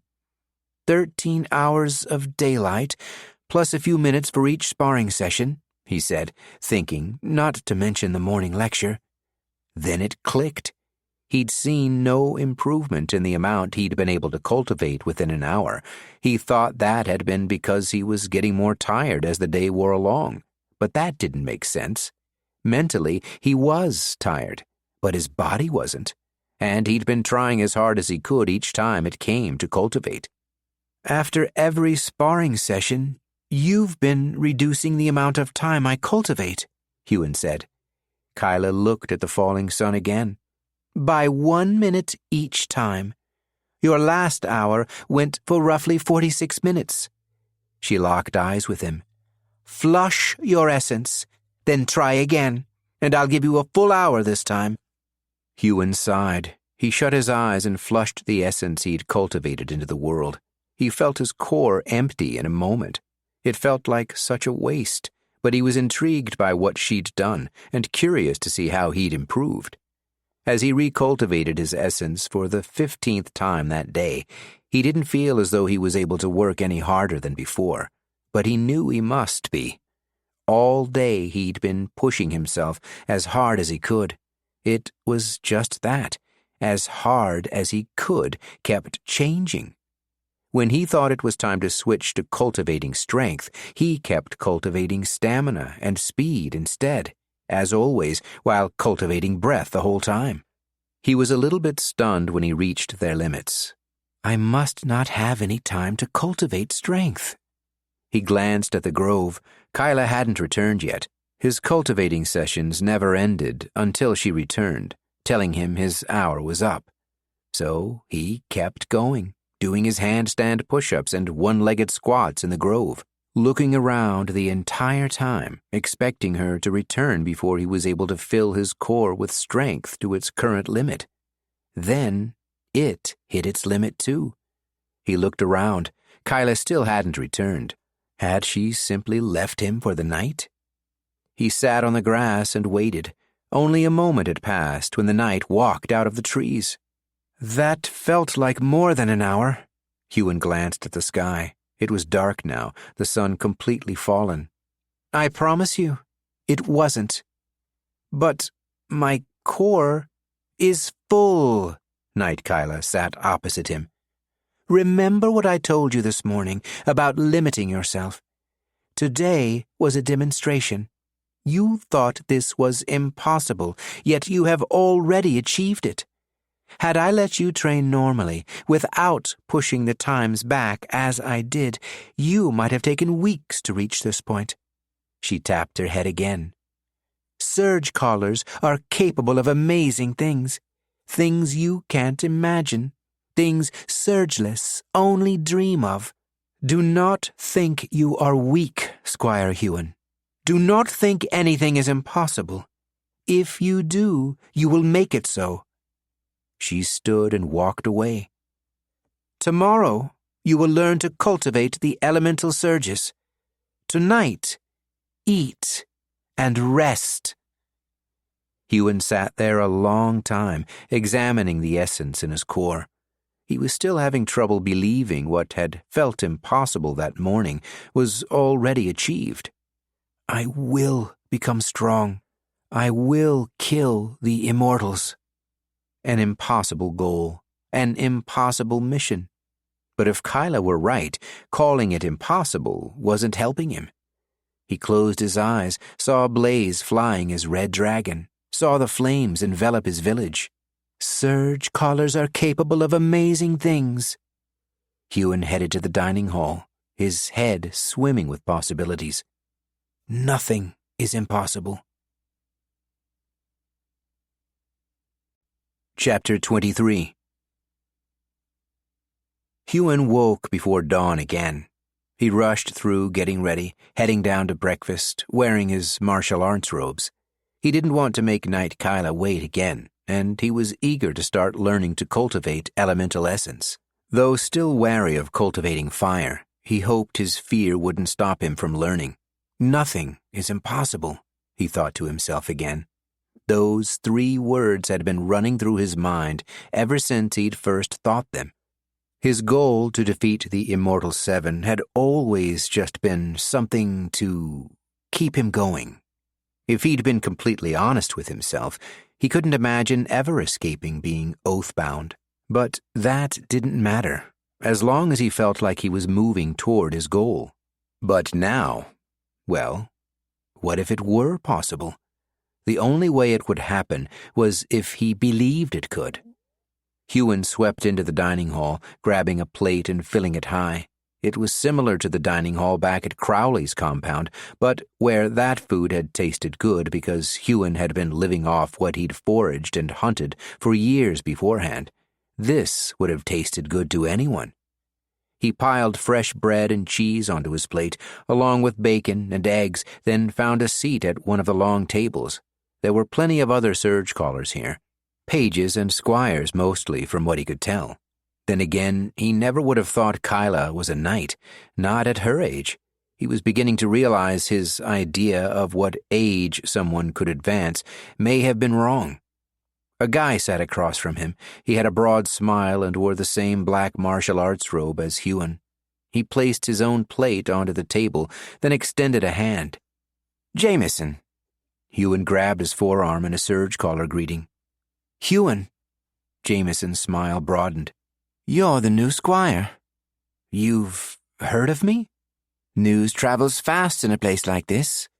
Jameson forked one of his eggs, then ate it whole. He finished chewing before continuing. "Besides, the pages like to talk when they run messages." Huon nodded. He supposed that made sense. Lena had been the one to show him his room. He'd yet to have a tour of the place, as Inara said he would, but he supposed his training took precedent. "Are you a squire too?" Jameson chuckled. "I'm 17. Of course I'm a squire." "Apologies. My instructor—" "Let me guess. Kyla? She's a prodigy." Jameson glanced around, then leant forward. "You're the first squire she's taken, you know." "I am?" Jameson nodded as he took another bite of his food. "That's another piece of news that has traveled about you. It's not every day a knight takes a squire." "I thought Inara made her." "Inara may be our oathmaster, but she wouldn't command a knight to take on a squire they didn't wish to apprentice. Kyla must have seen something in you too." "I'm no one. Weak," Huon wanted to say, but kept those words to himself. "Who's your knight?" Jameson pointed his fork to the head of the table, where a man of about 40 sat. He was lean with a close-cropped beard. "Elian. He's stronger than he looks. His main surge is earth.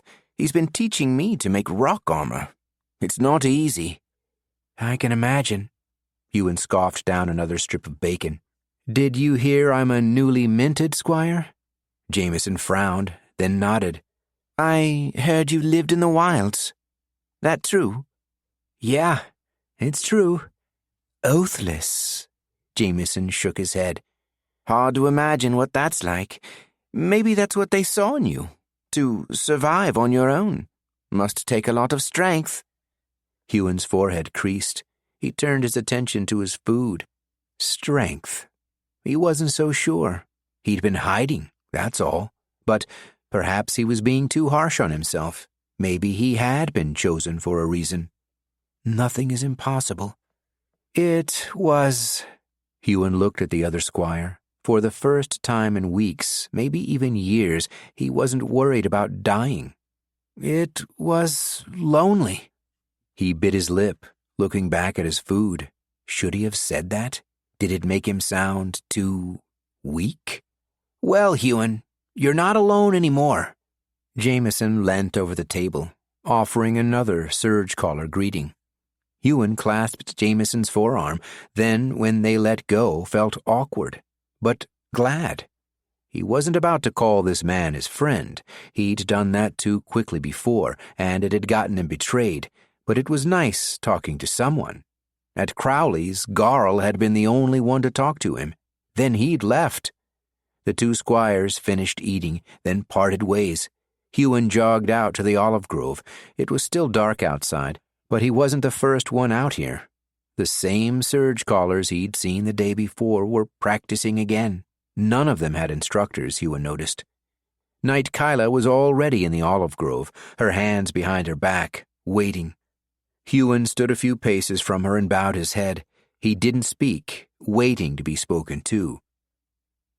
Today, you will learn how to feel essence from an elemental surge. Every surgecaller of Squire rank and higher can surge elemental essence, but unlike the physical surges, it is hard to advance all four. That's why surgecallers specialize. A squire could learn one, all, or none of the elemental surges and still advance to knight. But trust me, even if you do not use all of them, it is best to learn how. And all surgecallers could benefit from specializing in an element. Kyla raised her hand, palm facing up. Fire sprang to life. She raised her other hand. A ball of water formed above it. At her feet, the earth shifted. Then a gust of wind blew in, whipping the few strands of hair that Kyla hadn't braided.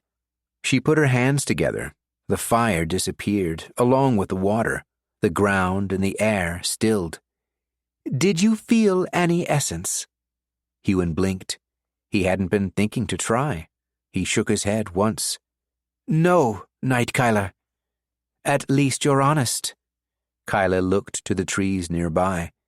Fetch some firewood.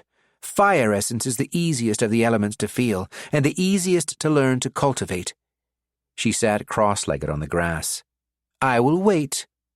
Huon did as he instructed, venturing into the forested area near the grove. Being there reminded him of the deep wood, and, not for the first time, he wondered how Byrne was doing. Had Crowley sent Liona after him again? What does it matter? Huon focused on the task, bringing a bundle of firewood back to the grove. He created a small barrier around the fire with rocks. Kyla opened one eye, watching him a moment, then closed it again. When he was done, he sat across from her. Kyla opened her eyes. With a wave of her hand, fire sparked among the logs, without even the need for kindling. Close your eyes and breathe. Focus on the sound of the flames, their warmth. When you can feel the essence, tell me. Sounds simple enough, Huon thought. The first thing he felt was the breath he was cultivating. He went against his training for the past few weeks and ceased cultivating breath so he could more fully focus. Sitting on the ground and trying to clear one's mind wasn't an easy thing. In the arena, or during sparring, it seemed as if he could clear his mind far more easily, or at least have his senses work more acutely. But simply sitting down, trying to make a similar thing happen without the threat of danger forcing him into that state, was difficult. He focused on his breath, in and out through his nose, until his mind calmed and he fell into a receptive state. Then he focused on the flames. He could hear them, feel them, the heat on his skin. Images flashed. Blaze, the red dragon, Huon's village in flames, fire, fire everywhere. Fire meant destruction. Fire meant death. His breathing quickened, his heart slammed against his chest. Blaze, the immortal, standing over his mother, her eyes filled with fear, grief, forced to watch, forced to die. Huon!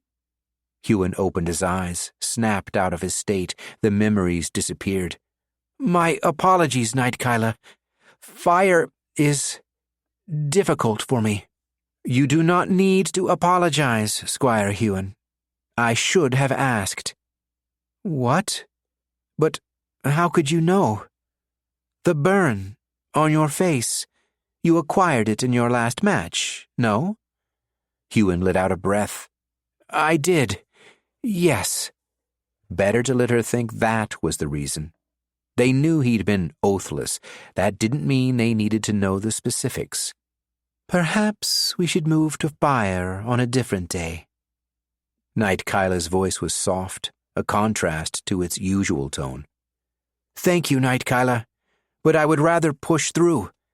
Huon closed his eyes again. Nothing is impossible. He couldn't let his memories rule him. He had to face the fear.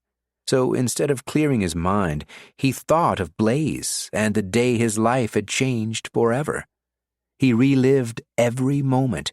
He'd woken in the early morning to a consistent thwoosh, thwoosh, thwoosh, the wings of the red dragon, carrying the immortal Blaze.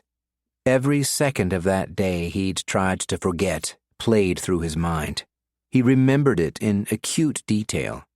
Huon wasn't sure how long he'd sat there, playing through his memories, trying to face them so they wouldn't make him freeze, so they wouldn't make him suffer. When he opened his eyes, Kyla was gone. His stomach ached, his mouth was dry. He looked up. It was still dark, before the sun had risen. No, he'd been sitting there all day. He'd sat in the sun for hours without realizing. The fire had burned out. He looked around. The Surgecallers must be at dinner. He took a sip from his canteen, then sparked the fire back to life. Huon took a breath and tried again. Chapter 24. Huon? Huon opened his eyes. Had he fallen asleep? It was even darker than before. He looked up and found the sturdy form of Jameson standing above him. "What are you doing out here?" Huon asked. The fire had died again. Jameson passed him a plate of food and sat opposite the fire with a plate of his own. "I was going to ask you the same thing. Knight Kyla saw us eating together this morning. She asked me to check on you when you didn't show up before the end of dinner." He shrugged. "You never showed." He looked at the fire. "Trying to feel the essence?" Huon had shoved a potato in his mouth. He finished chewing, swallowing a chunk before he nodded. Jameson frowned. "Are you afraid of fire, Huon? It's okay if you are." Huon looked away. "It brings back memories." The mark on your face?" Huon shook his head. "Much earlier memories." Jameson nodded. They sat in silence for a while. Once Huon started eating, he realized how hungry he was. It was strange. He'd barely done anything today but sit here, yet he felt completely exhausted, more drained than a day full of cultivating and sparring a night. "You don't have to tell me what those memories are," Jameson said, after he'd finished everything on his plate. "But may I tell you a story of my own?" Huon nodded. He was glad for the company, though he still wasn't used to it. "I haven't always been in the House of Tyrol." Jameson placed his plate on the ground. He moved his hand over a small patch of dirt among the grass. A rock floated into his palm. He hovered it above his hand. It slowly turned in the air. "Before Inara took me in, I pulled rickshaws. You've seen them, yeah? Pages from the age of 8, sometimes as young as 7, pulling rich folk about the city. When I was 12, I caught a fair. A group of young teenagers, surgeless. Usually only 2 people could fit in the rickshaw at once. They piled in anyway, sitting on top of each other or clinging to the sides. I had to take all paying passengers. My Oathmaster had commanded it, so I couldn't refuse them. They made me take them out of town, out of the gates. I was suspicious then. There are very few reasons for teenagers, especially surgeless teenagers, to venture outside the city. I knew they were up to no good. I just didn't realize it would involve me." Huon cringed. He thought he knew where this story was going. "What did they do?" Jameson stared at the rock hovering above his palm. "They made me take them to a deserted road out west. They were rich kids. They had surge gyms filled with earth essence, and they wanted to do some target practice." Jameson locked eyes with Huon. "With a moving target?" The road was rocky. They wanted to go to the top of Mount Kurojo. Jameson pointed. If you head to the top of that tower in the Surgecaller quarters, you'll be able to see it. The whole way up, pulling that damn rickshaw, they pelted me with rocks. I ran out of stamina, so I couldn't heal the bruises. I could barely pull the rickshaw. What did you do? Jameson shot the rock he'd been hovering into a tree. The force stuck it into the wood. I could have beaten them all with my bare hands. It would have been self-defense. He looked at his wrist. The binding wouldn't have stopped me, but 5 surgeless kids beaten to a pulp by a rickshaw-pulling page, they would have had my head when I got back to town. Self-defense or not, no judge would have believed I was in any real danger. They were just playing, throwing rocks. He hovered another rock from the ground, shooting it into the tree beside the other.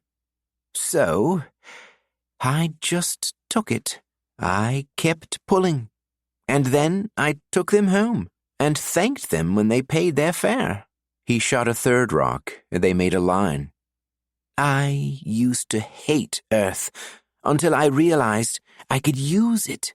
If they tried that against me now, I could just stop the rocks in midair, and imagine if I could form full rock armor.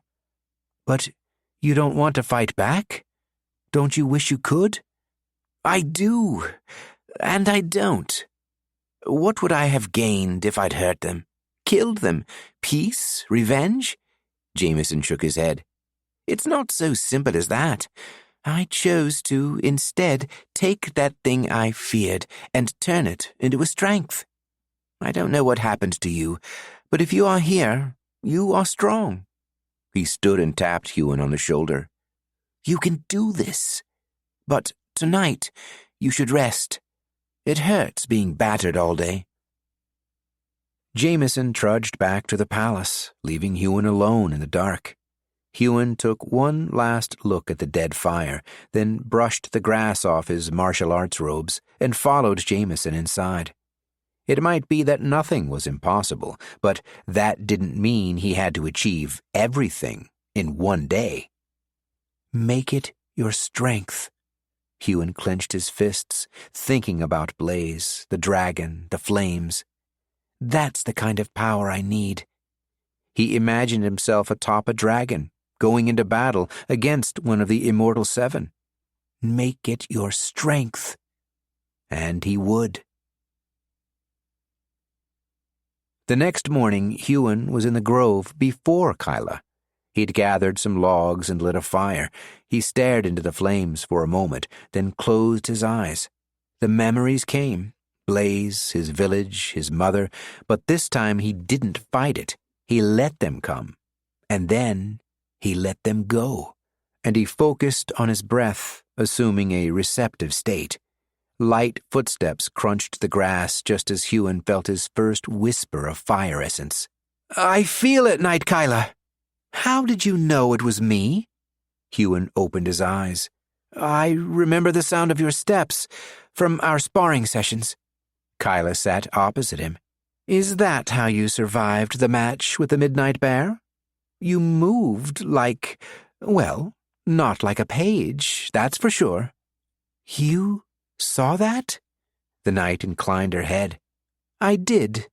Huon stared at the flames, still getting used to the feeling of the fire essence, the heat. It was familiar to the other essences he knew, but at the same time stronger. No, hungrier. I'm not sure how I did it. I just knew where it would be. But if it weren't for Garl, I wouldn't have survived. They should never have let that monster loose on Squires, let alone a page. Huon lowered his head. Garl said the same. Knight Kyla straightened her back. Her whole demeanor changed. You can feel the essence, Squire? Huon nodded. I am sorry it took me so long. Kyla tilted her head. It takes as long as it takes. The time spent developing a skill is more important than the time spent acquiring it. She leant forward, reaching for the flames. All the elemental essences are unique. When the wind blows, if one is attuned, they can pull the essence into themselves. The windier the day, the more effective. That is why wind surgers prefer high places. She nodded at the house of Tyrol's tallest tower. Up there, you will find most of the wind surgers.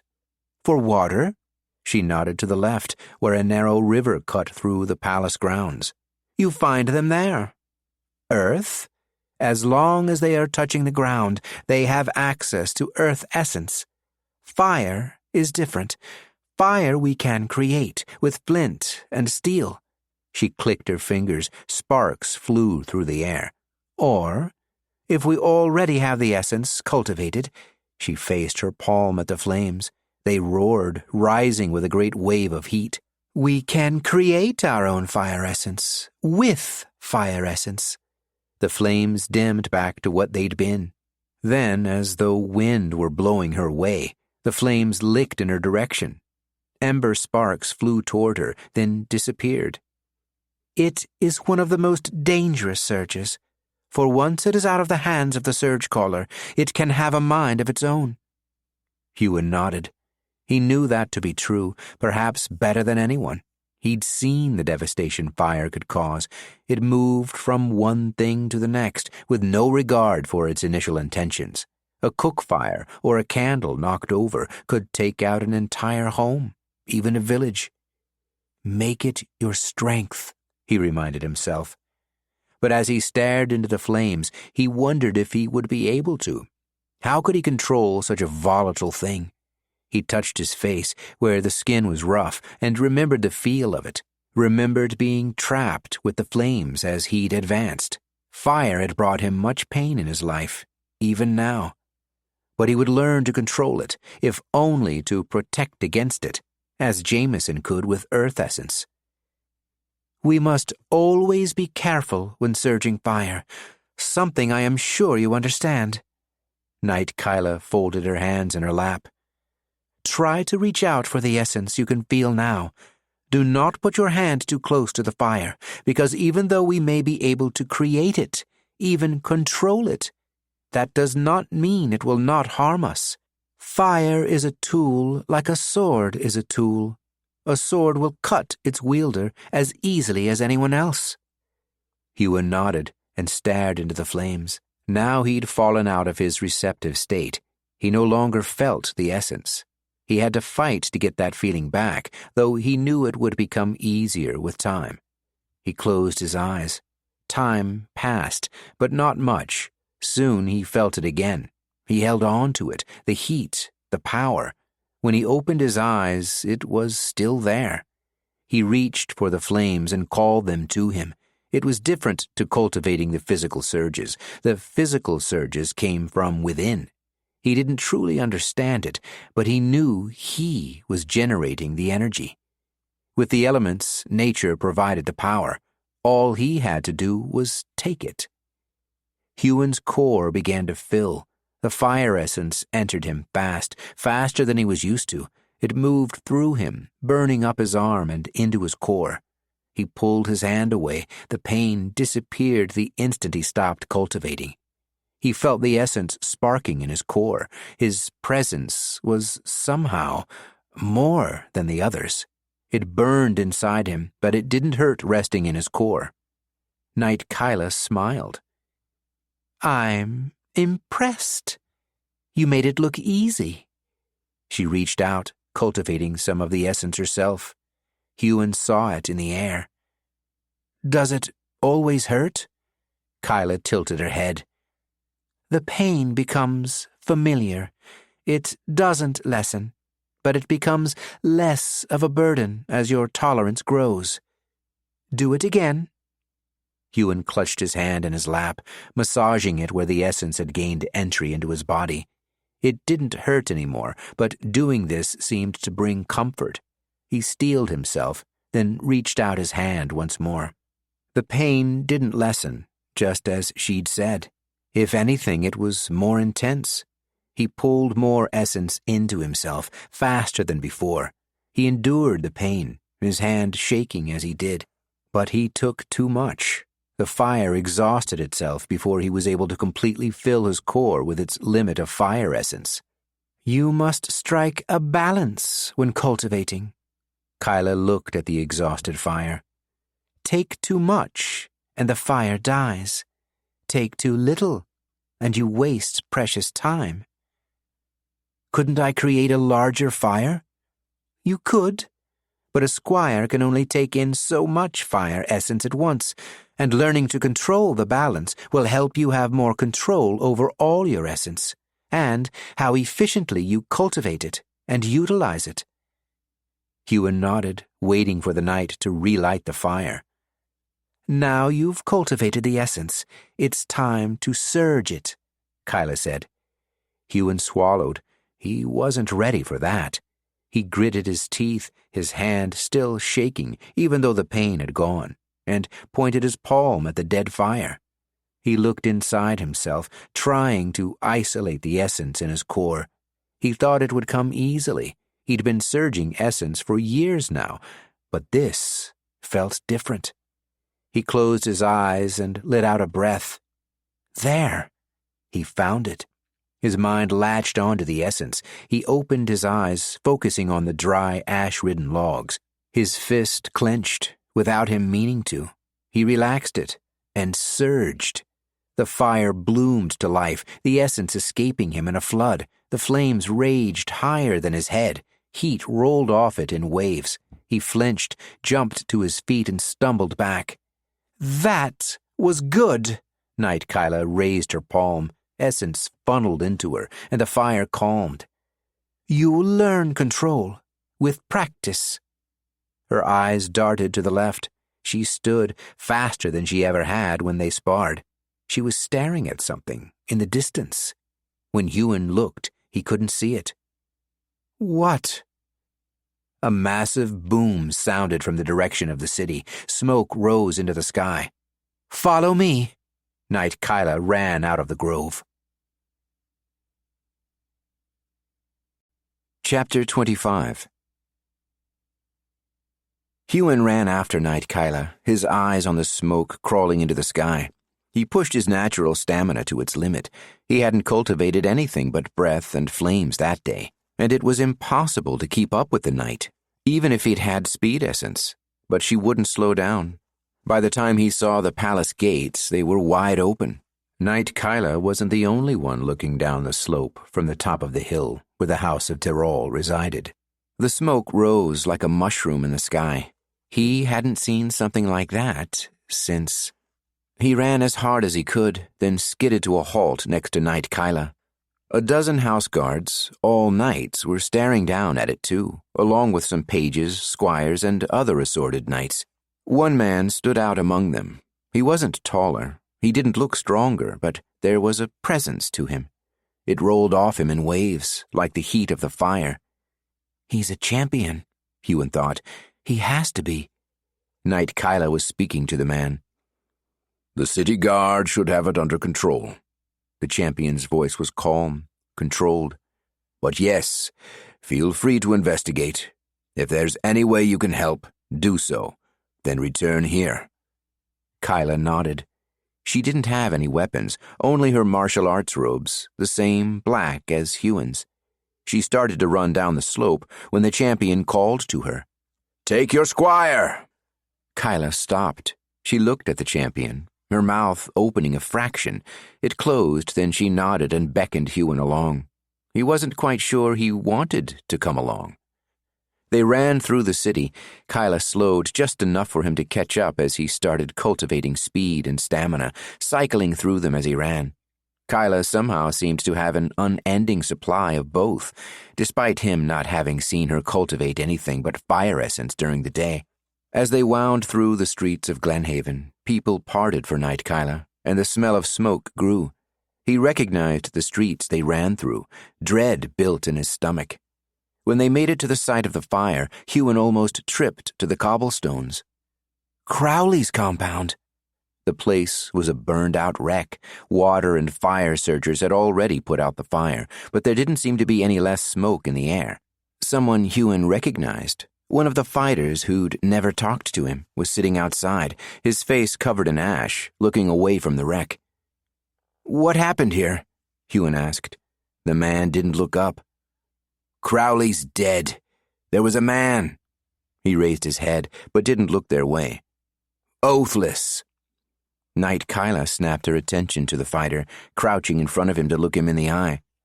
"Oathless? Did you see him?" The man nodded. He stared down at his wrist. He would be oathless too, now Crowley's dead, Huon thought. "I saw him all right. I'd recognize him anywhere. Seen him fight in the arena enough times." The man raised his head, staring at Knight Kyla. "His name is Byrne." Huon stumbled back. His breath seemed to fall out of him. "Byrne? Are you sure?" The man spat at the ground, his saliva ash-ridden. "Damn sure." "You know him?" Knight Kyla faced Huon. Huon nodded. "He's the reason I'm here." Kyla turned her attention back to the man. "Was he caught?" "No," the man spat again. "He killed Crowley. All our wrists, our oaths. He walked right into the training room, blood covering his hands, and he stared us all down. He offered us a choice." "What?" "Join him as Oathless, or take our chances with the fire." Knight Kyla shook her head. "That's insane." She ran a hand through her hair, her composure cracking. "How many?" The man surged water into his palms, then threw it over his face. "Half." Kyla stood. She stared at the burned-out building. "He can't think he'll make it out of the city." "He already has," a woman said behind them. Kyla turned, dropping to her knees the instant she saw the speaker. Huon followed suit, getting a glimpse of who spoke. A woman in white, sitting atop a winged horse, a Pegasus. And the woman, she was an immortal. The Immortal of Air. She slid off her mount. Her feet didn't make a sound as she touched down on the cobblestones, nor when she made her way to the two of them. "Knight Kyla of House Tyrol, are you here to prepare a report for your Oathmaster?" "I am, Lady Immortal Kaylee." "Tell her there is a bounty on this Byrne and any Oathless who follow him. If she wishes to gain the reward, she must catch them before the Dragon Rider." Huon glanced at the Immortal. She was looking into the sky. That's when he heard it, the unmistakable sound of the red dragon's wings. "A dozen Oathless," the Immortal shook her head. "There will have to be an example made." The Immortal moved on to speak with a few others. Huon waited until Knight Kyla rose to rise himself. When they stood, he watched the Immortal from the corner of his eye. "Come on." Knight Kyla took one last look at the wreckage. "We must report back." By that afternoon, Huon, Knight Kyla, along with two other knights and their squires, one of whom was Jameson, were cleared for the mission. They wouldn't be the only ones hunting the Oathless. The bounty on Byrne had been set to 10,000 gold, an unimaginable number for most, and 1,000 gold each for the dozen Oathless who'd fled with him. Preferably caught alive. The bounty was half if they were dead. Though many assumed the Immortal Blaze would be the one to find the Oathless, once Knight Kyla knew Huon had spent time with Byrne in the deep wood, she grew confident. Huon couldn't stop thinking of the compound, the way it had exploded. Rumor was Byrne had advanced to Knight while he was gone. How else could he take down a whole compound of fight-trained squires? Huon still had trouble imagining Byrne doing that. Had he really killed Crowley in cold blood? Only two squires who hadn't left with him survived, the man they'd spoken to and another who'd been rushed to Medica, unconscious. Byrne had broken their oaths, then killed the ones who hadn't joined him. Huon remembered the man standing there, watching as his Oathmaster Uthric breathed his last. He'd been devoid of emotion. Then when Alana had sworn to Huon's throat, Byrne had run. Maybe he is capable of this. But why? Could he have been searching for me? Huon stood in the yard with the other two squires, waiting for the knights to arrive. He wondered if they would be riding mounts like the raptors Alana had. "Does anyone even know where these Oathless went?" Liona, the third squire, asked. Huon was yet to meet the woman's knight, but apparently she was a wind surger, like the immortal. "The wilds." Jameson glanced at Huon. "That's where Oathless go when they want to hide." "The wilds. Not exactly specific." Liona adjusted her sword belt. She wore an arming sword and had a buckler strapped to her left forearm. They all wore identical armor. Their spalders bore the crest of the House of Tyrol, the same crest that was tattooed on their wrist, a spearhead with a mountain etched upon it. Huon held a spear and wasn't used to wearing chainmail. He kept adjusting it around his neck, trying to make it feel comfortable. "You'll get used to it. Knight Elian makes me train in it every second day." Jameson had a one-handed warhammer on his belt and a shield on his back. Huon scratched his neck and grunted. The grunt, he imagined, was a leftover habit from Garl. He glanced at Liona, who looked 16, like him, and felt suddenly self-conscious. She wore her armor well, her hair shorter than most women kept it, too short to tie up, and though she was shorter than Jameson and Huon both, somehow she seemed to stand taller. Huon bit his lip, not sure how much he wanted to share with the two of them. He supposed they already knew a bit about him, what with all the rumors floating around. "I've met Byrne." "What?" Jameson asked. Liona looked at him, and he realized it was the first time he'd gotten more than a glance from her. "You know him? How?" "When I lived in the wilds." Huon shied from their gazes. "I heard a scream. I ran to it and found him being attacked by a saber-tooth. His Oathmaster was injured, dying on the ground. There was another surgeless, too, but she was dead before I got there." Huon shrugged. "I helped take down the saber-tooth, though now I'm not sure Byrne ever needed my help. When it died, he paid no attention to his Oathmaster. Instead, he went straight for the core. Then he just watched as his Oathmaster died." "How could someone be so callous?" Liona asked. Huon glanced back at them. Jameson was looking away, off into the distance. "Not every Oathmaster is equal. We weren't all born into houses like this." Jameson cleared his throat. "Not that I condone his actions, what he did to those squires." And Crowley, Huon thought, not that he was fond of the man. "The last time I saw him, he was in the deep wood." "You were in the deep wood?" Liona asked. "And you survived?" Huon smiled, just a little. "It was mostly luck." Jameson clapped him on the shoulder. "I'm sure it was more than luck.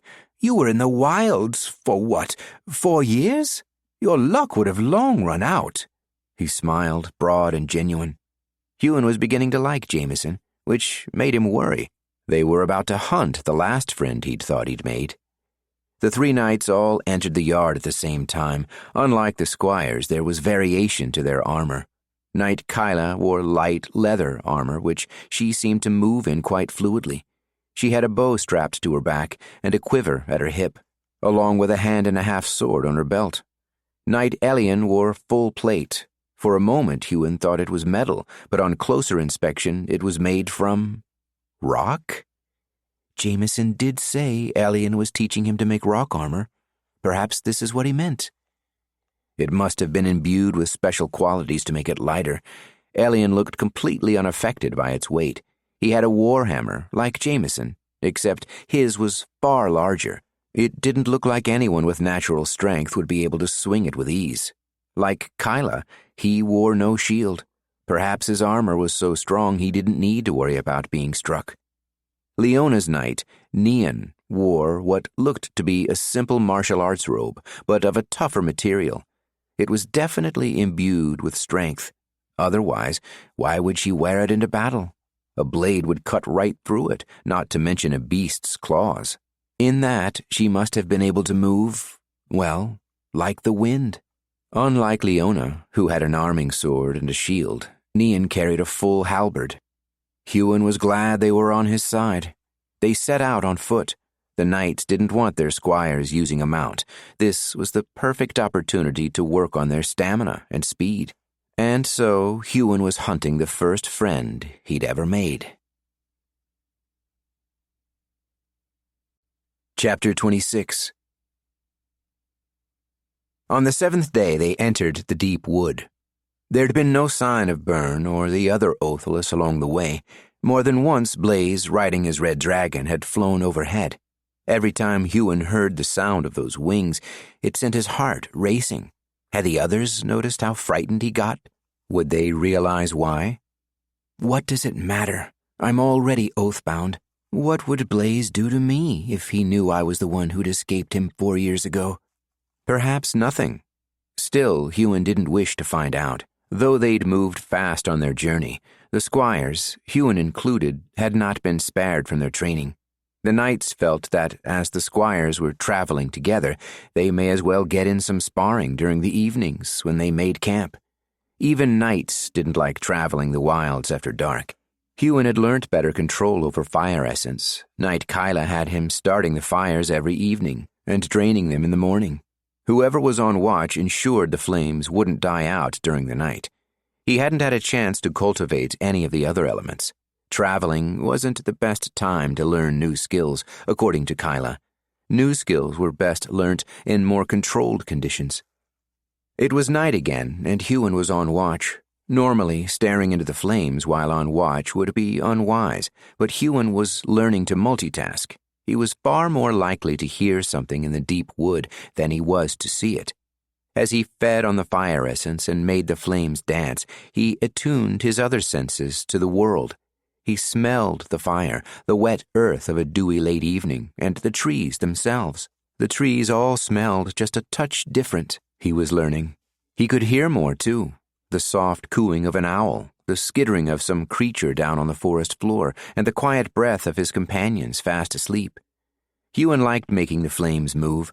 For the longest time he'd been afraid of fire. He'd used it for food, warmth, and protection, but he'd still hated it. As his control over fire grew, the hate dissipated, replaced with a warmth he hadn't known.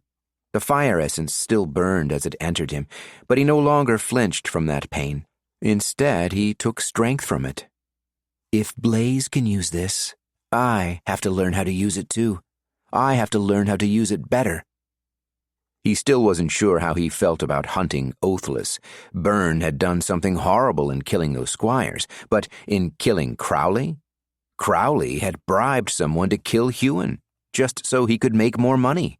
And the Oathless who had joined Byrne? They didn't deserve to be hunted, just as Huon hadn't deserved to be hunted. It wasn't like he had any choice, however, nor did the knights. He'd been bound to follow the orders of those of a higher advancement than him, under the same Oathmaster, and they'd been bound to do the same. He couldn't even argue against the orders. He just had to follow through with them. There will have to be an example made. That's what the Immortal of Fire had said, and there was only one thing Huon imagined that meant. If Byrne were caught, he'd be executed. He'd taken innocent lives, and so his would be taken from him. Was it any different to what Huon wanted to do to Blaze? The other immortals who upheld the everlasting king's reign over them? And if they're just following orders, as I am, does that make them any less guilty? Perhaps, when Huon was strong enough to face them, he would make them answer that question. Blaze didn't have to murder everyone in my village. He didn't have to burn it to the ground. Even if their brutality wasn't their fault, even if they were bound to their orders as he was, there was no way Huon could get his revenge on the man who was truly responsible, the everlasting king, if the Immortal Seven still lived. And it had been Blaze's hand that had murdered Huon's mother, no one else's, bound or not. He had to die. When did I become so bloodthirsty? Huon let the flames dance by their own will and looked into the trees of the deep wood. The sky was too obscured to see, the canopy too dense to let in the weak light that night brought. It was pure darkness out there, and with his eyes not adjusted to it, it just looked black. But all was quiet. He looked at the hourglass beside him. When had its sand stopped flowing? He should have noticed the change in noise, but he'd been lost in his own thoughts. Huon was on watch for 3 turns, and that time was up. He stood, picking his way through the sleeping bodies to wake Jameson. A branch snapped. Huon was leaning over an inch away from touching Jameson's shoulder to rouse him. He froze and turned to the noise. An animal? Surely it's just an animal. He crept to the edge of the clearing, straining his hearing and narrowing his eyes. Byrne wouldn't be able to see out there, would he? What if it's a midnight bear? His heart pounded against his chest at the thought. I am not alone. I have 3 knights and 2 squires with me. Huon surged breath and stepped past the first tree. He paused. What was he doing? He wasn't alone. He crept back into the clearing and roused Jameson. He hadn't heard another noise, not one that close anyway. Just an animal. Jameson's eyes snapped open. He frowned at Huon a moment, then seemed to remember where he was. He quietly sat up on his bedroll and yawned, then went to sit by the fire, turning the hourglass. Huon lay on his own bedroll and shut his eyes. He was still straining his ears, trying to hear every little noise in the forest. What if that had been Byrne, watching them? What if he knew they were here? He must have known people would come for him. Huon kept wondering why Byrne had come back to Glenhaven at all. He'd seemed terrified to be Oathbound again, yet he'd walked back into the city and put a target on his back. And why had he gone after Crowley? Something occurred to Huon. What if Byrne had targeted Crowley because he'd known that's where Alana would take him? No, Huon thought, that would be crazy. Byrne didn't want to rescue Huon. He didn't care about him. The only reason Byrne had partnered with Huon was because it was convenient. It was safer being 2 people out here versus only 1. That's why Byrne attacked Crowley. He wanted more Oathless. He didn't want to be alone out here. And he'd killed the other surgecallers so they wouldn't be witnesses. Only he hadn't gotten them all. That made more sense, far more sense. Huon turned on his bedroll and fell asleep. The next day, they'd picked up a trail. Chapter 27. Every one of their group moved through the forest with ease. Knights and squires were strong and fast, even when not surging essence. But Knight Kyla didn't just move with ease. She moved as if the forest were her home, as if she'd been born to it. Huon had lived in the forest, here in the deep wood, and many other places like it. He would never have called any of them home, but he'd thought himself an adept woodsman. He was clumsy compared to Kyla. She swept through the forest with barely a sound. Somehow she was even quieter than Knight Neon, the wind surger.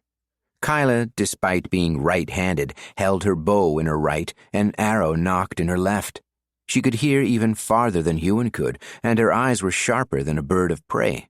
At least, it seemed that way. The first marker they'd come across had been a small, broken branch.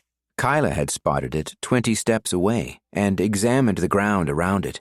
Then she'd found evidence of a large group of people stepping through the forest.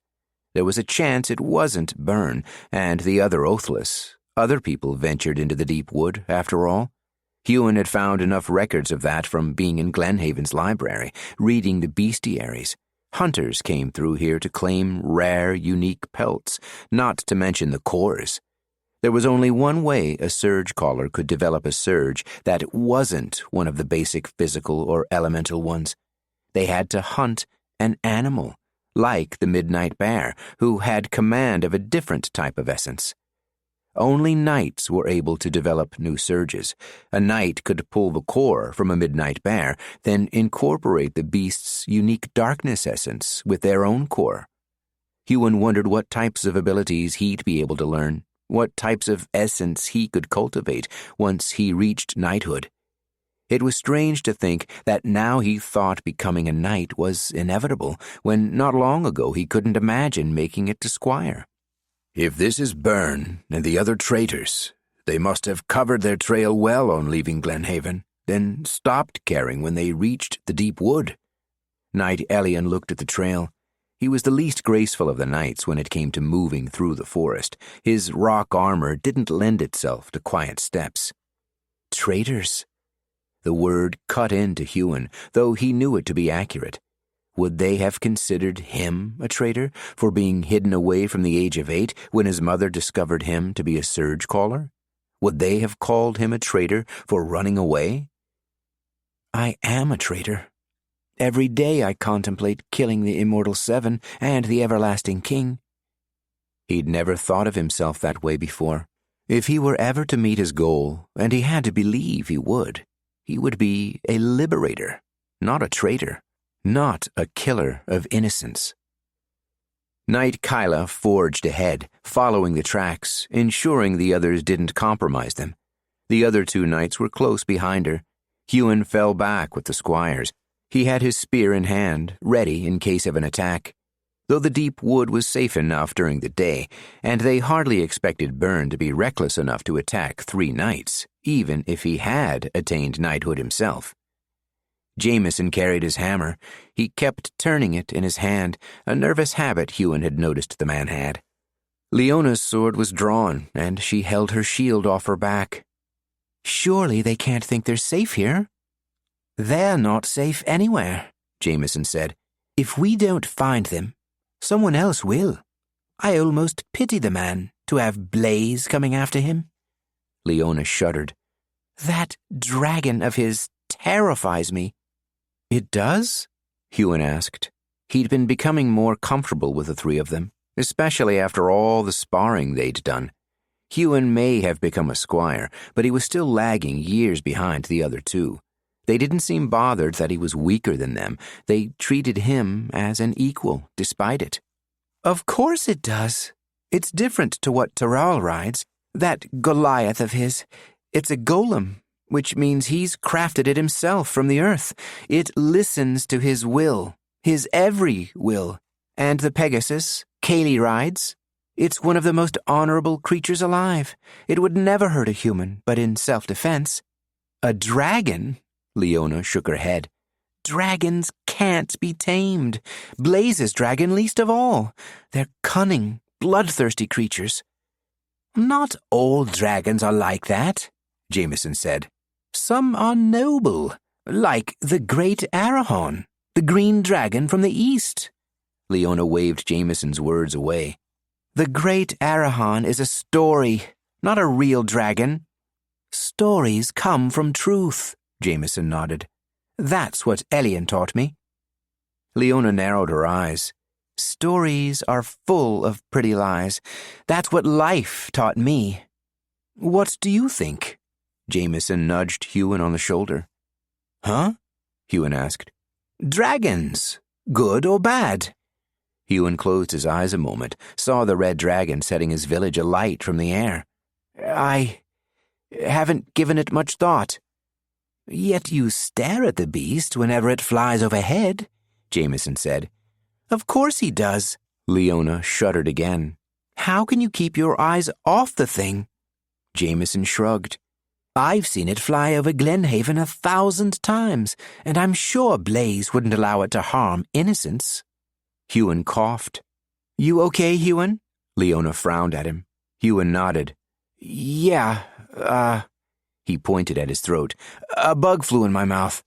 Leona crinkled her nose and looked away, mouthing the word gross. Huon sighed. It wasn't the best save, but he wasn't ready to tell them his history with the Immortal of Fire. He might never be. Jameson put his hand up in a fist, the sign for stop. They froze and went quiet. Huon peered ahead, noticing the knights had done the same. Huon forced his mouth closed, as he'd almost asked a question. Instead, he focused his hearing and kept scanning the trees. Why had they stopped?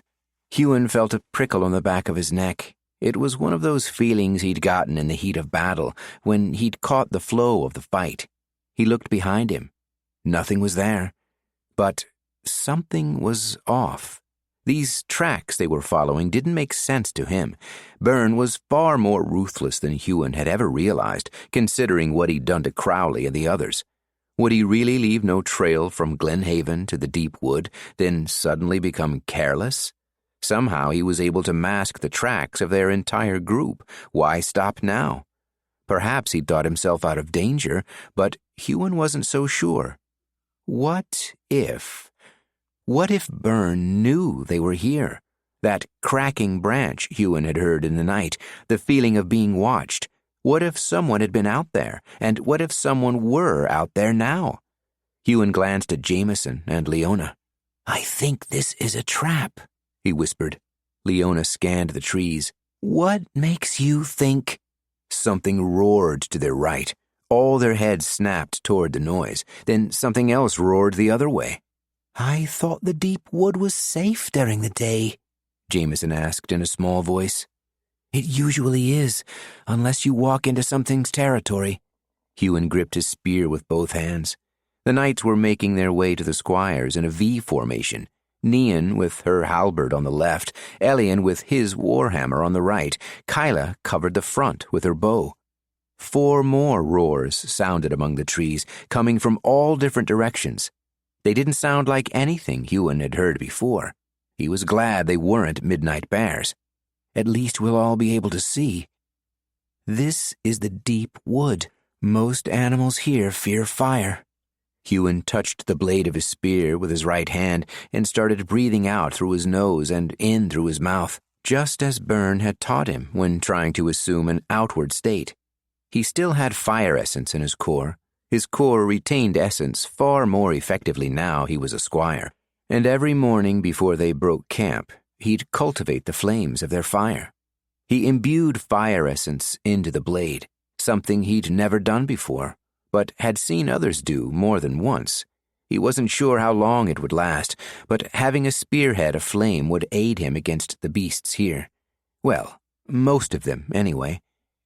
Jameson nodded at him. He let out a breath. Rock formed on his hammer, making it even heavier than before.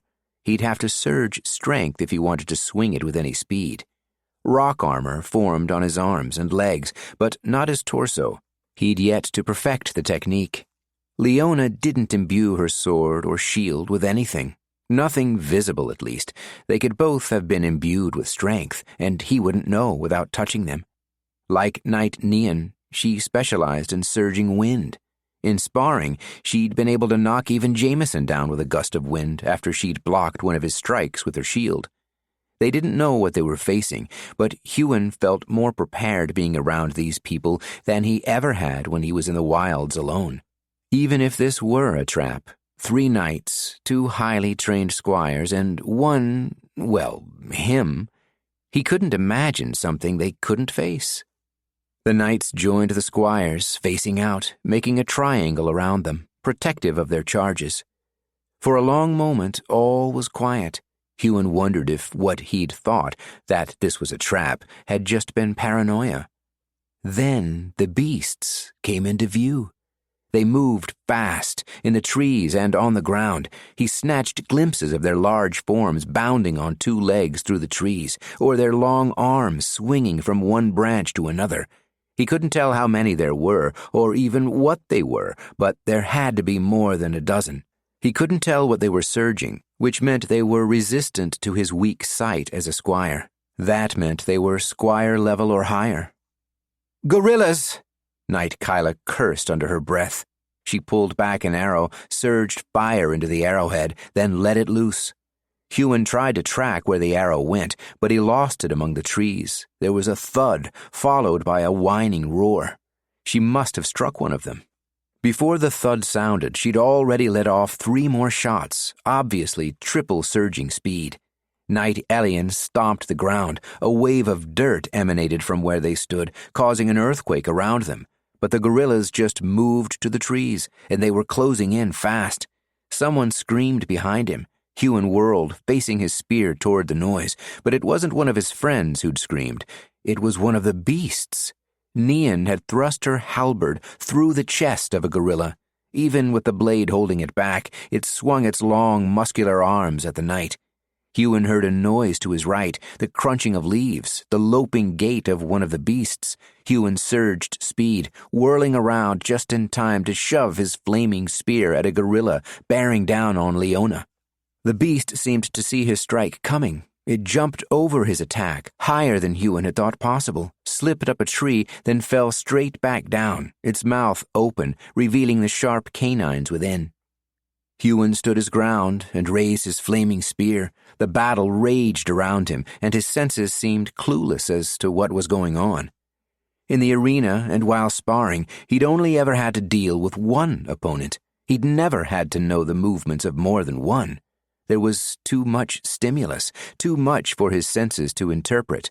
He couldn't figure out what was happening around him, only what was happening before his eyes.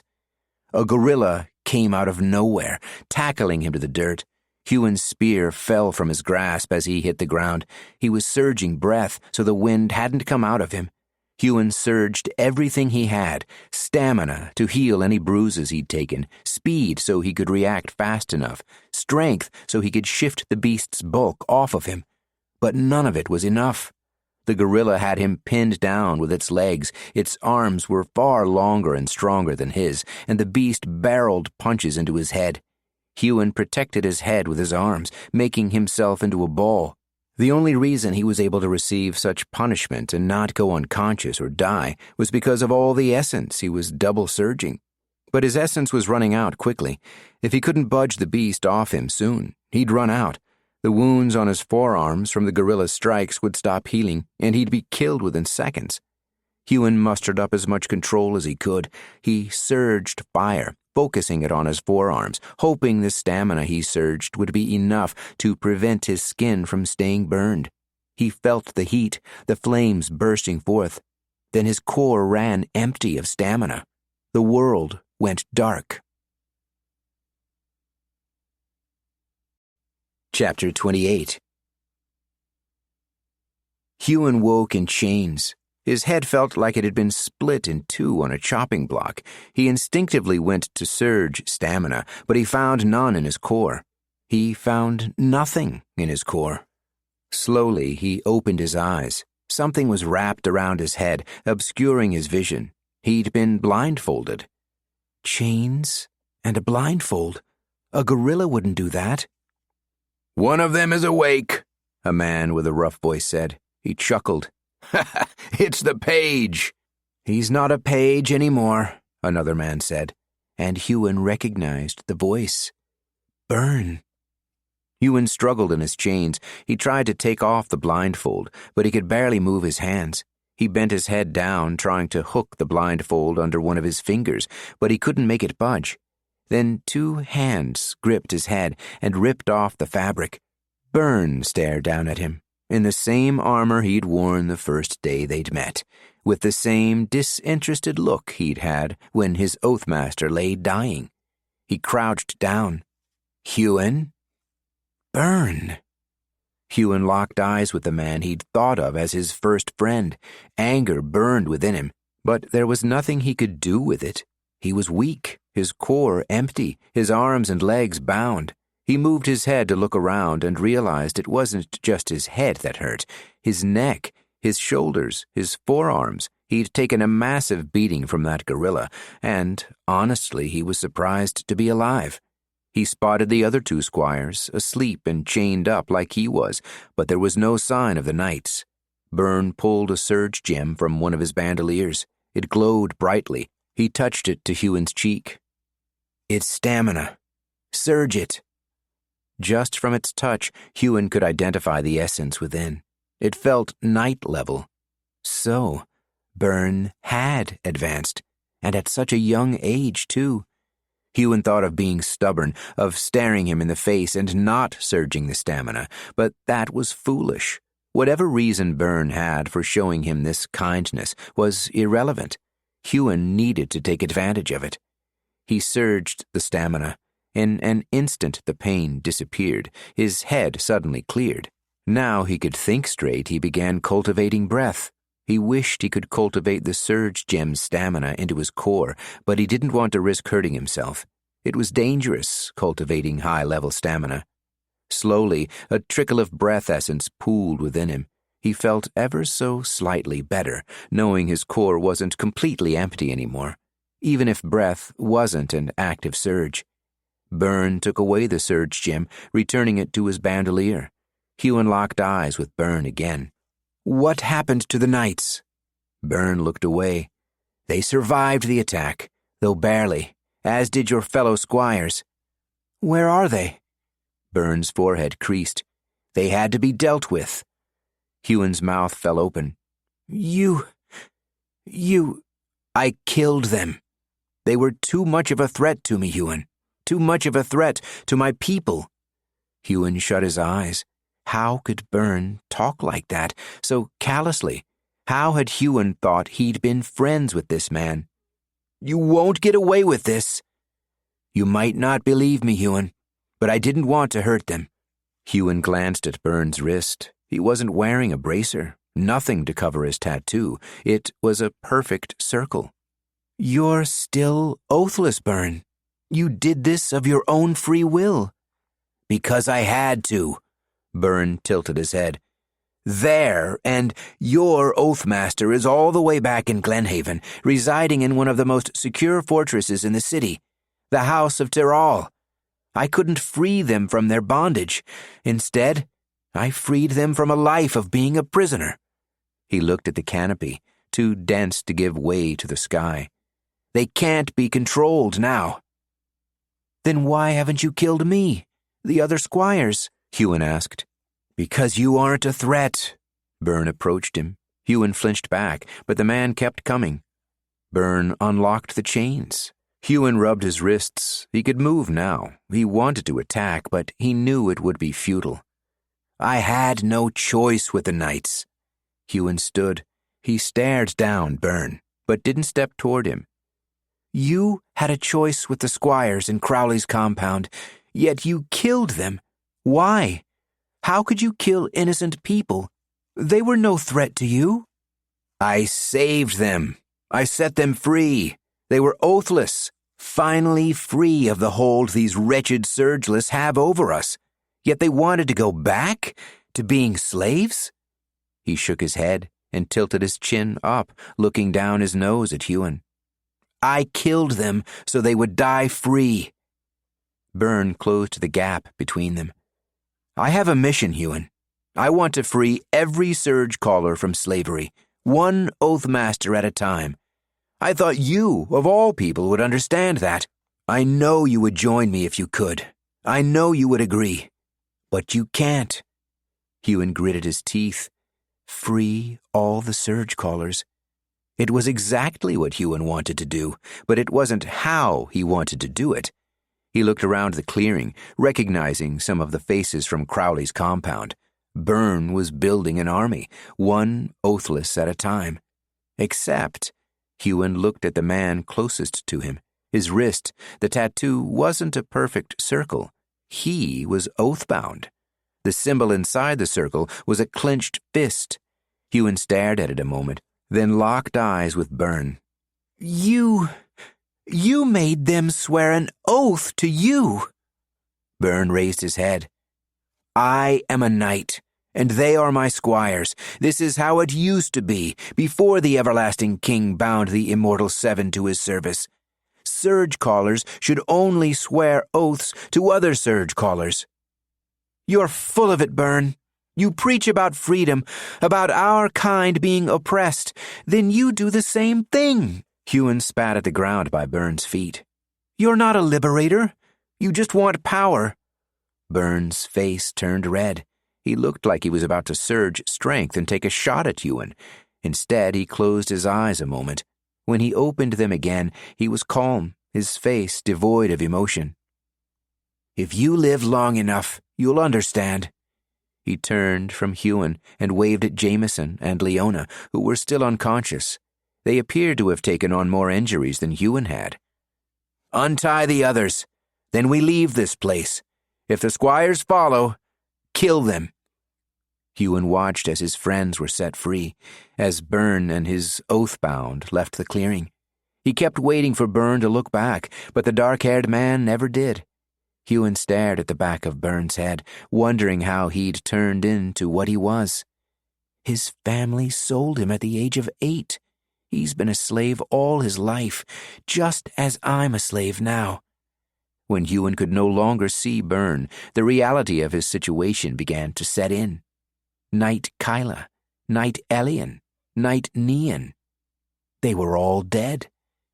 Huon and the other squires would have to make it back to Glenhaven alone. Chapter 29. Huon roused Jameson first. He gently touched him on the shoulder. After a moment, the man's eyes snapped open. He grabbed Huon's wrist, then let go a second later. Huon, what happened? Huon almost collapsed to the ground, but he stayed on his feet. We'll wake Liona first. Huon offered his hand. Jameson took it and stood. Where's Elian? He looked around the clearing. Kyla? Nian? His forehead creased, then his face fell. I'll wake Liona. When both the other squires were awake, they asked questions, looking at Huon expectantly. But it was becoming darker in the deep wood. The sun was impossible to see through the dense cover, but Huon had been here long enough to know when it was dipping. We need to light a fire, Huon said. Jameson and Liona looked at each other, but he could see they were getting cold, and no doubt they feared the night here as he did. Jameson still had a spark of fire essence left in him. His core was more robust than Huon's. When the fire was lit, they stared at Huon again. Huon surged breath and told them all that Byrne had said, including that he'd killed the knights. Nian. Liona, who sat opposite Huon around the fire, turned away. She stood and kicked the dirt, then screamed up at the canopy. I will kill this bastard! Liona! Jameson stood. This is the deep wood. Screaming our presence to every predator is not recommended. His hands shook. Liona glared, then glanced around the trees. She walked back to the fire and crouched, looking at Huon. What do we do? Jameson was staring at him too. Huon put his hands up. I'm a freshly minted squire. Why are you both looking at me? Because you've been out here before, Jameson said. Liona inclined her head. We can't go after Byrne, as much as I wish we could. I agree, Huon said. He's a knight, with at least a dozen Oathbound. Jameson shook his head. A knight with Oathbound. It makes a strange sort of sense. He glanced at Liona. Not that I agree with him. He's a traitor. Liona glared at him again. It makes no sense. The only surgecallers who take Oathbound are immortals. Jameson nodded slowly, though there was something in his eyes. Did he want to argue? Did he believe that surgeless controlling surgecallers was unjust, as Huon believed? Byrne was going about it the wrong way, murdering innocent surgecallers, but maybe he was right about something. He was gathering people. He wanted to take down the system, same as Huon, but he knew he couldn't do it alone. Nothing is impossible, Huon thought. Then he remembered the person who'd told him that was dead. We have to report back to Inara. Huon felt the pull of his binding on his wrist. Even if we wanted to go after Byrne, Leona's right. He's too powerful. We can't take him on our own. And apparently, he knows this place better than I thought. He led us into a trap, right into the territory of the guerrillas. If I'd realized sooner... It's not your fault, Jameson said. Remember that. Huon nodded numbly. It still hadn't registered that Kyla was dead. He'd barely known her, really. But she had been, so powerful. Huon stared at the fire. We'll head back at dawn. This evening we cultivate. Don't want to wake with our cores empty. The others nodded. They didn't speak much that evening. They did their exercises, quietly cultivated, always looking at the trees despite not hearing a noise. They didn't bother making camp somewhere else. If Byrne wanted to find them, he would, and if he'd wanted them dead, they'd be dead. Huon took the first shift. He was too amped up to sleep. From the way the others tossed and turned, he wasn't the only one. None of them got much sleep that night. When the morning came, Huon felt drained, despite his core being full. He hadn't fallen asleep until Liona was on watch, and she was the last on watch that night. Directions were hard in the deep wood. The sun was obscured, and all the usual signs saying which way was north were gone. Huon had never ventured to this part of the deep wood before, yet the others kept looking to him, as if he knew what he was doing. "I do know what I'm doing," he thought. "I lived out here." Huon picked a direction seemingly at random. He needed to walk a while, getting a feel for the forest before he'd know which way was the right way. Neither Jameson nor Liona questioned the direction he'd chosen, though he was sure they'd wondered why he'd chosen it. Huon was looking out for signs of beasts in the area. The last thing they needed was to walk into guerrilla territory again. After they'd been attacked, they'd woken up somewhere else. Byrne had moved them while they were unconscious, so it wasn't as simple as backtracking.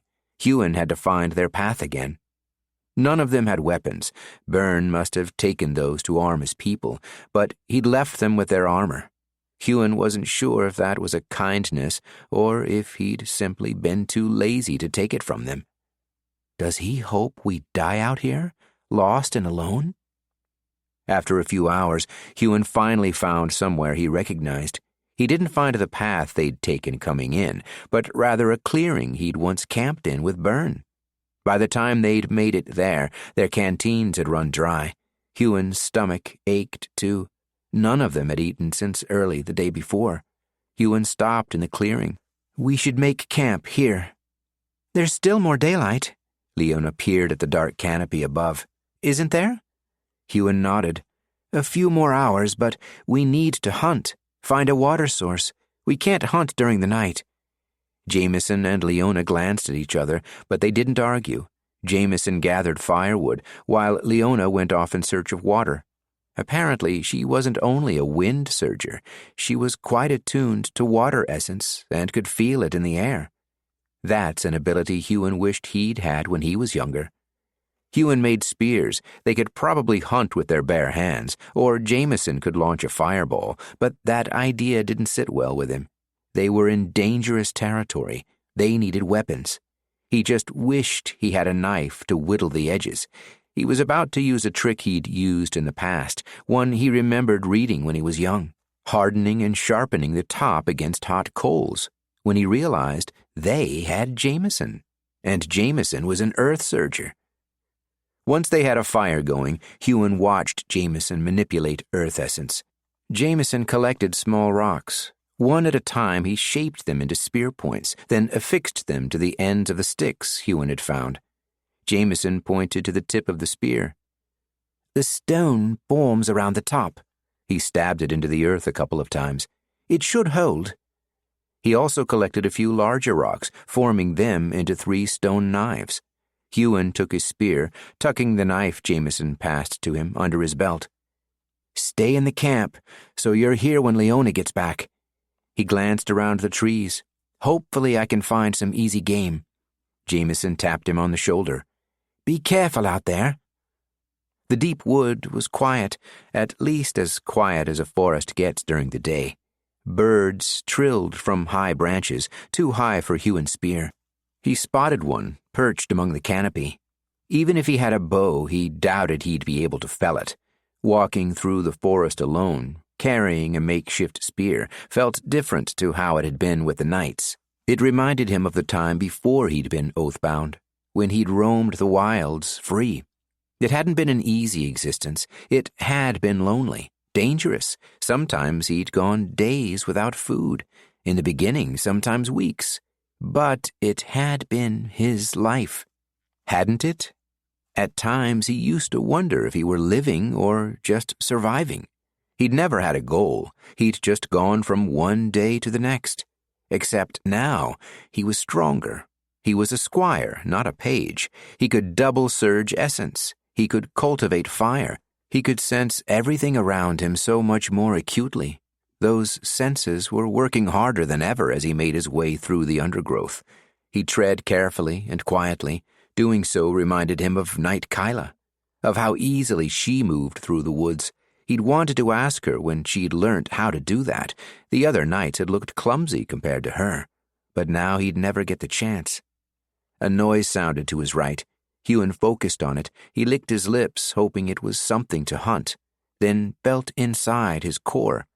Huon stepped toward the noise. In the back of his mind, that terrified, instinct-driven part of him screamed, telling him to run, telling him that behind the next tree would be a saber-tooth, a gorilla, a midnight bear. But he fought the feeling. He was used to pushing past that part of him. He'd done it for years, getting more successful at it the older he became. He stalked around the tree, surging speed as he did, ready to strike, ready to flee. Then he heard a snuffling sound. His shoulders relaxed. The grip on his spear eased. As he rounded the corner, a boar came into view. Huon's spear was through it before the boar had a chance to look up from the ground. It didn't seem entirely fair. Boars weren't beasts like the midnight bear or the gorillas. They were surgeless, devoid of a core. As a squire, they were no match for him. Huon grabbed the animal, slung it over his shoulder, then trekked to the camp. Liona was back. She'd filled their canteens. Huon drank gratefully as Jameson created a spit for the boar. The boar smelled glorious as it cooked over the fire. Huon hoped the smell of the meat wouldn't attract any predators, but he'd camped in this clearing before, with Byrne. The fire had always been enough to keep the beasts away. Until Alana came on her damned raptors. As they ate, Huon wondered if they would be in this mess if not for him. He'd told Knighthood that he'd known Byrne. He'd mentioned the deep wood. The knights might still be alive if not for him. Just as my mother would be. Just as my village would be. They died for harboring an Oathless, and the knights died for going after one. We have to come back out here. Liona warmed her hands on the flames. Full darkness was encroaching on the forest around them, and a chill was setting in. When we return, Inara will send an army after Byrne for what he did, and we'll be with them. He'll be long gone, or we'll walk into another one of his traps, Jameson said. She'll send a champion. After losing the knights, she won't wish to look weak. Jameson hovered a rock above his palm. It was an exercise Huon had seen him do many nights around the fire as they'd traveled from Glenhaven. He morphed the rock into different shapes as he spoke. Byrne's managed to hide from an immortal. What makes you think we'll find him again? We'll find him. Liona looked into the trees. Because we have to. Huon peered into the darkness. Did he want to find Byrne? Did he want the man dead, as the others did? Huon was driven by revenge. He wanted to tear down the immortals, the everlasting king, everything they'd created. But would he kill Byrne if he had the chance? Would he kill anyone? He took the first watch again that evening, cultivating fire essence from the flames. His mission hadn't changed. He knew what he wanted to do, what he would do, but he couldn't imagine killing someone. He couldn't imagine being ruthless like Byrne. He looked at the other two squires, sleeping by the heat of the fire. What if Huon managed to become Oathless again, became enough to rival Blaze, but to get to him, he had to go through his friends first. They were bound, just as all Surgecallers were bound.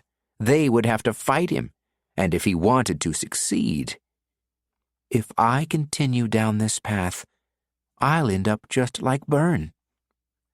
Huon closed his eyes, feeling the pain of the fire essence as it entered his core, the burn as it moved through him.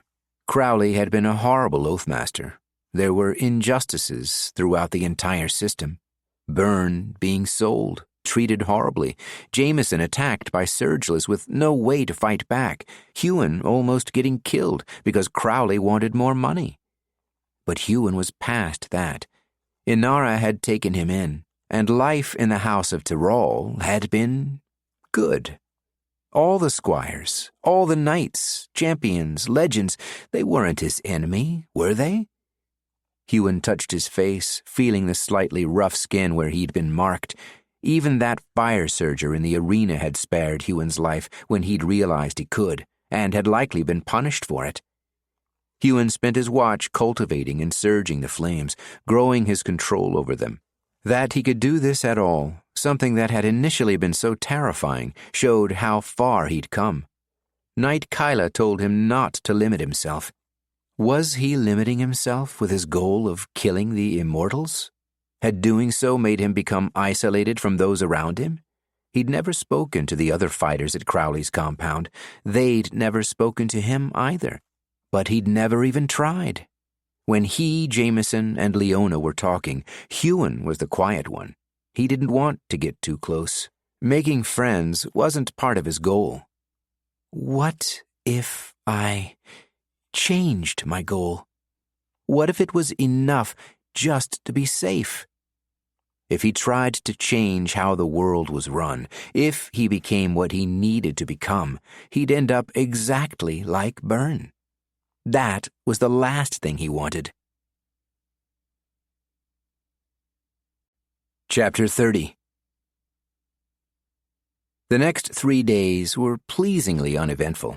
Huon, Jameson, and Liona trekked from the morning to the afternoon, heading out of the depths of the deep wood. They moved slowly, cautiously, checking for signs of predators. They each imbued flames into the tips of their spears to better light the way and to ward off any curious beasts. Before the sun fell, they would hunt as a team, only catching as much as they needed. Huon wished they could store the food somehow. He hated being wasteful. On the 3rd day, they were nearing the edge of the deep wood.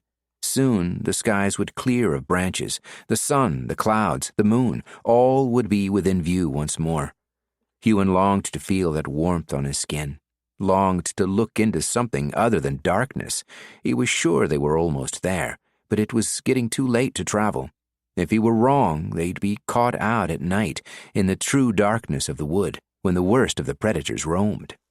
On the 4th day, they broke camp. Huon cultivated the flames as he usually did. They grabbed their weapons, imbued their tips with fire essence, and were about to leave the small clearing when there was a familiar sound above them. Something Huon could recognize anywhere, even muffled by the dense canopy. Thwoosh, thwoosh, thwoosh. Huon stopped. He gripped Jameson's shoulder and pointed his spear up. "Did you hear that?" Jameson and Liona frowned, but stayed quiet. A moment passed. Liona shuddered. Jameson smiled. "The red dragon! If we can get out into the open, maybe Blaze will see us from the ground. We can tell him what happened.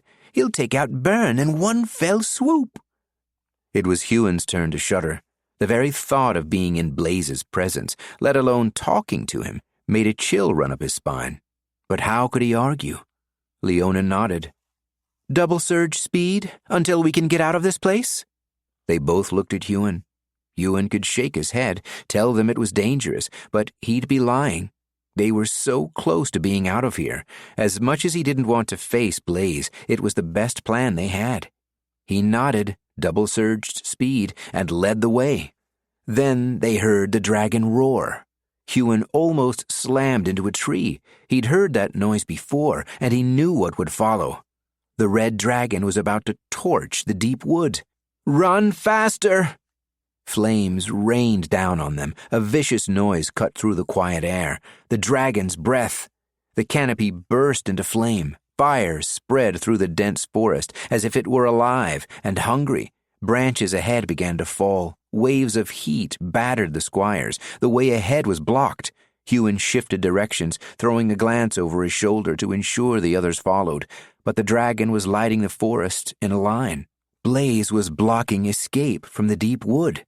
Huon stopped running. The 3 of them paused amid some trees. The line of flame raged. "Why would he do this?" Jameson asked, yelling over the sound of the fire. "Is he trying to destroy the entire wood? I told you dragons couldn't be controlled." Liona stared wide-eyed at where they'd been about to run. Huon was still. He didn't just feel the heat, the burning on his skin, on his face where he'd been marked. That roar was pulling on his memories, and the fire essence in the air was overwhelming him completely. Did Blaze know there were people down here? Was he aiming at them? Huon looked at his left hand. His father's ring was gone. The others were masking the essence in their core, else he'd be able to sense it. But Huon had never learnt that trick. He'd never had to. When had he lost his ring? Why couldn't he remember? Why hadn't he noticed? He can sense me down here. Huon's hands shook. He was back 4 years ago, staring at his village, at his mother kneeling. Oh, Blaze must think you're one of the Oathless. But why would he attack without knowing? Liona asked. Because he doesn't care about innocent lives. Huon's worst nightmare had come true. The Immortal of Fire, the dragon rider, had once again set his sights on him. Come on! Liona gripped his wrist and pulled him along. The dragon was roaring above the canopy. Thwoosh, thwoosh, thwoosh. Coming in for another strike. Huon didn't know where Liona was leading them, but his legs followed of their own accord. Time passed among the flames, the memories, the terror. He just kept running, following Liona, Jameson right behind them. They came upon a river. Surge breath! Liona threw him into the water and held him down. Huon struggled against her, eyes scrunched shut, without thinking, without knowing what was happening, but she was too strong.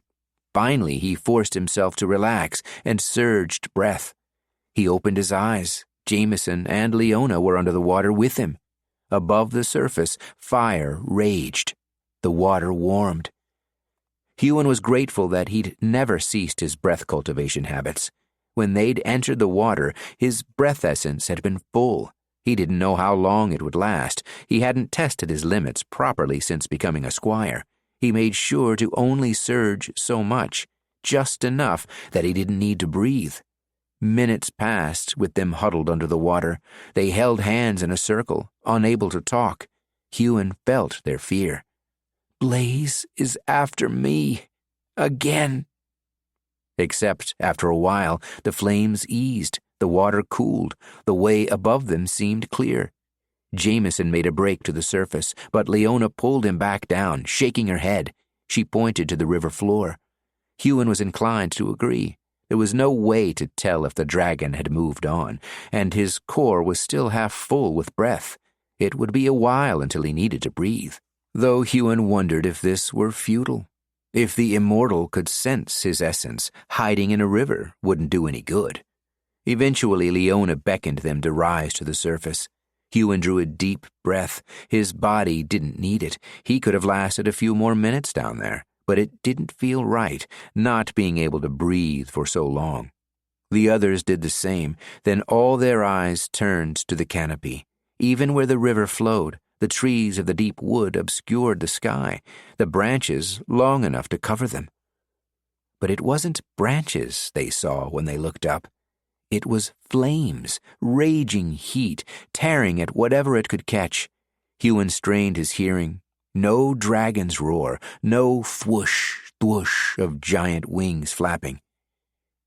The abundance of water essence in this river obscures your core from being sensed. Liona looked up again. At least I hoped it would. Huon closed his eyes. I'm alive. I'm still alive. The worst had happened. The Immortal of Fire and his red dragon had come for him, yet he was still standing. What do we do now? Jameson asked. If we leave the river, will he sense us again? Liona paused. I don't know. I still can't imagine why he would just attack. He'd destroy the entire deep wood to take down an Oathless. Huon opened his eyes and looked down the river. We'll travel down here. Hopefully the river leads out of the forest. Hopefully there aren't any predators willing and waiting to pull us to our watery deaths. The trio made their way downriver. Huon had never been much of a swimmer. Wherever possible, he'd avoided entering bodies of water. It was hard to see under the surface, hard to know what manner of beasts lay in the deep waters. Fortunately, the river they waded through wasn't so deep that he couldn't plant his feet on the ground. The fire still raged above them. The fire essence was so plentiful he found he could cultivate it from where he walked, but he didn't want to. It was hot enough without having the essence burn through his skin to his core. Whenever they reached a section where the pull of the water was too strong, Liona would raise her arms and slow the current. She wasn't just adept at wind surging, she seemed just as good with water. They didn't hear the dragon again. Blaze must have moved on. Perhaps he was torching another section of the deep wood. They didn't talk as they walked. There wasn't much to say. It was strange, going so long without danger, only to come upon it again. Then, when you think you're safe. But that was something Huon had learnt long ago. No one is ever safe, least of all him. Hours passed, their movement slowed, plodding. The flames never ceased. Then there was something blue up ahead, something beyond the flames, beyond the trees. Huon blinked at it, squinted. The sky. They'd made it out of the deep wood. Chapter 31. When Huon saw the clear blue sky, all he could do was bask under the sun's rays, then lay on the grass outside the deep wood for longer than was necessary. An odd exhaustion seeped into Huon's bones. It wasn't that he didn't have the energy to get up. He had enough to double surge every type of essence within him. But he didn't want to get up. There was a pressure in his head, one that made him want to sink deep into the earth and stay there.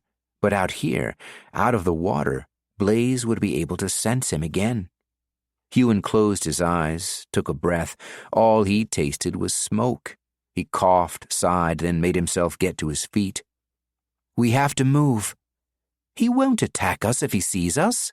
Jameson was still lying on the ground, sprawled out, soaking wet as they all were. He blinked up at Huon.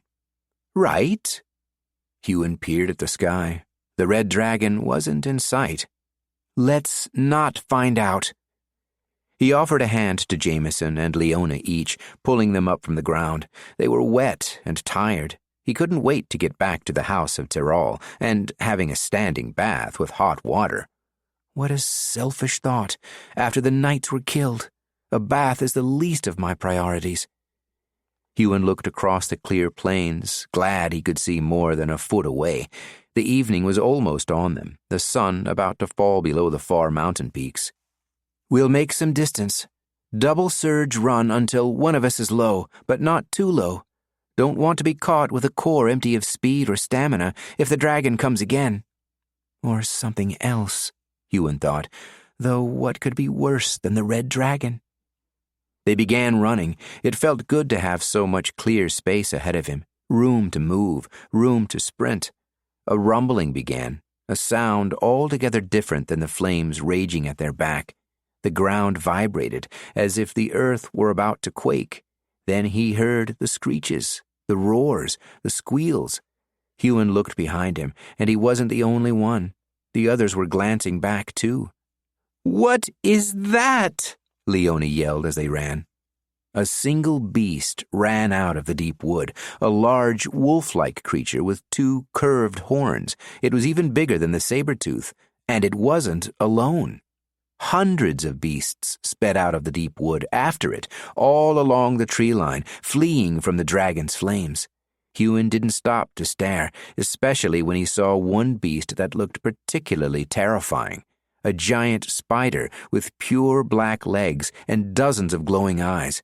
It was even larger than the wolf-like beast had been, and there was more than one. It was followed by a whole score of spiders half its size. "Double surge!"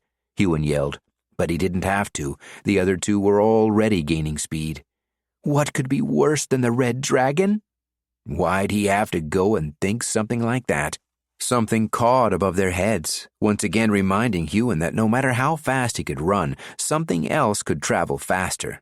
Bright blue birds the size of an adult human, with wingspans longer than Garl was tall, swooped down at them. The caws came from vicious beaks that looked like they'd cut far better than Huon's spear could ever manage. Up above! Huon continued his sprint, surging flames into the tip of his spear. He had to continually surge the flames lest they blow out at the speed he was running. As one of the birds swooped down, Huon waved his spear overhead to distract it. The thing came at him, claws first, talons larger than any talons should be. Huon surged strength, holding the spear close to the butt to give him more reach. The bird arced back up, then dropped straight down. He couldn't tell how the others were faring as he ran, his neck straining to see behind him. A fireball came out of nowhere, followed by a massive gust of wind. The bird was deterred, though mostly unharmed. It flapped up and went to swoop on one of the stampeding beasts. Huon turned to his friends, who were surging fire and wind, stopping the other birds from getting too close. "We can't run forever. Our cores will run out," Huon yelled. "We can't very well stop," Liona surged a final gust of wind at the remaining giant birds. The winged beasts finally gave up, high-pitched caws escaping their beaks like indignant shouts. A roar sliced through the sky, like thunder on a silent night. Huon looked for the noise and saw a red dot on the horizon, growing larger and larger. The red dragon. "It's after me." Huon shuddered, even as he sprinted. The immortal dragon riders swooped down, raining fire on the beasts. They made terrible noises as they died, consumed by the very thing they feared the most. Huon had never before felt regret at the death of a beast. He'd spent the last 4 years of his life trying not to get killed by one. But the devastation he witnessed, it all felt so unnecessary. Huon's core was almost empty. He'd been double-surging speed. He'd run out in a moment if he didn't. A wave of exhaustion crashed into him. Huon's feet moved too fast for him to catch. They tangled and tripped him up. He hit the grass. The fall would have left bruises if not for his stamina reserves. He struggled back to his feet as fast as he could. But even that small delay in running had let some of the beasts catch up to him, and there was no way he could outrun them with a core empty of speed. His gaze darted about until he found his spear. He scrambled for it, getting it in his hands before the first attacker came. He couldn't spare a glance behind him, and hated not knowing where the others were. Had they seen him fall? Had they kept running anyway? Huon gripped his spear in both hands. He still had plenty of fire essence. He surged it, letting it flow into the spearhead. The first beasts to catch up were the spiders. Their gangly legs propelled them across the plain terrifyingly fast. And I have to face them without my speed. Standing his ground no doubt meant death, but so did running. He'd been running all his life. For once, he needed to stop. In the background of his vision, he saw the red dragon swoop down once more. The first spider leapt. Huon's training kicked in. He jumped, thrusting his spear up toward its abdomen. The flaming blade sunk through its chitinous skin. Green blood spurted from the beast, and it unleashed an ear-wrenching squeal. The beasts weren't stampeding from the forest to attack him, but they were enraged. Enraged beasts always attacked when they saw a human.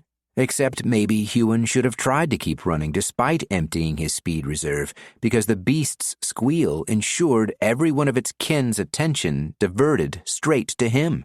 Huon surged strength and flung the dead spider off him, holding onto his spear. He gazed at the other spiders barreling toward his position and cursed, wishing he knew how to launch fireballs. It was definitely too late to turn and run now. More beasts screamed behind the spiders as the dragon kept torching them over and over. Maybe the dragon will take out the spiders, and me with them. 2 spiders flung themselves into the air at him at once. He backed up, creating as much distance as he could, angling his spear toward the first spider, hoping he could slay it and get out of the way of the second in time. If only he had some damned speed. The spear strike missed. Huon went down. His vision was a mess of fangs, glowing eyes, and spider legs. He surged stamina as sharp pains sprang up all over his body. He hoped to heaven above the spiders weren't venomous. They can probably surge venom. Huon tried to throw the spiders off, but it was no use. He shut his eyes, covered his head, and waited to die. Chapter 32. Huon's stamina was running low. The pain sprouting over his body was becoming impossible to heal. No, I can't give up. Maybe he would die, but he'd die fighting. He couldn't yet aim his fire essence, not effectively, and certainly not with his eyes closed. But he could surge it. He could surge it all at once, in one last massive burst of fire. I always thought I'd go out in flames. At least this way they're mine, and not the red dragon's. Huon called on all the fire essence he had, double surging it in a constant flow. Heat enveloped him in a blanket of flame. It burned his skin, but the attacks from the spiders seemed to cease, their hissing squeals filling the air. Then his stamina ran out. Pain, burning pain, every inch of his skin crawling in flame. He cut the fire essence, but he still felt the burning. My body is on fire. Huon rolled on the ground, trying to put out the flames, but all he did was bring himself more pain as the blades of grass cut through his skin, playing in the wounds. Then water fell on him. The fire went out, all at once. Huon screamed. Hands grabbed him, pulled him to his feet. He fought them off. Someone was saying something to him, shouting, "Huon! Huon, you have to surge stamina!" Huon wrenched his eyelids open a slit. His eyes hurt more than anything. They were burning, too. The light was searing, but he glimpsed Jameson standing in front of him, holding his shoulders. He glimpsed his own body. It was encased in a bubble of water. Liona stood beside Jameson, her hands moving in a slow circular motion, manipulating the water essence. Huon opened his mouth. His lips, his tongue were burned. He tried to form the word empty, but all that came out was an sound. Jameson's eyes widened. He glanced at Liona, then thrust his hand onto Huon's chest. Don't fight this. Breathe. Enter a receptive state. Do not fight this. An odd sensation started where Jameson's hand was. It cut through Huon's pain. It felt familiar, yet different. His core latched onto it. Stamina. Jameson's feeding me his stamina. Huon hadn't known such a thing was possible, imbuing one's essence into another Surgecaller. It sounded dangerous, but Jameson told him not to fight it. Huon wasn't sure he could if he tried. The stamina essence filled Huon's core in a massive burst of energy. The second it did, Huon surged it even as it was still coming in. The burning sensation on every inch of his skin receded. He hoped he'd started the healing process in time, not to be riddled with burns over his entire body, versus just on his face, as it was now. But he didn't care what he looked like, just that the pain was going away. We have to run. Liona gazed past him in the direction of the beasts. We scared them off, but more are on their way. I'm out of speed, Huon said. Go without me. Liona looked at him. We'll take turns carrying you. No, Jameson let go of Huon's shoulders. Huon didn't want them to risk their lives carrying him, but he was a bit hurt by Jameson's quick refusal. Byrne left me to Alana the second it was too dangerous for him. Why would they be any different? Jameson crouched, pushing his fingers into the earth. We stay right here, he exhaled. Surge breath. A mass of earth shot up all around them, solidifying and creating a protective dome. The dome closed over their heads. It was pitch black with barely any air. For a moment, Huon wished they had fire, but a fire wouldn't survive in here. It was quiet inside the dome. The noise outside, the screeching, the roars, the dragon setting fire to 100 beasts was dulled by the thick earthen walls. Huon reached around. He didn't have his spear. Where was his spear? Oi! Liona hissed as Huon touched what felt like hair. I lost my spear. When the spiders... It's okay, Huon, Jameson said. Just focus on the sound of my voice. The beasts will pass. We'll be okay. Huon did as he was told, not understanding how the man could sound so calm. Why did you come back for me? Because you're my friend, Huon, and you were in danger, Jameson said. He sounded so matter-of-fact. You would have done the same for us, right? Liona asked. Huon frowned, thinking a moment. Yeah, I would have. He hadn't known it till they'd asked, but he would. He'd risk his life for them. They quieted, and Huon realized it was no longer completely silent within the dome. Screeching from outside pierced through the thick walls. He knew that sound, the sound of something dying, crying out with its final breaths. Huon shut his eyes, though it was already dark. He scrunched them closed. It didn't do anything for the noise, but it felt like something he had to do. Something thudded into the dome. The whole thing shifted. Dirt fell from the ceiling, sprinkling onto Huon's hair and face. He rubbed at his eyes, still scrunched shut. What do you think that was? Liona asked. Another thud sounded. Then it was like an earthquake. The dome shuddered. Huon covered his face from the falling dirt. The beasts! They're stampeding past. Hopefully they don't know we're in here, Jameson said. A roar sounded. The red dragon. It must be swooping in for another sweep of flame, and if all the beasts were passing by the dome, they were directly in its line of attack. The dome heated up. Sweat dotted Huon's brow. He felt the faint presence of fire essence. The dragon's flames were falling on the dome. They'd burn alive in here. Liona, can you use water to cool the walls? Huon asked. I don't know, Liona said. Huon wished he could see what was happening outside, wished he knew if the dragon was still there. The thudding on the dome stopped. He still heard the beasts. They were dying out there. Blaze was killing them all. Did he think Byrne was among them somewhere? Or was he just taking the opportunity to kill a bunch of beasts all in the same place? The destruction an immortal could cause, all because of one Oathless. It was insane. Water splashed against the dome's walls, hissing as it turned into steam. The steam flew into Huon's face. It's not working, Liona shouted. Huon felt a hand on his shoulder, pulling him down. Get down, Jameson said. We'll huddle together. This will pass. We'll be okay. The calm in Jameson's voice wavered. Huon felt useless, completely and utterly useless. Trapped in this earthen cage, there was nothing he could do, not even run. He couldn't even see the threat. The heat grew and grew. He was glad he didn't need to breathe, glad he'd been cultivating breath every moment since they'd had their head above the river. Just as the heat felt as if it would burn his skin, the intensity lowered. The walls didn't cool quickly, but he sensed the subtle shift in temperature. He didn't wish to move. To touch one of those walls would surely burn him. Some of Jameson's stamina remained in Huon's core, but his reserves were startlingly low. Besides, he didn't want to get burned.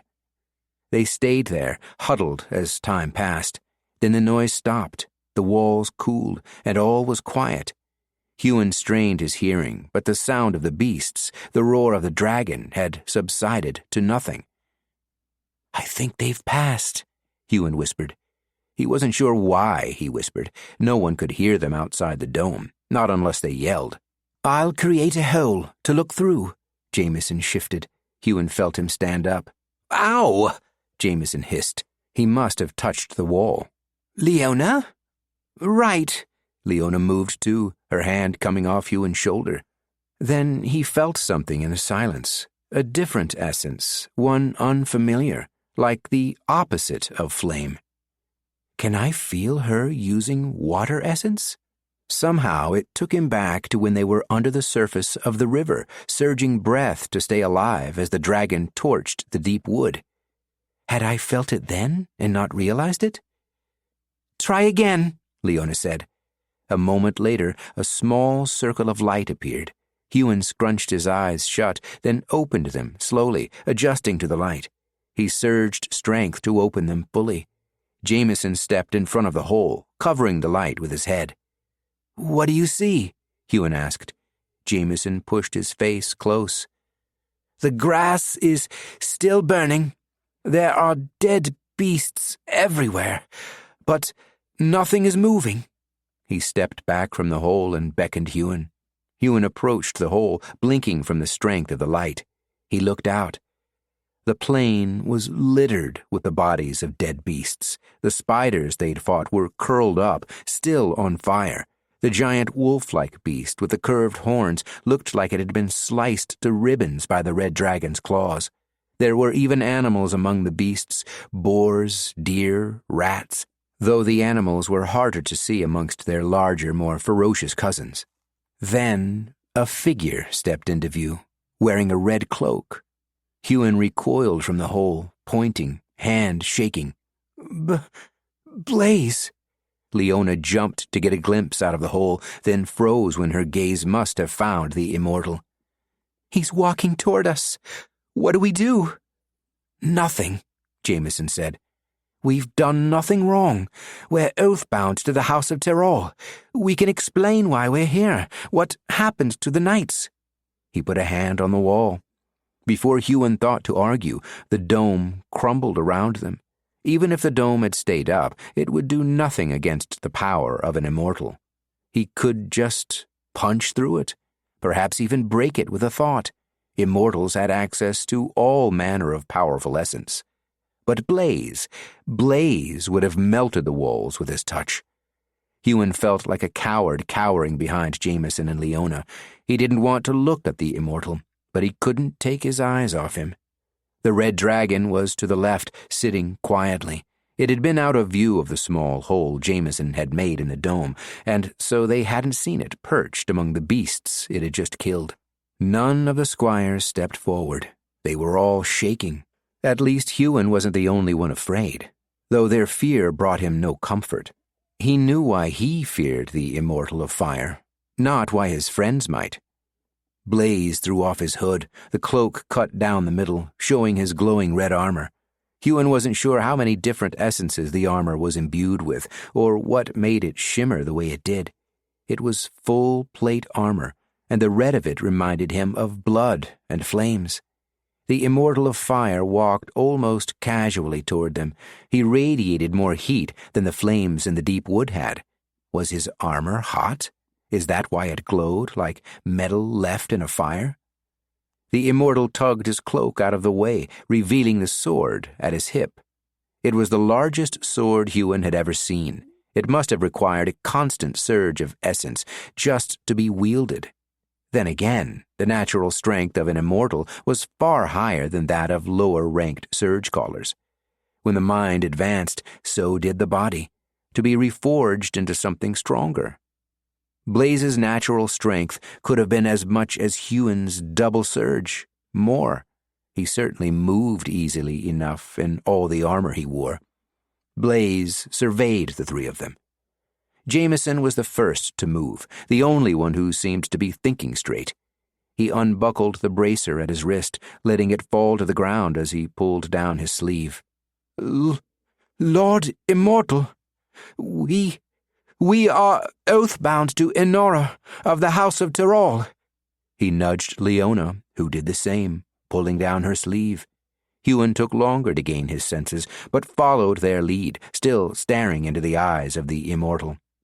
You are squires. The immortal's voice was just as Huon remembered, deep, powerful, old. The sound chilled his bones, even with the heat of all the flames, the heat of the immortal himself. Huon shivered. Jameson nodded. Huon thought it was a wonder he'd formed as many words as he had. The immortal leant to the side, his eyes boring into Huon's. You feel familiar. He took 2 steps toward them. He was tall, and his strides carried him far. I felt you in the deep wood. He raised his chin. I thought you were one of the Oathless. Huon swallowed. I'm not. He lowered his head. Lord Immortal? Blaze inclined his head. I have caused destruction in the line of my duty. I apologize to the 3 of you if my actions have put your safety at risk. Huon blinked. An immortal apologizing to squires? His eyes widened as he stared at the Immortal of Fire, Blaze, the rider of the red dragon who had plagued his sleeping and waking dreams alike. He was being polite? Tell me, why are you here? Blaze was no longer looking at them. His gaze turned to the deep wood, the fire he'd caused still raging. We were sent here, Lord Immortal, to track down the Oathless, Burn, Jameson said. Burn is reported to be a knight. Blaze's eyebrow raised, though he still wasn't looking their way. Are you squires of remarkable skill? We traveled with our knights, Lord Immortal, Jameson said. Please, Lord will suffice. Yes, my lord. They planted false tracks in the deep wood and led us into a trap. Gorillas, my lord. When our knights became vulnerable, he killed them and spared us. Strange that he should spare squires. I thought to smoke him out. Blaze surveyed the plain. But all I found were rats. Rats? Huon wondered if he weren't just talking about the beasts. Is that how he thinks of us? We wish to return home, my lord, Liona said, to report what happened here. Blaze raised his hand. No. He turned to them, smiling. You are squires. This is the perfect opportunity in which to instruct you. Instruct us, my lord? Jameson asked. Blaze inclined his head. Indeed. It has been many years since I have trained a squire. We shall enter the deep wood together. He faced the forest once more and raised an arm, palm facing out. The fires lessened. Huon felt it, the mass of fire essence leaving the deep wood, entering the Immortal. A tsunami of heat. The Immortal glowed more than before. Huon wondered how his cloak didn't catch fire, considering the heat radiating off the man. We shall enter the deep wood together. Huon shuddered again. His mind raged against what was happening. Walking beside Blaze? This can't be real. He took a step back. Jameson saw him move and grabbed his shoulder with a shake of his head. In moments, the fire in the deep wood abated, leaving ash blowing through the air and falling from the sky like flakes of snow in the winter. The forest no longer looked lush and green. It had turned dark, as if the darkness within it was now shown on the outside as well. Blaze walked toward the deep wood without a word, no doubt expecting them to follow. He waved at his dragon. The great beast stood to its full height, wings expanding in a flash of speed. How could a beast so big exist? A flap of its wings sent the ash swirling in the air. It launched into the sky, and within moments was out of view. The Immortal of Fire's cloak was caught by the wind, flapping up behind him. Jameson nudged Huon forward, and the three squires walked after the Immortal of Fire in a daze. I will be strong, Huon thought, as he followed the man who'd burned his mother alive. Chapter 33. The deep wood was like another world. The sun was well and truly down by the time they stepped into the trees, the dead trees, the ashen trees. Though the fire had ripped through everything, the canopy still concealed the sky. Ash fell on them as they walked, and it was hard to breathe through all the smoke. Huon had to cycle cultivating breath and breathing the horrible air, as his breath reserve was near its end. Blaze walked ahead of them, his glowing figure lighting the way, his cloak drifting behind him, seemingly unconcerned by the darkness. Why would he be afraid? He could kill the beasts in here easily enough, assuming there were any left. He was an immortal, not a lowly knight or squire. His vision was likely superior enough to pierce the darkness, maybe even the darkness a midnight bear's essence could cause. Huon wanted to whisper to his friends. Yes, he was thinking of them as friends now, after all they'd been through, after they'd come back for him. But the Immortal would hear every word, even 20 feet away. What could Blaze want with squires? They were not oathbound to him. But he was an immortal. He was oathbound to an everlasting king, and their oathmaster lived under his rule.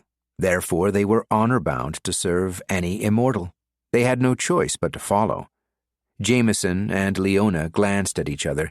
Huon wasn't the only one who felt uncomfortable. The immortal hadn't told them where they were going, or how he might be tracking Byrne. He just strode into the burned-down deep wood and expected them to follow. They walked in silence for a long while, picking their way over fallen trees and branches. This place had not been home only to beasts. It had been home to thousands of different animals, too. To destroy it so unnecessarily. But when has Blaze done only what was necessary? Huon was fixating, the same thoughts playing constantly in his mind. He couldn't keep doing that, not if he wanted to get out of this alive. Blaze, being an immortal, had unchecked power over them. If he perceived he was being disrespected, he could strike down a squire without repercussions. So Huon had to pretend, just as he'd been pretending since being taken to Glenhaven. He was a dutiful servant to his oathmaster, to the immortals, to the everlasting king. He didn't wish for their demise, only to serve them as he was bound to do. Just those very thoughts made him shudder. He'd thought similar things before, that maybe he didn't need to seek revenge. Maybe he didn't need his life to turn out how Burns had. He had friends now, and he was being taught how to use his powers. Or he had been, before Knight Kyla had died. Byrne. Maybe Byrne was who he should be getting revenge against. No matter his intentions, he'd committed evil acts, unnecessary acts. He'd killed those who were innocent, just to further his own cause. Byrne and Blaze may be on different sides, but their methods were eerily similar. They used as much violence as they could, justifying their actions every step. Huon didn't wish to be a blind servant, but he also didn't want to bring pain, like these men brought pain. I will be strong, Huon thought. I will choose my battles, and I will fight them honorably, without bringing unnecessary pain. The Immortal of Fire stopped. Jameson put out a hand, ensuring the others stopped too. They were still 20 paces behind the Immortal.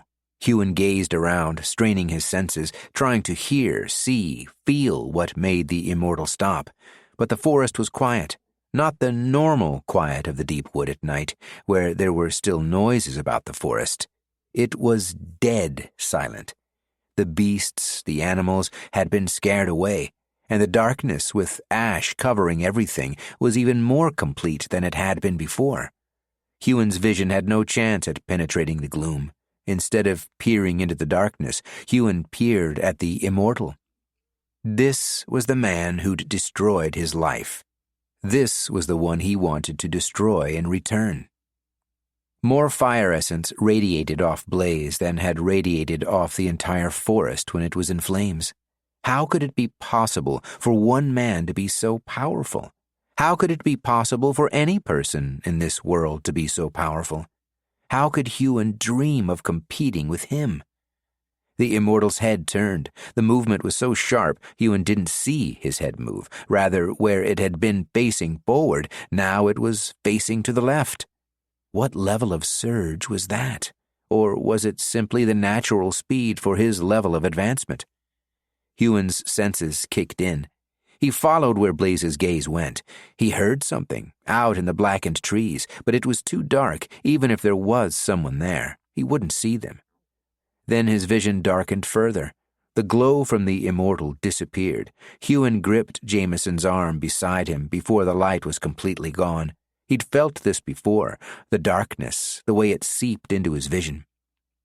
"A midnight bear," Huon whispered in the smallest voice he could manage.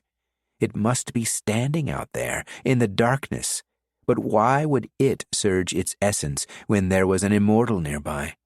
It may be a beast, but it wouldn't be stupid enough not to sense the threat. Huon had been quietly cultivating breath, breathing in the smoke-laden air slowly as he refilled his reserve. He didn't have enough to surge, to stay completely silent. It was like being in the arena all over again. Then there was a flash of flame. Not flame he could see, but Huon knew the sound of a fireball. The beast cried as it died. Huon's vision returned. The midnight bear was even larger than the one he'd faced inside the arena with Garl, and the stink of its burning fur spread fast. The immortal kept walking. They followed fast on his heels. Huon shouldn't have been surprised. Garl had been able to handle a midnight bear when he'd advanced tonight, but he doubted he'd ever stop being in awe of the immortal's power. The immortal reached a clearing and stopped. Huon and the others paused, then approached slowly. Blaze turned, facing them with a frown. "You are squires. You require rest?" They looked at each other before Jameson nodded slowly. He coughed slightly, the forest still full of smoke. Blaze raised an eyebrow. "Ah, of course." He raised his arms. It took all the strength of will Huon had not to back away. A gust of wind surged through the deep wood. It lasted for several minutes, until finally it stopped, and the air in the forest was clear once more.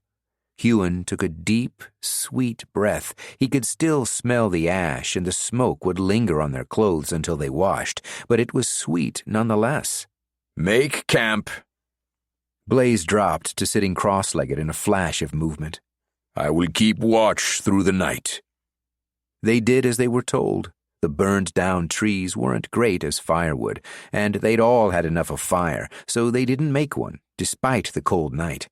The three squires lay next to each other. Huon was on his back, staring at the dark canopy. When he closed his eyes, he could imagine the stars above. He wouldn't be able to sleep, not with Blaze watching over them. There was something very strange about the man. He didn't act as Huon thought he would. He'd been ruthless, destroying the forest, and now he was ensuring the squires got rest, clearing the area of smoke so they could breathe. It didn't match the image of the man Huon had in his mind. Despite thinking otherwise, Huon managed a few hours of sleep that night. When he woke, he did so suddenly, snapping into a sitting position, remembering where he was. "Calm, Squire," the man who murdered his mother said. "You are safe here." Safe. Huon didn't feel safe. He wasn't sure he ever had. "Today we hunt the Oathless." Blaze's gaze settled on Huon. "You know him, don't you?" Huon's mouth fell open. "How did you?" Blaze smiled. "I am an immortal. I know many things." He raised his chin, the smile quirking higher up his cheek. Huon's breath caught in his throat. He would have surged some, but he was empty. Did Blaze know who Huon was? That he'd hunted him 4 years ago? Then the immortal chuckled. "I got a report from your Oathmaster in Glenhaven, detailing your night's mission." He nodded at Huon. "Including that you had an acquaintance with the Oathless." Acquaintance? Huon supposed it could be called that. "Not by choice," Huon said, then added, "My lord." He bowed his head. The immortal waved a hand. "We are in the wilds, Squire, far from civilization. I know you fear me. You are right to. But as your friends sleep, you may speak freely with me, and know there will be no repercussions. I know you were oathless. However, you are oathbound now. You have been purged of your sins. Tell me, what was your relationship to the oathless Burn?" Huon looked away from the immortal. Of course he knew Huon had known Burn. Why else would he make the squires tag along? Huon opened his mouth, but found it difficult to form words. "Speak your mind, Squire. Do not fear me. You are oathbound. You cannot sin through words. Nothing you say shall be relayed to another soul.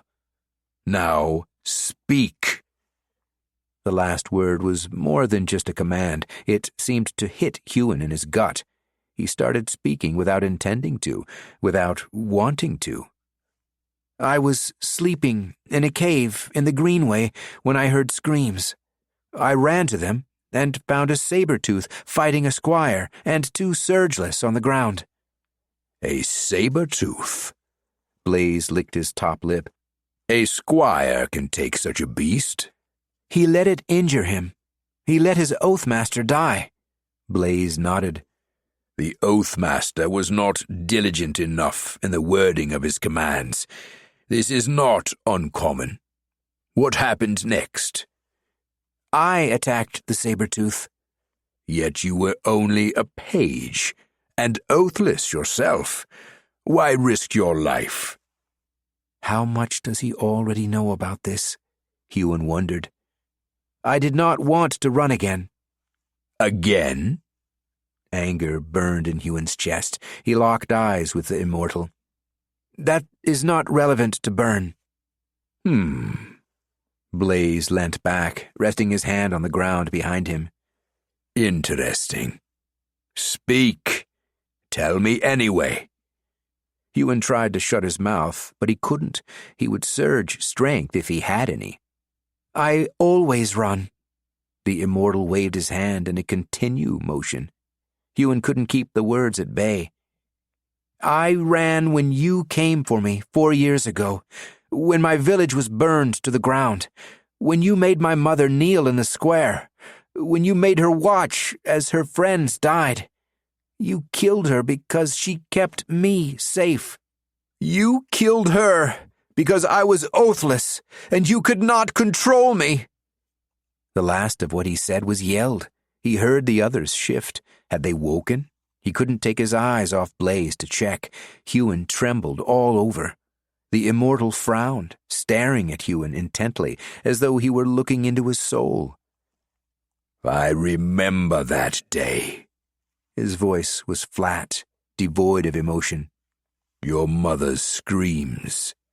His gaze fell to the ground, almost as if he felt guilt. But how could the Immortal of Fire feel guilt?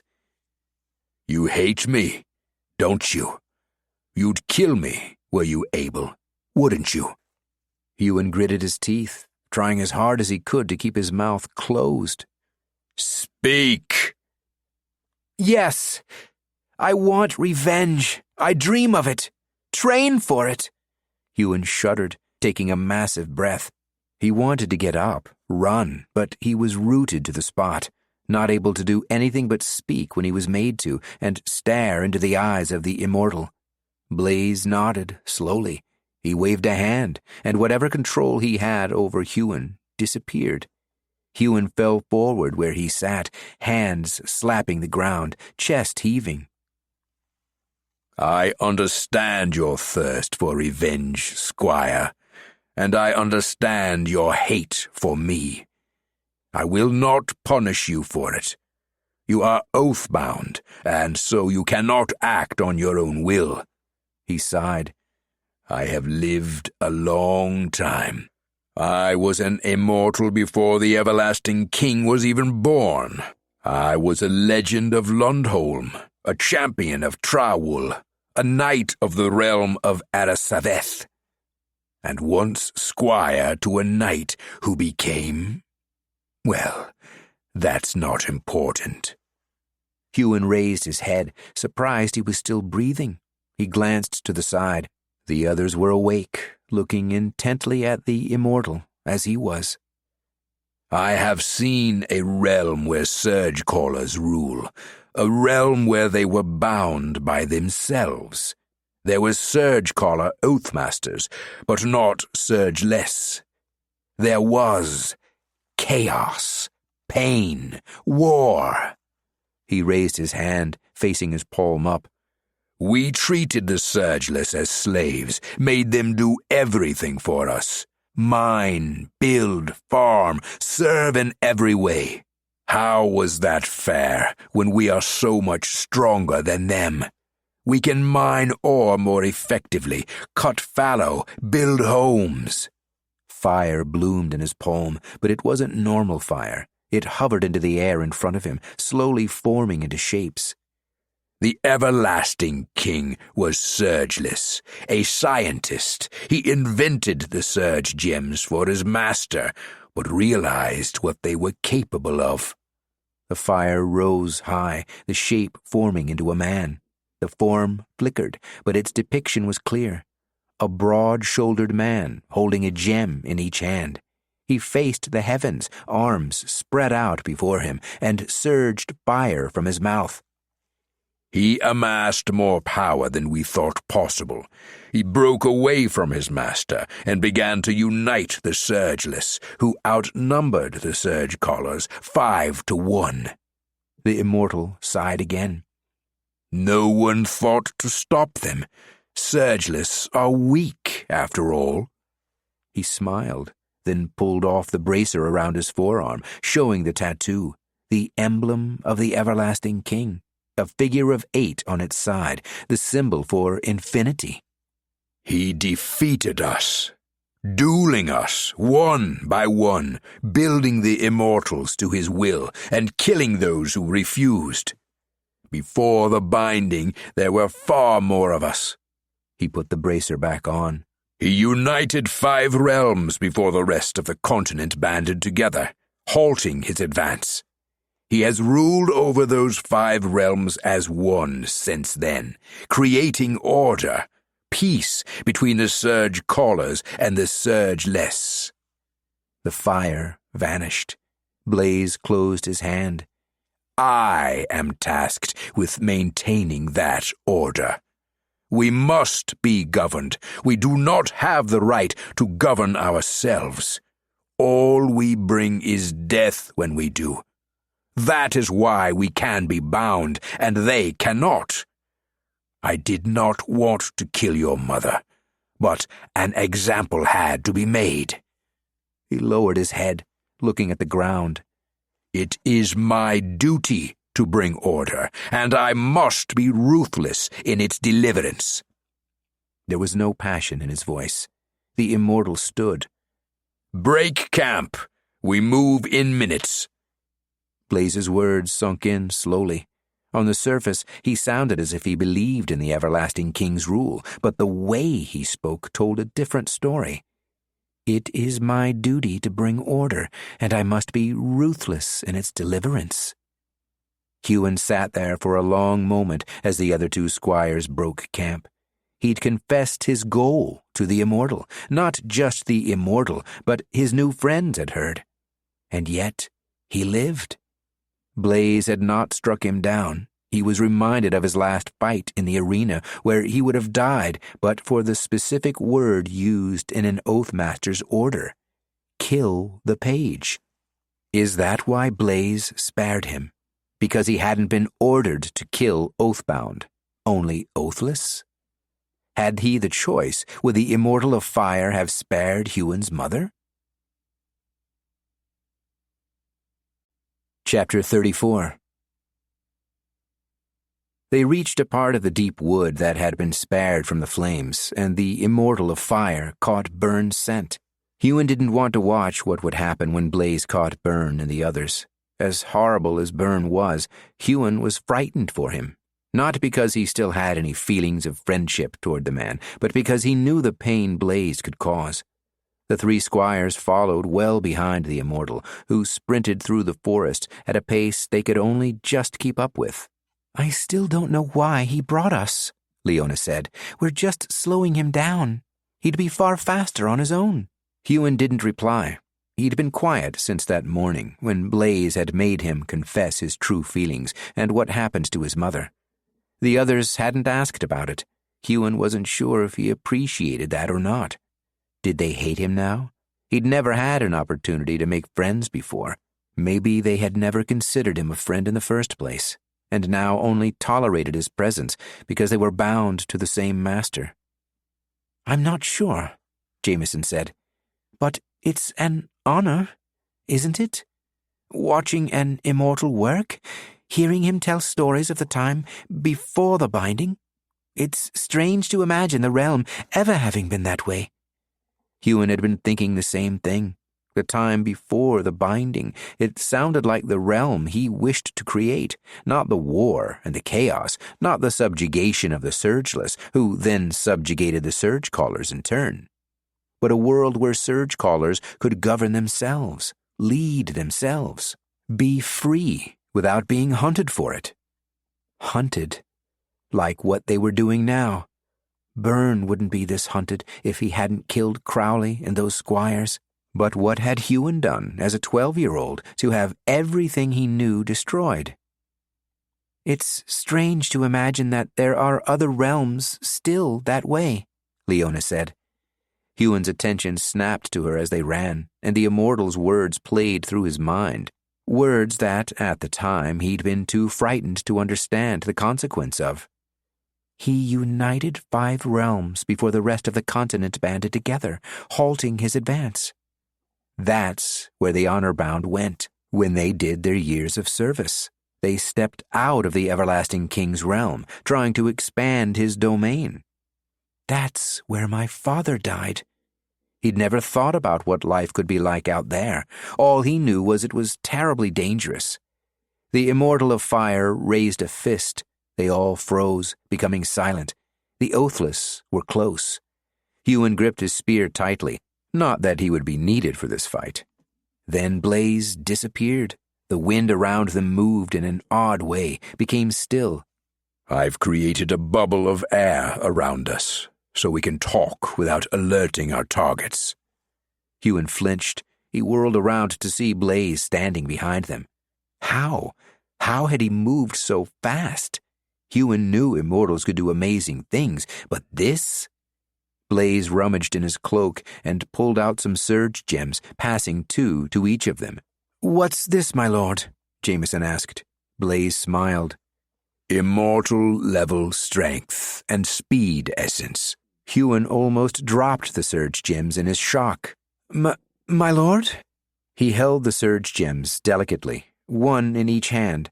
So much power contained in such small things. Do not let the essence touch your cores. Your core will... Blaze rubbed the back of his neck. Explode? Well, needless to say, you'll bleed out and die. He pointed through the trees. The Oathless are that way. He took something else from his cloak. It looked like a surge gem, but longer and sharp. "Is that what I think it is, my lord?" Liona asked. Jameson swallowed. "A soul thief." I only have 1 of these, I'm afraid. Blaze scratched his chin, peering at each of them. Which of you is the highest-ranked squire? Liona and Jameson looked at each other. Jameson nudged Liona, and she stepped forward. Of course, neither had even looked at Huon, who'd been a squire all of a couple of weeks. Blaze handed her the soul thief. Go for the knight. Don't hit him in his vitals. This will drain the essence from his core. If you strike him fatally, he'll have no stamina to heal himself with. His gaze became intense. Then again, his gaze was always intense. We want him alive. At least alive enough to bring him back to Glenhaven. Liona took the soul thief. There was a tremor in her hand, but she arrested it within a moment, becoming steady once more. Has she fought in battles like this? Has Jameson? Huon looked at the surge gems in his hand. No, not quite like this. How long will the essence last, my lord? Huon asked. The immortal looked at him. 20 seconds. Huon frowned. That didn't feel like a long time. Then again, unmatched fights don't tend to last long. Now Liona had been singled out. She took the lead. This was no longer Huon's territory, surviving in the wilds. Liona, a member of the House of Tyrol since birth, and oathbound to it from the age of 7, a full year before most surgecallers developed their core, was the natural choice. They left the air bubble of silence. Huon left his spear behind. He didn't want to kill the Oathless, and with immortal-level strength essence coursing through him, he might do it by accident, especially if he had a weapon. 20 seconds. He would have to time his use perfectly. Fortunately, he'd had practice using surge gems. It was the only reason he was still alive. He wouldn't have made Squire without the surge gem Inara gifted him through Garl.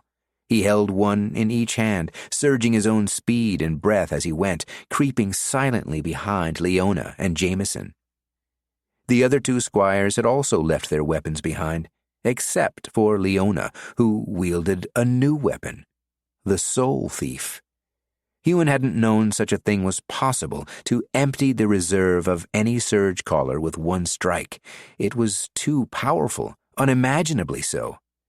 If I had my hands on one of those and were oathless, could I take out an immortal? No, not without the essence to match, the same essence he held in his hands. Huon peered at Liona, contemplating stealing the Soul Thief, surging the immortal essence, and attacking Blaze. The thought alone made his binding burn. Not only that, the feeling stretched from his wrist to his head. He pushed away the thoughts, sucking on the insides of his cheeks so he wouldn't hiss at the pain. As his traitorous thoughts drifted away, the pain dissipated. It had never been so acute before. It wasn't the first time he'd contemplated killing immortals, Blaze more than anyone. Was it because I had a real action in mind? Huon refocused on the present. They were approaching Byrne's camp, and the timing had to be perfect. Huon checked the trees, attuning his senses to every shift in the area. If there were scouts, and they got off a shot before Huon used the immortal essence, he might be taken out before he could. Liona froze a few strides up ahead. Jameson put his hand on her shoulder. Huon put a hand on Jameson's, so Jameson knew he had stopped too, without having to turn around. Huon sensed what Liona had a moment later. Movement.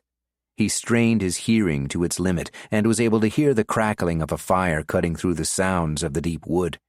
Liona tapped Jameson's hand, then pointed to the left. Jameson crept in that direction, flanking the enemy camp. Huon stepped up behind and received a similar order. To the right. When he'd gone a few strides, he looked back. Liona was holding up her hand, wiggling her fingers. 5 minutes.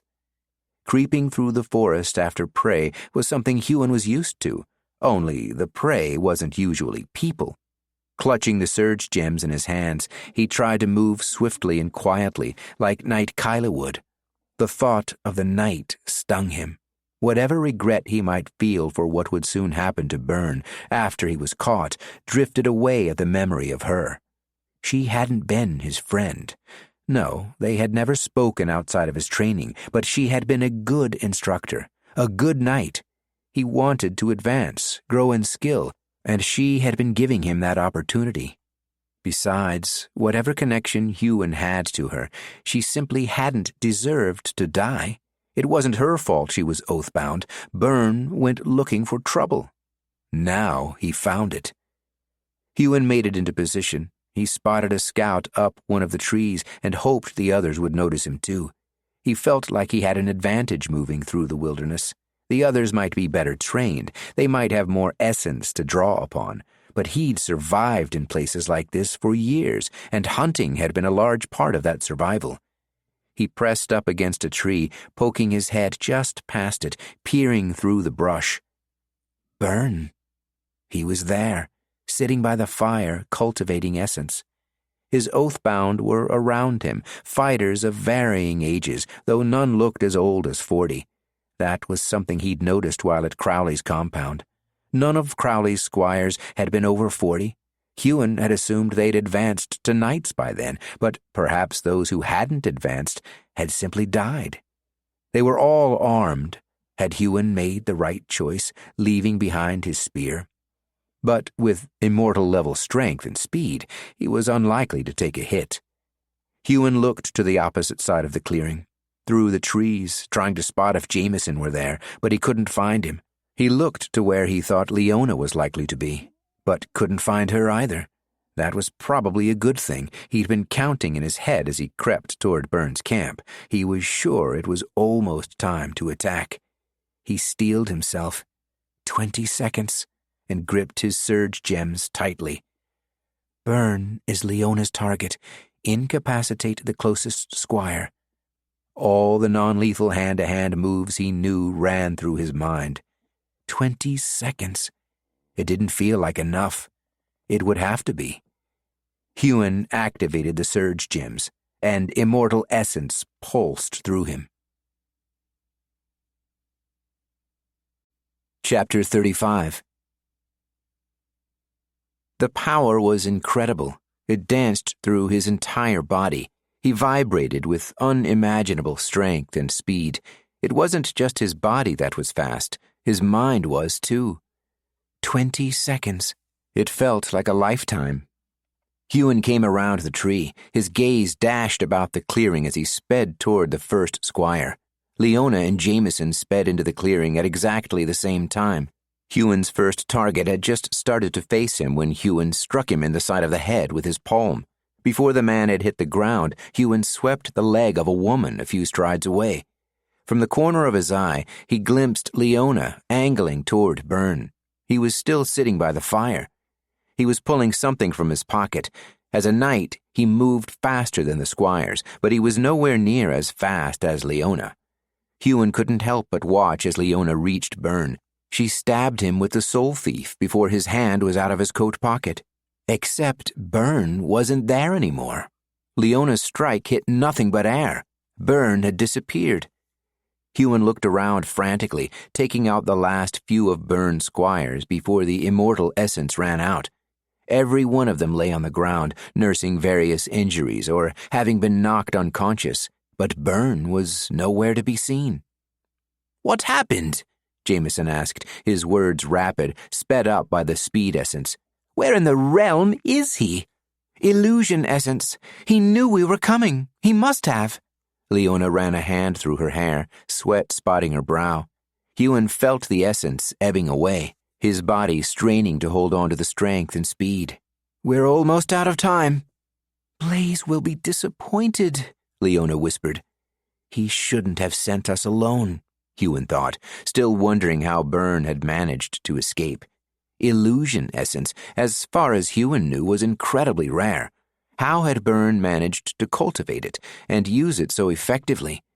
In such a short time, he'd advanced to knight, grown so much stronger, killed Crowley. At least they'd captured his Oathbound. What will Blaze do with them if they can't be freed of Byrne's binding? Liona pulled the essence from each of the squires lying on the ground, utilizing her immortal-level speed before it ran out.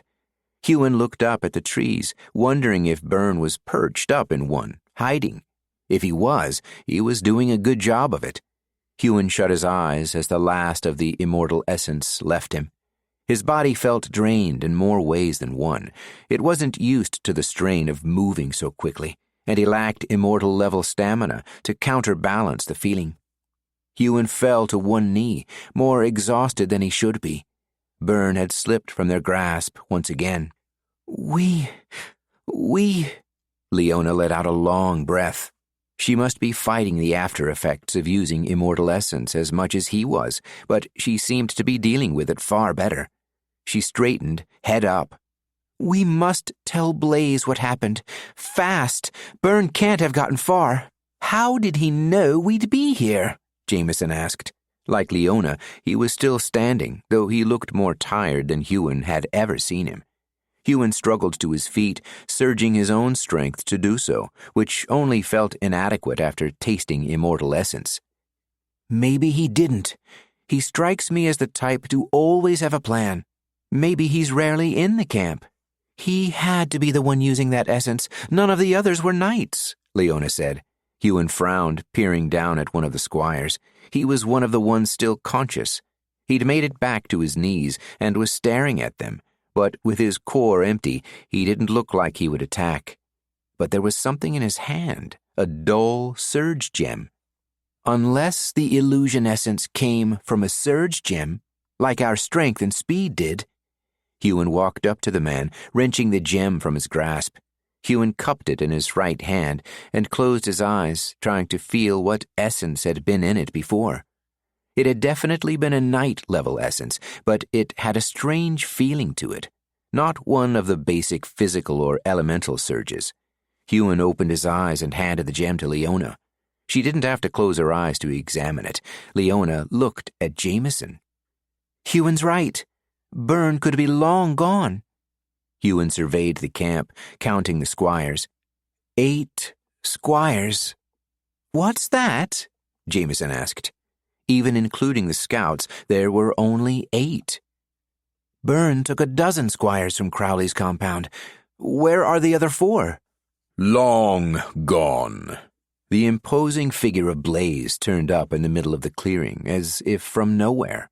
Traps and decoys. Traps and decoys. This Byrne fellow is presenting more of a challenge than I'd first suspected. He smiled. He's enjoying this, Huon thought. Blaze waved at the squires they'd taken captive. This is where we part ways. The 3 of you will have to escort these prisoners back to the capital.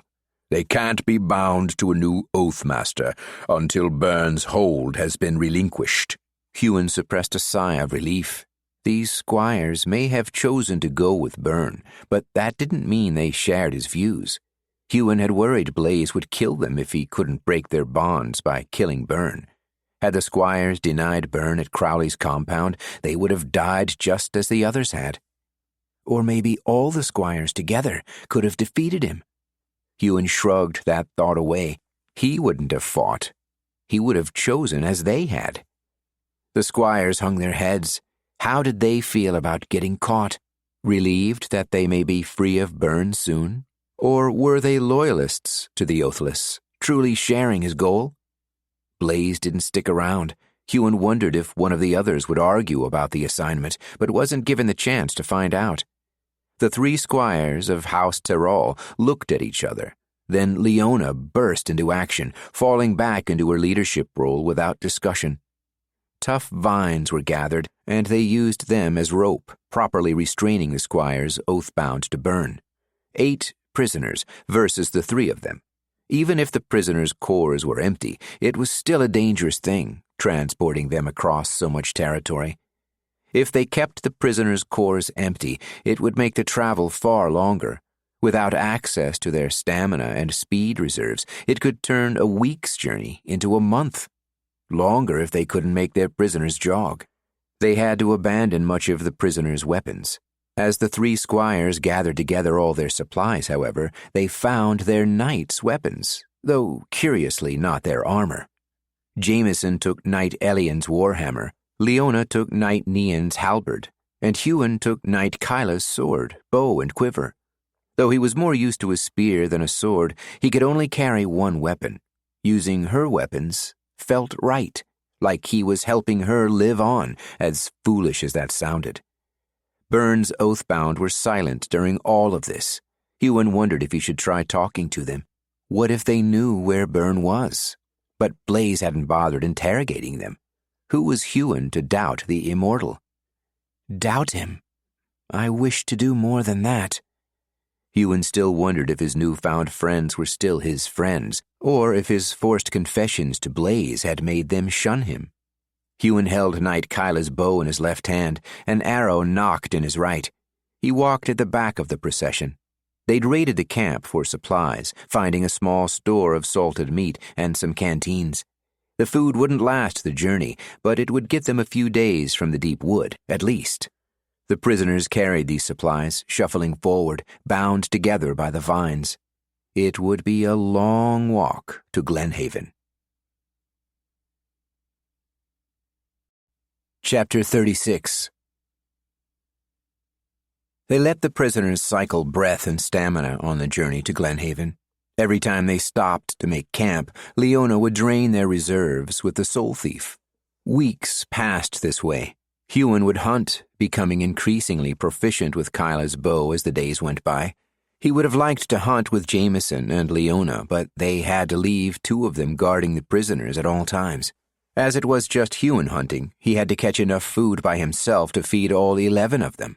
Liona filled the surge gems they'd received from Blaze, which were long empty of their immortal essence, with water essence whenever they were near a river or stream. That way they never ran dry. The prisoners were quiet, solemn. Nothing good awaited them when they returned to Glenhaven. Every morning and night, Huon would check one of their wrists, waiting to see if their binding would break, to see if Byrne was still alive. He didn't think the immortal would kill Byrne, not right away, anyhow. But Blaze could travel to Glenhaven in a flash on his dragon and have the Oathless traitor executed there. Though they hadn't seen the red dragon pass overhead, that didn't mean he hadn't. They could have missed it. The immortal could have gone a different way, or flown so high they would neither see nor hear the beast's giant wings. On their third week of travel, they sat around a fire in an open plain. Huon was cultivating the fire essence as the other two squires spoke, their gazes drifting between each other and the prisoners every so often.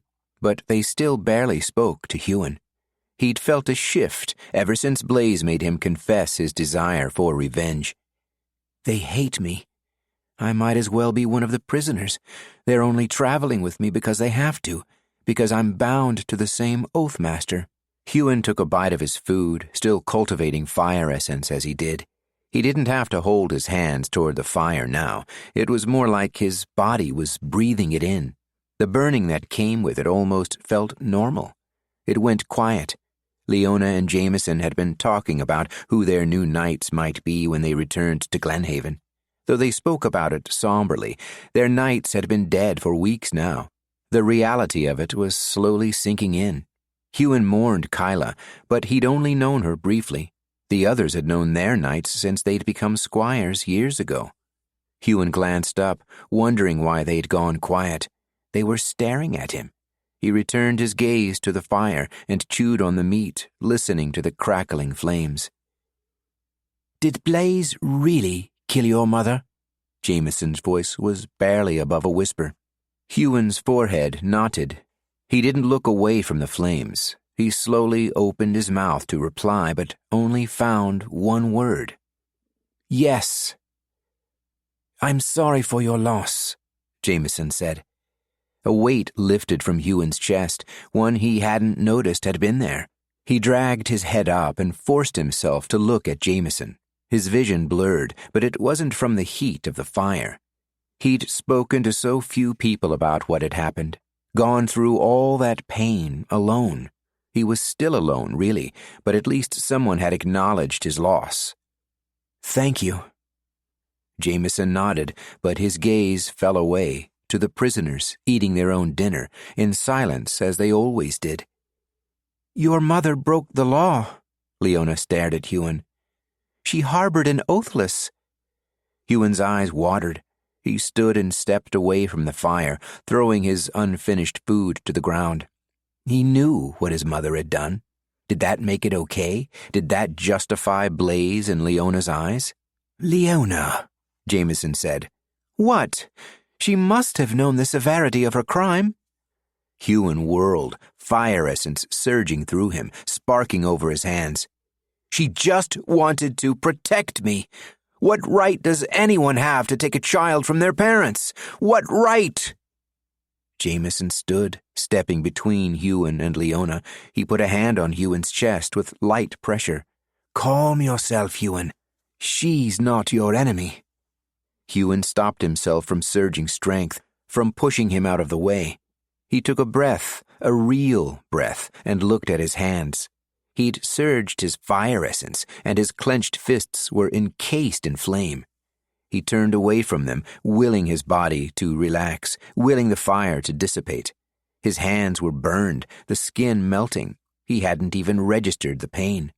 The skin re-knitted itself, healing like new in seconds as he surged stamina. He closed his eyes. "She's not your enemy." Huon wasn't so sure. Liona had led such a different life to him, growing up in the house of Tyrol, then being oathbound to the same house she grew up in. She had it so easy. How could she imagine what he'd been through? Did she know what pain her flippant words brought? "I'm sorry," Huon said, though he wasn't sure he was. He didn't want to hurt her. He didn't want to hurt anyone, except for those responsible. But he didn't like how out of control he'd been. He didn't like that he hadn't even realized his own hands were burning. "Liona?" Jameson said. "What?" Liona asked. Once Huon's hands stopped shaking, and he was no longer surging his essence uncontrollably, he turned back to them. His head was down, but he glimpsed Liona, her arms crossed, looking at Jameson as if she'd done nothing wrong. Jameson bobbed his head, then nodded at Huon, mouthing something. Fine. I'm sorry, Huon. For your loss, and— Liona glanced at Jameson. For what happened to your mother. I'm sure she just wanted to protect you.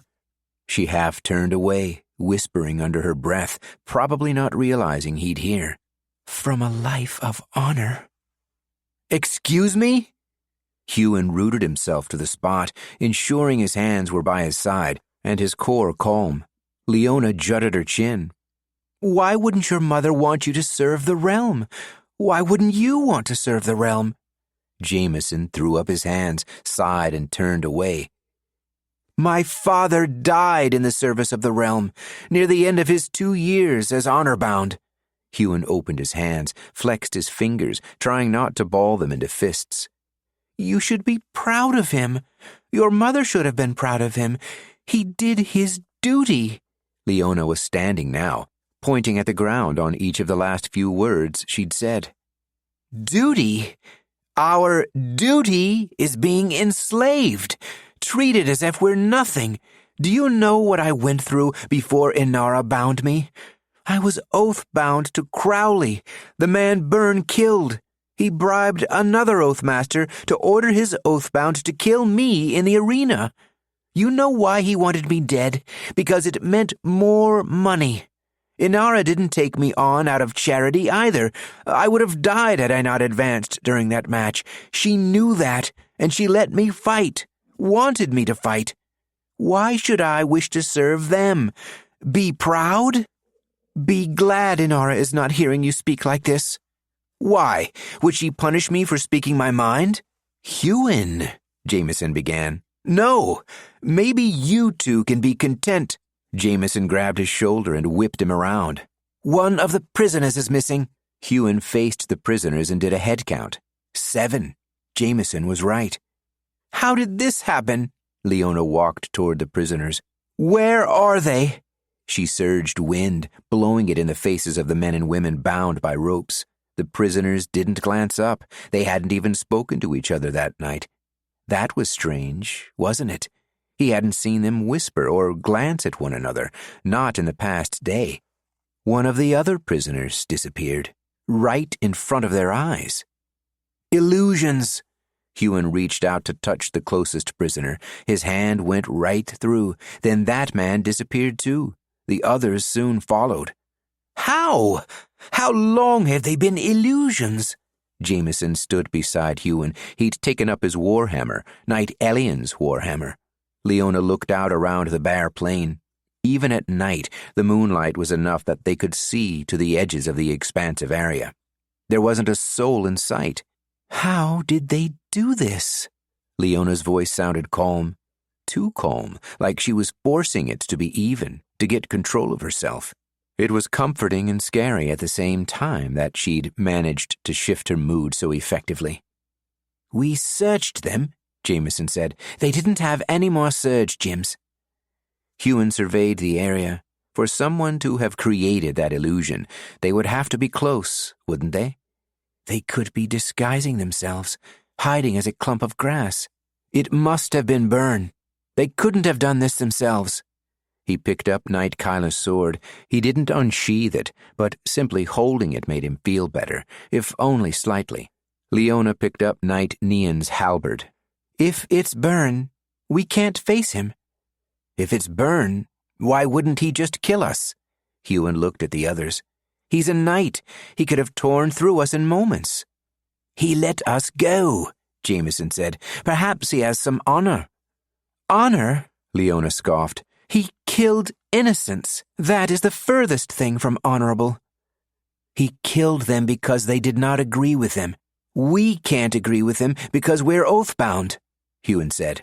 Liona faced him, halberd in both hands. The calm facade dropped. So, what? You would have joined him if you'd had the chance, even after he killed our knights? He stepped toward him. Do you even care that people died? That he broke the law? Huon didn't respond right away.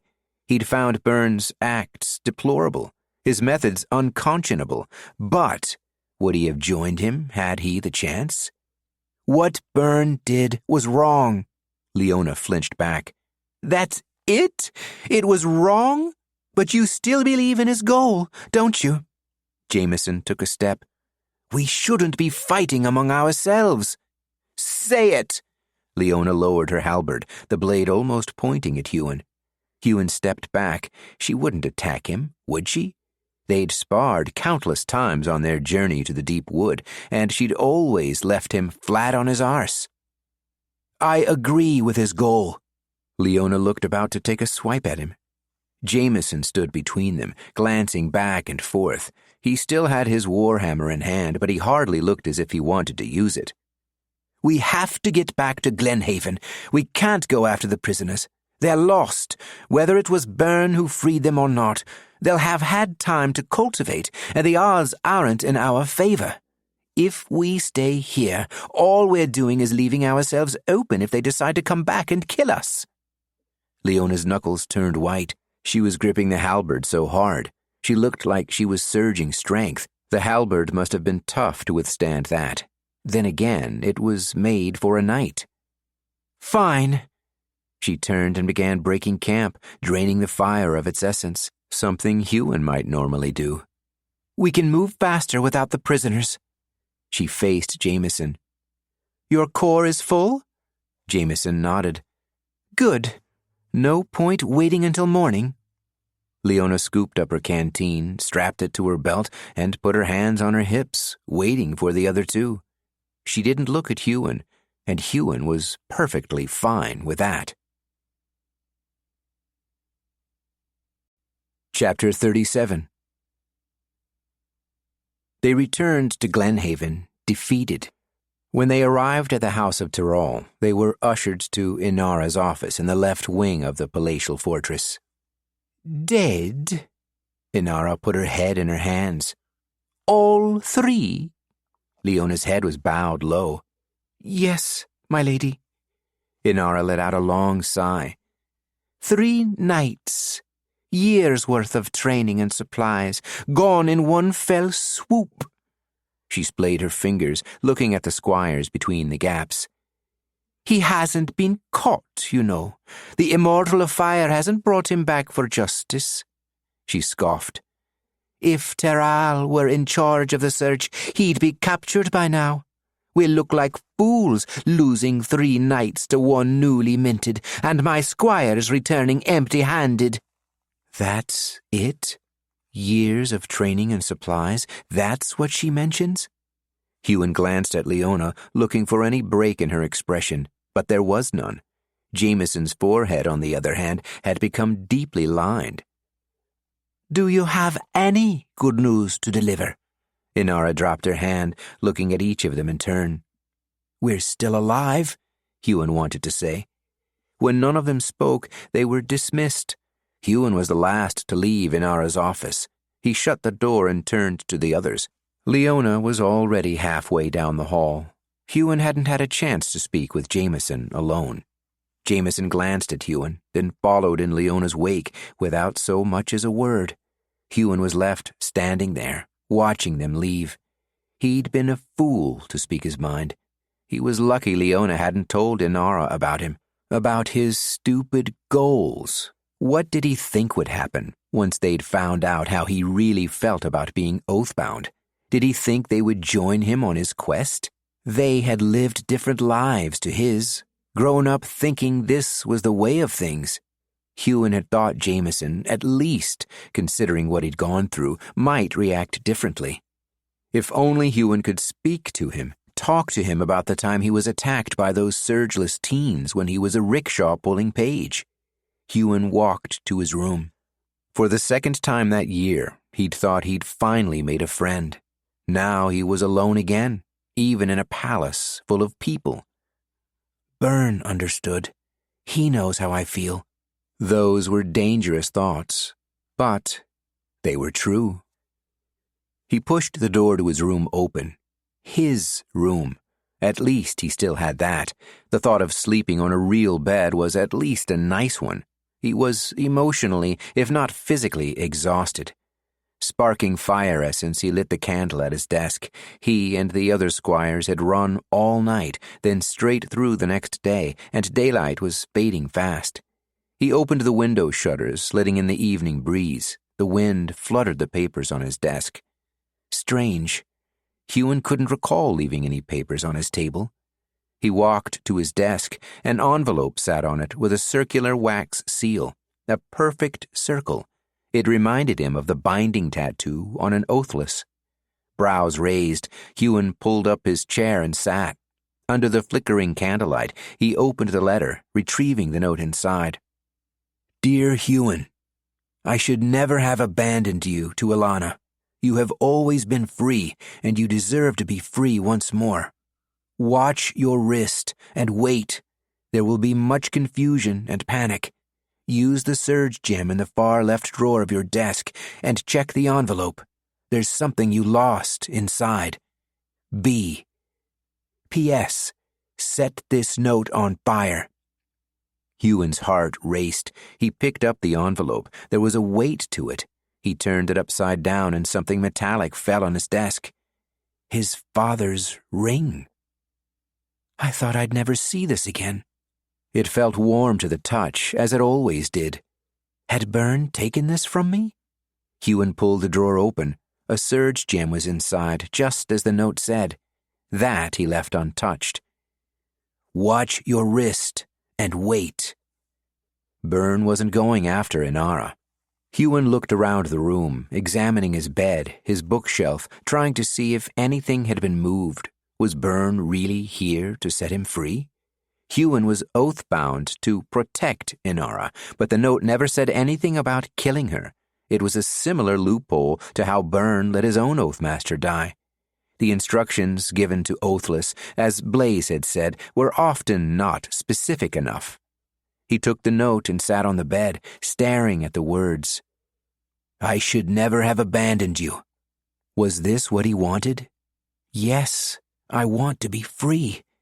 It was part of his plan, his long-term plan. For a while he thought his life had gotten better, being around Jameson and Liona, training with Knight Kyla. The House of Tyrol had luxuries he'd never known before, his own room, a library, standing baths, which he could probably use right now. But Knight Kyla was dead. Liona hated him, and Jameson, despite understanding, at least in part, how Huon felt, wouldn't speak with him. Perhaps I'm better off away from this place. Had Byrne come for him at Crowley's compound? He didn't have to kill those squires. But they had chosen enslavement. Why would they do that? Why wouldn't they want to be free? Why didn't people like Liona understand? Because it's all they'd ever known? What if I'm the one who's wrong, and the world is as it should be? The Immortal of Fire had spoken of a time before the Surgeless ruled, before the Everlasting King, when chaos had ravaged the land.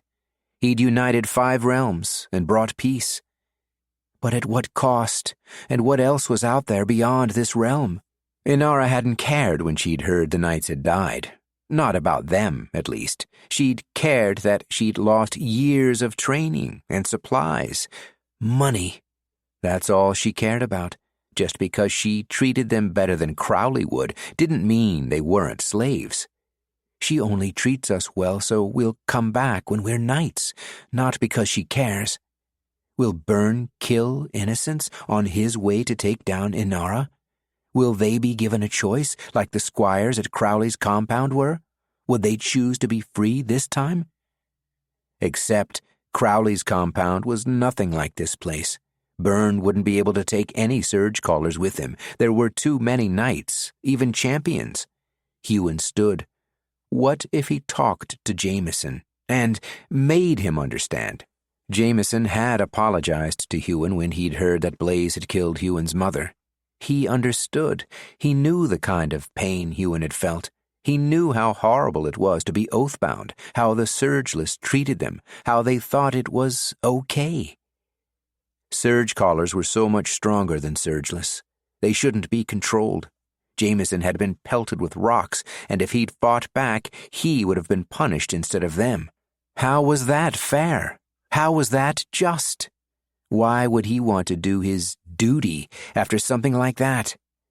Huon walked to the desk and grabbed the surge gem from the drawer. He closed his eyes and felt within it. Illusion essence. That's how Byrne expected him to escape all this. Through the confusion, he could disguise himself as a normal surgeless. Huon slid his father's ring onto his finger. He grabbed Knighthood's bow and quiver from where they leant against the wall. Her sword belt, the hand-and-a-half sword still sheathed, was still around his waist. The note. He scooped it up, read the words one last time, then slowly walked to the candle. Huon strode down the hall. Every few steps he checked the underside of his wrist. The palace had been quiet. He kept wondering how Byrne would make it in here. Could he really infiltrate the house of an immortal? When Huon made it to Jameson's door, he hesitated. How would he convince Jameson to leave with him?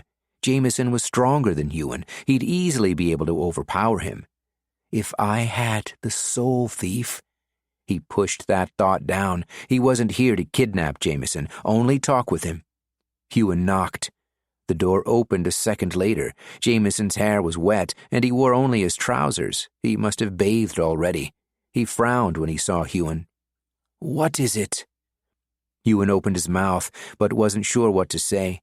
He checked the underside of his wrist again. Still oathbound.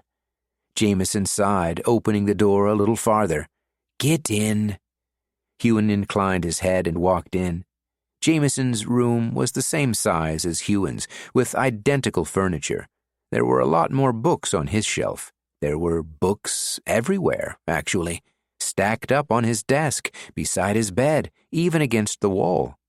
"I like to read." Jameson closed the door. "What is it?" "Do you hate me?" Jameson blinked. "What? Of course I don't hate you."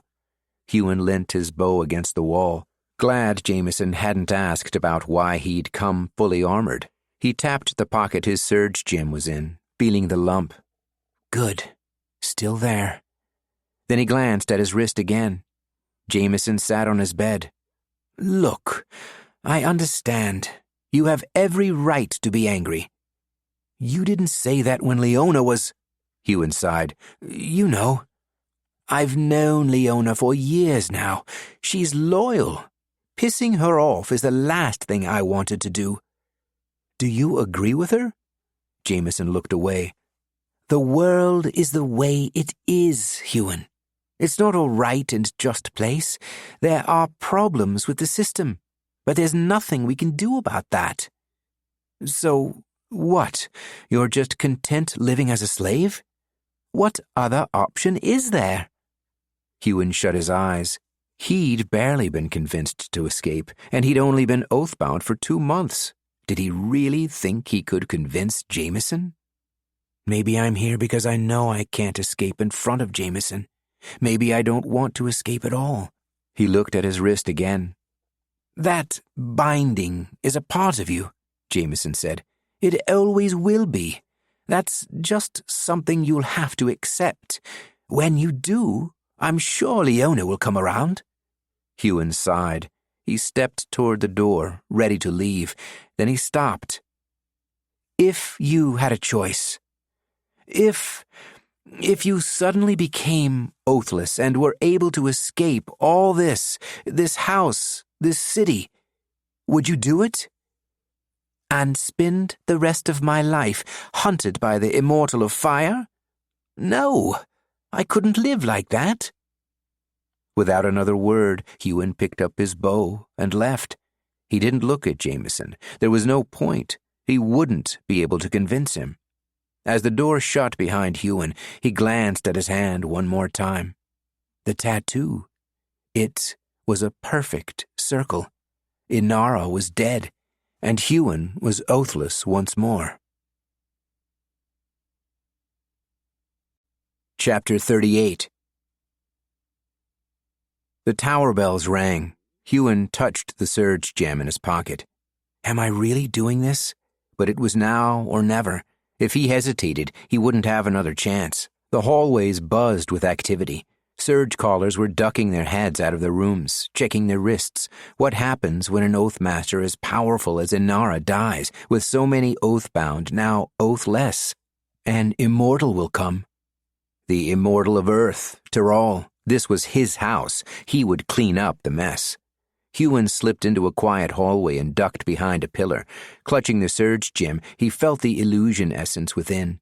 He'd never used any essence but the basic ones, and he hadn't even used all of those. But even Surgeless could use advanced essence with a surge gem. He could figure it out.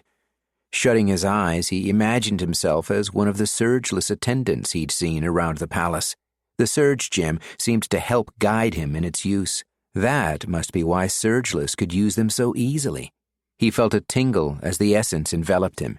When he opened his eyes and looked down at himself, he was wearing a dull brown doublet and was considerably thinner than before. His face would also be disguised. He just hoped he wouldn't encounter the man it actually belonged to. Huon stepped back into the hall toward the palace's exit. Knights and squires rushed past, going the opposite direction. Some looked at Huon strangely. It was odd seeing Surgeless in this part of the palace, but none of the Surgecallers stopped him. They're all Oathless. Nothing is stopping them from killing me. But why would they kill a random Surgeless attendant? As he rushed down the hall, Huon again wondered how Byrne had managed something like this, stealing away into the house of Tyrol, killing an Oathmaster in a palatial fortress. Then he looked down at himself. Illusion essence. What else could it be? Soldiers mulled around the large front doors, honor-bound, knights in service to the realm. They'd made it here fast. They were blocking anyone from exiting or entering the palace. Of course. Why would it be that easy? Could he concoct some reason as to why he needed to leave the palace? Even if they believed him, Huon doubted they'd let him go. He turned around, suddenly wondering how long the essence would last. When he'd used immortal essence, it hadn't lasted more than 20 seconds. He headed for the doors to the gardens where he'd trained with Knight Kyla. Knight Kyla. Byrne killed her, like he killed those squires for not going with him. Huon shook away that thought. It was too late to change his mind. He was already using an illusion, already trying to make it out of the palace, and the way he'd spoken to Jameson would know Huon knew this would happen. The garden was quiet. It was late evening, and everyone was inside the palace. He strode across the grass, heading for the olive grove. He couldn't surge his speed. Someone would notice a surgeless attendant using surges. It would be too suspicious. There was a wall at the end of the garden. He had to count on the House of Tyrol guards to be in too much disarray, having just become Oathless to notice someone fleeing over the back wall. What if they catch me and think I'm responsible for Inara's death? Except he couldn't have killed Inara, not while bound to her.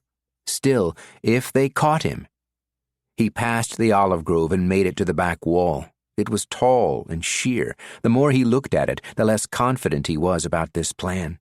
He looked down at his belt, where he'd fastened Knight Kyla's quiver. It didn't show in the illusion. Attendants didn't tend to carry weapons, but he knew it was there. He reached down, groping in thin air until his hand brushed against the fletchings. He was about to grab 2 arrows from the quiver when the illusion failed. He could see himself again. Huon closed his eyes and surged breath. I can do this. He touched the surge gem in his pocket. It still had more essence within it. He almost used it, but if it only lasted a few minutes as it had, he'd have to wait until he was trying to leave the city to use it again. Putting an arrow in each hand, he looked up at the wall. He focused, attaining an outward state, and imbued the arrows with strength. Then he double-surged strength and thrust the first arrow into the wall, then the second above, using them as handholds to climb. Huon was halfway up the wall when someone tugged at his leg. He hit the ground hard, surging stamina and speed on instinct, and scrambled to his feet. Liona stood across from him, her eyes wide and her face red. I knew you would try to escape. She pulled down her sleeve. She was no longer wearing her armor. Instead, she had on her martial arts robes. As soon as I saw this, is that what you were talking to Byrne about after he killed our knights? He spoke to you before we woke. You knew him. You wanted us to go after him, didn't you? Huon put up his hands. The arrows were still embedded in the wall above. Liona, I had nothing to do with what happened here. I had no part in hurting Kyla, Neon, or Elian. Use their titles when you speak of them. The wind in the area picked up. Liona had no weapons. She mustn't have thought to bring any, leaving wherever she'd been in a rush. Huon rested a hand on the hilt of Knight Kylo's sword. Of his sword. I don't wish to fight you, Liona. I can't let you escape. Huon gritted his teeth. Could he take Liona in a fight? Should he give up? It's too late for that. She knows I want to leave. She thinks I'm working with Byrne, that I might be responsible for what happened. He surged speed, drawing the sword. You won't have a choice. Huon had never bested Liona in their sparring matches, but when they had sparred, they'd either both been unarmed or they'd both been wielding weapons. She may be a far more experienced and skilled fighter than he was, but he had a sword, and she had nothing but her bare hands. And her wind and water surges. Then he remembered he wasn't useless with elemental surges anymore. He'd been practicing. As he stepped forward, brandishing the hand-and-a-half sword in front of him, he surged flames into the blade. He didn't want to fight her, but this may be his only opportunity to escape. This may be the only time he was ever oathless again. He wasn't going to let her keep him in captivity just because she had some warped sense of duty. That's how his father got killed. There was no honor in being oathbound to Surgeless, no honor in having to fight in an arena against their will, no honor in serving someone like Inara who treated their knights like commodities, not people. I will be strong. Huon swiped a flaming strike at Liona. Chapter 39. Huon's strike was easily evaded. Liona moved effortlessly, her martial arts robes not constraining her movement in any way. She must have been double surging speed, just as Huon was. Still, Huon couldn't keep up. He'd often found this when they sparred. Liona was just that much faster, and she seemed to know where his strikes would fall before he delivered them. But Huon still had an advantage that Liona would surely find dishonorable, but was the only thing putting them on close to equal footing. Huon swung the sword as fast as he could. She ducked and weaved away, creating distance between them. Huon advanced, wishing he could pelt fireballs at her. He could control the flames, but not to that level. The fire burning on his sword wouldn't do enough unless he were able to actually hit her. Just as he was back within striking distance, Liona thrust her hand forward, palm facing Huon. A gust of wind shot forth, sending him backward, right into the garden's wall. Huon surged stamina as he felt something in his back crack, the shock dulling the pain before it hit him. Distance, he thought. If she wanted distance, he could work with that. In one swift motion, he sheathed the sword and pulled the bow from its back, knocking an arrow and drawing it before Liona could close the distance she'd just created. As he aimed his shot, he imbued the arrow with speed so it would fly through the air fast enough to catch her weaving body, and with fire. He loosed the arrow, knocking another as it flew through the air. Liona was fast, too fast. She ducked the arrow, rolled as the second one came, then jumped so high she must have been double surging strength. Suddenly she was falling down at him like a stone, and he had no time to loose another arrow. They went sprawling. Only a quick half-turn from Huon meant his head hadn't smashed into the sheer stone wall. She sat astride him, pummeling her fists at his face with no apparent concern for technique. Huon covered his head, his forearms taking her strikes, the strength of each hit cracking his bones, his stamina surging, fighting to heal every break. How he wished he had some immortal-level speed or strength right now. How had he gotten into this mess? All he wanted was to escape. Why couldn't she just let him escape? This wasn't the first time he'd been in this position. He surged fire into his arms, aiming the flames upward as well as he could, but she must have seen it coming. Water encased his arms in less than a second, dousing the flames. His one advantage, the fact he was armed and she was not, was long gone. He tried to grapple with her and reposition them, forcing his hips up as he'd been taught, but though her body weight was less than his, her strength and technique were far superior. Huon would have to talk his way out of this. "What are you going to do, Liona? Kill me? More than you deserve." Each word was punctuated by another punch. Huon's stamina faded fast. "I just want to be free. I haven't hurt a soul.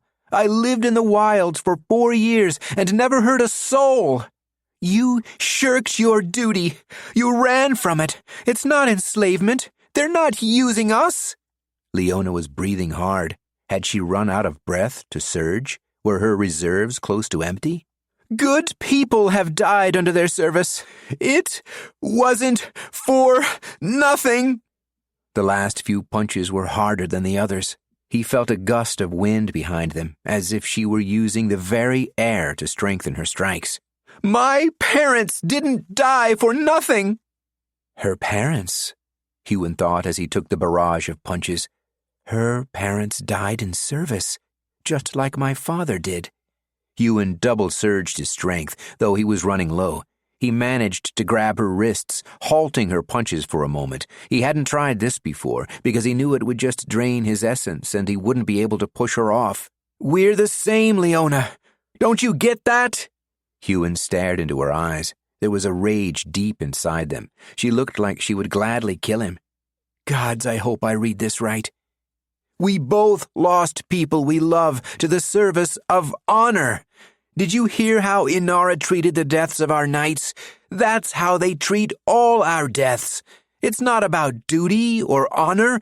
It's about subservience." She struggled against his hold, but she seemed to struggle less after each word he said. "That's why you're so angry, isn't it? Because deep down, you think the same. You know they died for nothing." "No!" Liona broke free of Huon's grasp with a great burst of strength. She shot up, standing, and was holding his sword. He hadn't even noticed her draw it. It happened so fast. "You're a traitor! It's your fault the knights got killed." She pointed the sword's tip at his throat. Her arms were shaking, and he worried she'd slice his neck accidentally, if not on purpose. "I'm not working with Byrne." Huon's hands were up. "I just want to be free of all this. Don't you? If your parents hadn't been oathbound..." "Shut up!" The sword shook more. Huon lay there, thinking about his options, wondering how he was going to get out of this mess. If he gave in, surrendered, what if he never had another chance to leave? He talked in as calm a voice as he could manage. "I just want to be free, Liona. Please, no one has to know this happened. They'll question me. They'll bind everyone, question all of us. They'll know. Give up, Huon. Say you'll do your duty. Your new Oathmaster will be from this house. You'll be safe here. They treat us well." Her eyes started to water. "It's better here than other places." He wasn't sure if she was telling him that or herself. "You'd be doing your father proud, like I'm doing my parents proud." Huon narrowed his eyes. "How would I know? I never got to meet him." Liona drew the sword up with a yell, then brought it down with ferocious speed. Huon stayed stock still. With a surge of his own speed, he could track the arc of the blade. He knew where it would fall. The sword stabbed into the earth beside his head, close enough that the blade nicked his ear. Liona stumbled back, her eyes staring into nothing. Huon crawled backward, slowly making it to his feet, as if she were a wild animal, and any sudden move might court her fury. Was she letting him go? He reached down, grabbing the bow that had fallen, then eyed the sword. "Leave, before I change my mind." Liona looked away, a pained expression on her face. He was reminded of the arena fighter who'd spared him, knowing he'd be punished for doing so. That's probably why he said what came next, even though he should have just grabbed the sword and scrambled back up that wall. "Do you want to join me?" He held out his hand, as if she hadn't been about to stab him in the neck. Liona stared at it. Her eyebrows drew together, the furrows in her forehead deeper than he'd ever seen. Bells tolled their warnings, the palace still on alert. People would be out here soon, honor-bound, the immortal of earth, and here he stood, extending a hand to someone who looked like they'd sooner cut it off at the wrist than take it. She clasped his forearm, a surgecaller greeting. Liona swallowed, tears forming in her eyes. Her head snapped to look back at the palace. Then she uttered a single word. "Okay." Chapter 40. There was just enough illusion essence in the surge gem for the both of them. Huon moved through the city in a daze, Liona at his side, still wondering if he'd made the right move inviting her along. They hadn't spoken since escaping the palace. Huon was afraid of speaking, of asking her questions, of interrogating her decision. She could change her mind at any moment. That was the last thing he needed. When they reached the city gates, he expected a full inspection, but the honor-bound guards just waved them through when they saw their bare wrists. He would have thought the city would be on high alert after Inara had been assassinated. But when he'd first walked through here, he'd seen enough fights among Surgeless and Surgecaller alike to make him wonder if such things weren't as unusual as they seemed. Had those squires not gotten away from Crowley's compound, no one would have known an Oathless was responsible. Why would they assume Byrne was the culprit again? He was supposed to be hiding somewhere in the wilds. Time crawled by as they left the city gates far behind, the silence between them deepening the longer it stretched. Huon felt the illusion falter and looked toward Liona. He could almost see her real face if he squinted. But they were long out of the gazes of the honor-bound guards. Huon licked his lips, his mouth was dry, and he had to force out the silence-breaking words. "The illusion essence is almost gone." "You got that from Byrne, didn't you? He killed Inara." "I'm not working with him." "But he thinks you will." "Why did you come?" The question escaped. Huon hadn't meant to say it, but the words had been burning a hole through his head. The silence came again, but it didn't stay as long. Her forehead creased. "I don't know." She knows, Huon thought. She's just scared of admitting it. She knew she was a slave. She had to know, just as Garl knew, just as Jameson. But Huon hadn't expected Liona to come with him. Jameson? Huon had been so sure he'd almost told the man what was about to happen. Jameson would be questioned. By the honor-bound, by the immortal. They would find out Huon knew something. And that he'd escaped. They would think he was working with Byrne, too. "Where do we go from here?" Liona didn't look at him. Her gaze was stuck firm ahead of her. She still sounded angry. "You might still be able to go back, you know." She looked at him, the first time in a while, but it was only to offer a glare. "It's too late for that." She looked ahead again and rubbed the underside of her left wrist. Had they still been oathbound, they would have long ago felt the bond's pull. It wouldn't have let them get this far. It was strange having freedom again. He still had the same goal: become strong, defeat the everlasting king and his immortal seven. But now he didn't know what came next. For weeks, his days had been planned out for him. Now he was free again. He wouldn't waste that time, not as he had before. "Byrne told me where to meet him." "Are you going?" "I don't know yet. He's dangerous, but—" "You want the same thing he does." Huon side-eyed Liona. "Don't you?" "I'm still figuring that out." Liona crossed her arms. "I haven't. I've never even dreamt about these possibilities. About being free." She glanced at Huon. "Not until I met you." Huon wasn't sure how to take that. It sounded more like an accusation than anything else. "If we're going to do this, be out here and survive, we'll have to continue our training," Liona said. "Our? You're sticking with me?" "Only until it doesn't make sense anymore." Liona clenched a fist. "Knight Neon said I was getting close to knighthood." She glanced at him. We'll need to get you there, too, as fast as possible." She tilted her chin up. "You can be my squire." There was a hint of amusement in her voice, the first time her voice had wavered from its serious tone. "Knighthood," Huon shook his head. "That feels years away. Are you meeting up with Byrne?" Her voice turned serious again. Huon's brow furrowed. He looked down at the path ahead. "I don't want to be oathbound to another master."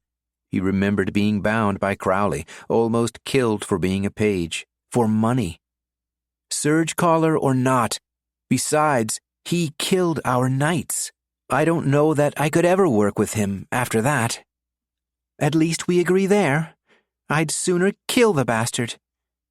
But I want to know where he is, who he's with. The note he left said there was someone he wanted me to meet. You think he's working with another knight?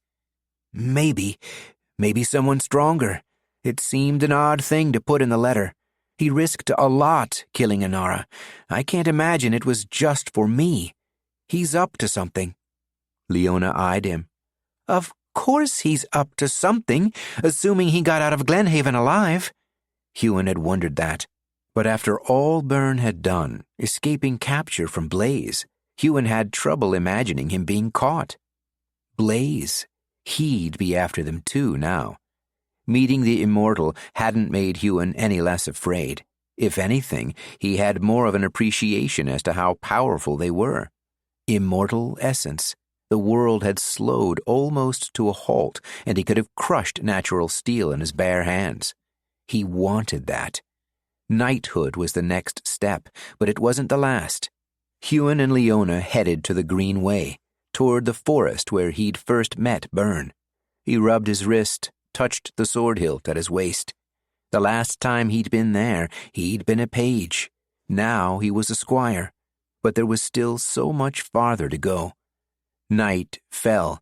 The city was well behind them. They ran down a deserted path through the late hour, alternating between cultivating and surging stamina and speed as they went. Then Liona fell. She stumbled as she ran, hitting the dirt at speed. Huon halted. There was something in her back, something he recognized. The soul thief. Huon whirled around. Jameson, Knight Ellion's warhammer in hand, was sprinting right at him. Chapter 41. Huon flung himself back into the air with a surge of speed and strength, drawing his sword before he hit the ground. Jameson's warhammer came down at him. Huon slid out of the way, trying to create distance. The hammer slammed into the ground, making a small crater. Huon glanced at Liona, the soul thief still in her back. The shock of her core emptying out must have made her unconscious. "Jameson! What are you doing?" Huon shouted. He must be oathbound. His master must have made him track us. But that didn't make sense. Why send one squire after two? Why give him such a powerful weapon like the soul thief? Jameson, his legs and arms hardened by rock armor, roared, sprinting toward Huon again. "You're a traitor!" Huon backed away once more. There was little chance of him taking out Jameson in a one-on-one fight. Just like Liona, Huon had never been able to best the older squire in their sparring sessions. Huon simply wasn't on their level. As Huon dodged, his senses strained to get a flow for the fight. At least he knew how Jameson moved, but he'd never seen Jameson so angry before. "I didn't kill Inara. Liar!" Jameson closed the gap again, his massive hammer swinging as if it were an extension of his arm. "How did you convince Liona to come with you, huh? How did you do it?" The hammer almost smashed into Huon's stomach. "The House of Tyrol's not going to want me now, not after what you did. Without them, I may never become a knight." Without them? Huon thought. So he isn't oathbound. He came after us on his own. "You don't need them, Jameson. We can be free of them. We'll advance together." Huon brandished the sword in front of him, but even if he could defeat Jameson, he wouldn't want to. The man had saved his life. him and Liona both had when the beasts from the deep wood rampaged out of Blaze's fire. I don't want to hurt you. You can't hurt me, Huon. You're weak. That's what being oathless makes you. Jameson came in for another hit, and this one connected. Huon had tried to get out of the way, but he'd miscalculated. It took him right in the knee. Huon went down, rolling. He surged stamina to heal his knee as he clambered back to his feet and ran, creating as much distance as he could, hearing Jameson's footsteps pounding the path behind him. Why are you doing this? Why are you after us? If I kill the Oathless who assassinated Inara, I'll get to pick my next Oathmaster, someone who will help me advance, someone who won't hurt me. Kill. The word hit Huon as if it were Jameson's warhammer. Jameson wasn't just here to take them back. He wanted them dead. I need to keep running, Huon thought. Just keep running. But he couldn't run. Not this time. He couldn't leave Liona behind. Huon turned his head as he sprinted down the path, getting a look at Jameson. Then Huon whirled, the hand-and-a-half sword gripped in both hands, double surging strength. He smashed the warhammer to the side with the flat of his blade. He couldn't let this fight go on long. If he did, he'd run out of essence before Jameson. There's no telling how much is in his core. Huon advanced at Jameson, swinging the sword with everything he had. In all their previous sparring sessions, Jameson had been wielding his smaller one-handed hammer, and Huon had had his spear. Jameson had always had a speed advantage because of that, slightly offset by Huon's extra reach. Now the tables had turned. Jameson may be strong enough to wield that hammer, but he was no knight. With natural strength, he'd barely be able to maneuver it. He could only do so because he was able to maintain a single surge for long periods.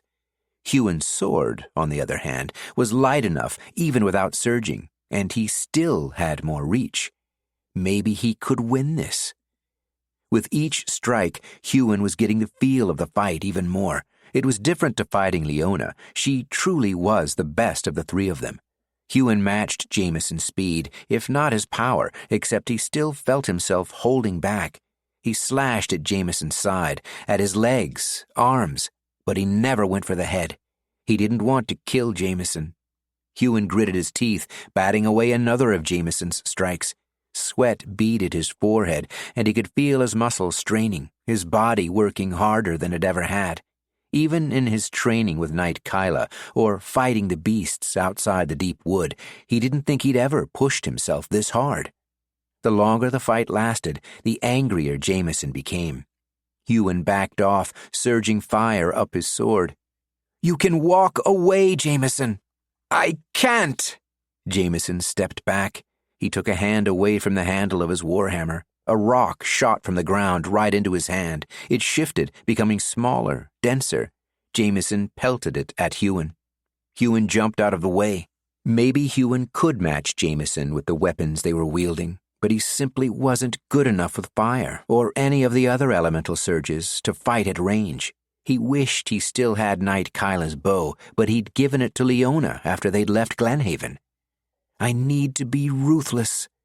It was something he'd often thought when he was younger. The first time he'd caught an animal, a rabbit, after he'd run into the wilds, he couldn't bear killing it. But he'd made himself do it. He'd had to because he needed to survive. The strong survive. He could be strong. Huon dodged another rock, then ran directly at Jameson. He double-surged strength and jumped high into the air, angling the sword in an overhead strike. Jameson sidestepped out of the way, but hitting Jameson hadn't been the plan. He'd just needed to get past him. Huon sprinted toward Liona, still passed out on the ground. As he got to her, he pulled the soul thief from her back. He whirled around, facing Jameson once more, who was walking forward, the warhammer's head resting on his shoulder. You can't hit me with that. I know. Huon took a deep breath in, assuming a receptive state. He pulled all of Leona's essence straight into his core. Her core had been practically full when she'd gone down. It jolted him. His entire body shook as though he'd been struck by lightning. Jameson stood and watched, his chest heaving up and down. A true surgecaller, taking every opportunity to cultivate. He wrung the long handle of his warhammer, his knuckles whitening. "If you surrender," Jameson said, "maybe I can still return with honor." "You don't really want to go back, do you? You want a different world. I know you do." "Of course I do, but it's impossible. You saw how powerful Blaze was. There are 7 of them. 7! They would hunt us down. You really think it's possible to overthrow the Everlasting King? You can't even defeat me." Huon's body slowly stopped shaking. His core didn't only feel full, it felt heavy. There were 2 unfamiliar weights inside it, essences he'd yet to cultivate, but he knew what they were: wind and water. Liona was adept at both. Simply holding the essence in his core didn't make him proficient in their use, but he could use them. He just had to get in close, be ruthless, take Jameson off guard with an unexpected move. There are no limits. If he were to do this, he had to believe that, embrace that. Huon sprinted at Jameson, gathering strength essence from his core as he did. When he was almost within sword-striking range, he surged the strength. Their weapons clashed. Jameson's warhammer smashed Huon's sword, its already heavy metal head reinforced with earth essence.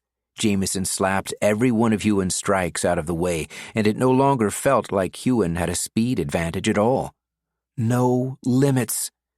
As Huon swung strike after strike at someone he'd hoped would be a friend, he pulled the wind essence from his core, readying himself to surge it for the very first time.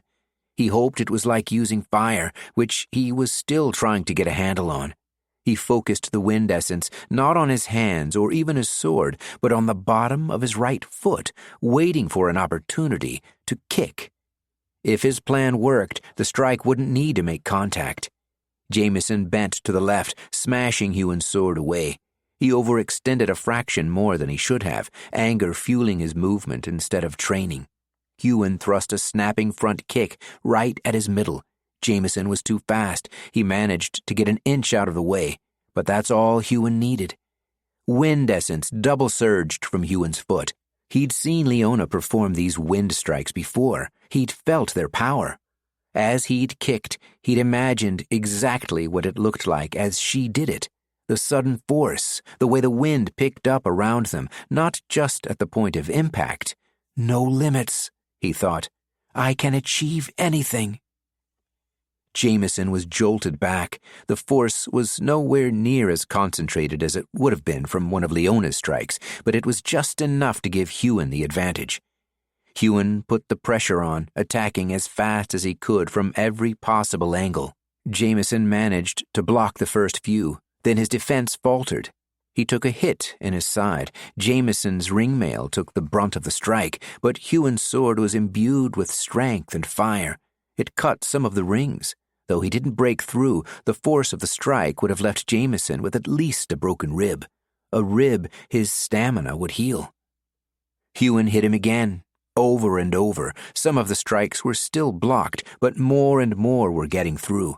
He broke bones. He drew blood. He battered the man until he ran out of stamina, until his blocks became weak, until he was too slow to dodge. Until Jameson was lying in the dirt, beaten and bloodied, and Huon was standing above him, sword at his throat, hand shaking. "One thrust, Jameson. One thrust, and I'll never have to deal with you again." Jameson coughed up blood. "Do it," he spat. Huon stared down at him. Be ruthless. The strong survive. He wouldn't even need to surge strength. He took a breath, steeling himself. Then he stomped on the man's leg, felt the bone break. Jameson screamed. "You won't come after us." Huon walked away from Jameson. He picked up the soul thief he'd discarded before, then checked on Liona, still unconscious. He was a good 50 strides from Jameson. The man clutched his leg, hissing through his teeth. Huon pulled a surge gem from his pocket, the one that had held illusion essence. He imbued it with stamina, enough to heal a broken leg. He threw it on the ground and picked up Liona. He surged speed and ran toward the green way. When Huon looked back, he saw Jameson crawling toward the surge gem. He hoped every inch gained brought the man pain.